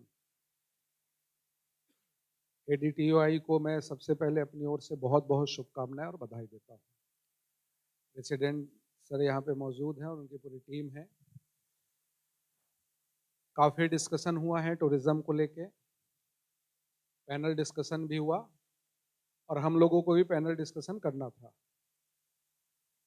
मैंने कहा कि audience नहीं है और मैं तो पॉलिटिशियन हूँ, जब तक कोई बैठेगा नहीं तब तक मैं बोलूँगा नहीं, और कल मुझे लौटना है। तो मैं आप सबसे जितने भी हॉल में हैं, मुझे ऐसा लगता है कि जो लोग हॉल में हैं वो एक्चुअल में टूरिज़्म को समझते हैं, और जो अभी तक के जो टिके हुए हैं, क्योंकि स्वाभाविक रूप से अपने अपने स्टेट का और जो पैनल डिस्कशन हुआ है पूरे डिटेल में, और मैं थैंक्स करना चाहता हूँ आंध्र प्रदेश टूरिज़्म को भी कि आपने बहुत अच्छा यहाँ पे ऑर्गेनाइज़ किया, और विशेष रूप से हमारे प्राइम मिनिस्टर जो डोमेस्टिक टूरिज़्म को प्रमोट कर रहे हैं, उनका भी मैं बहुत बहुत इस मंच से आभार व्यक्त करता हूँ।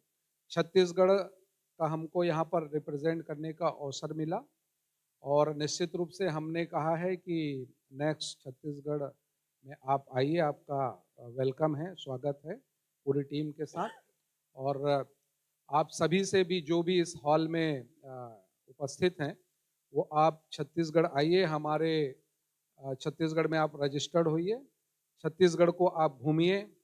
MD टूरिज़्म छत्तीसगढ़ ने काफ़ी डिटेल में आप सबको उन्होंने बताया, और हमारा जो छत्तीसगढ़ है वास्तव में बहुत खूबसूरत है।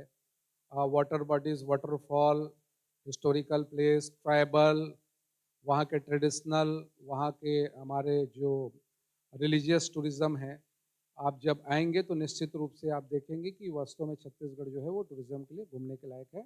तो अगेन सारे लोगों को बहुत बहुत मैं अपनी ओर से शुभकामनाएं देता हूँ। Thank you, thank you.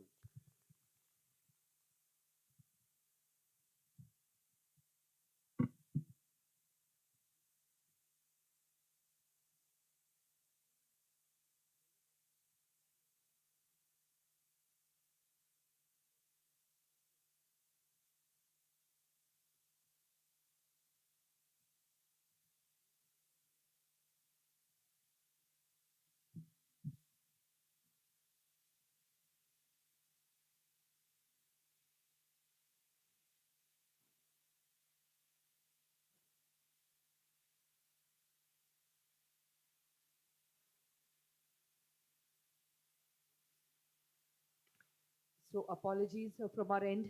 We are missing one session.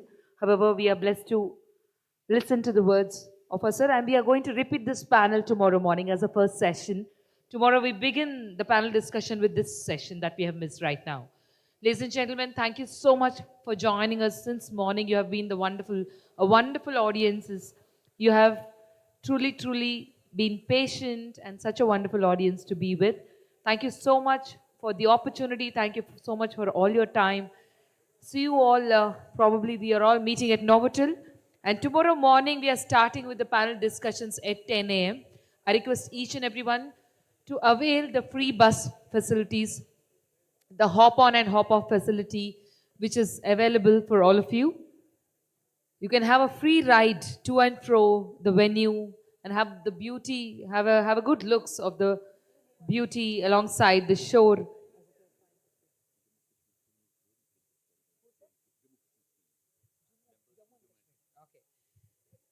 Ladies and gentlemen, give a round of applause. We have the entire team of Jammu and Kashmir. We have the team of Jammu and Kashmir on the dais, ladies and gentlemen. Let's give a round of applause.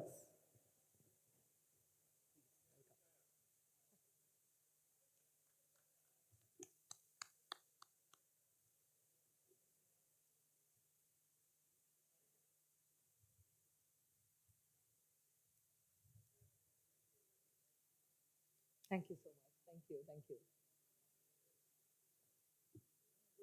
Oh, thank you, sir. Namaste. Thank you, sir. Pleasure. Please. I want you to be more stronger, revert back. I try to come back, but today, like I told you, I had sore throat and fever. I'm not sure, but I'll try to go for it. I just try to. Yeah. 100%. No, I want to give company to her. I will also try to come, but nevertheless, I'll be very happy. Yeah. Once again, thank you, ladies and gentlemen. See you tomorrow morning at 10 a.m. in the same hall, in the same arena with more energy, more vibes, and more beautiful memories. Thank you so much. This is MC Anusha Vari signing off for this day. See you tomorrow with double the energy. Thank you so much.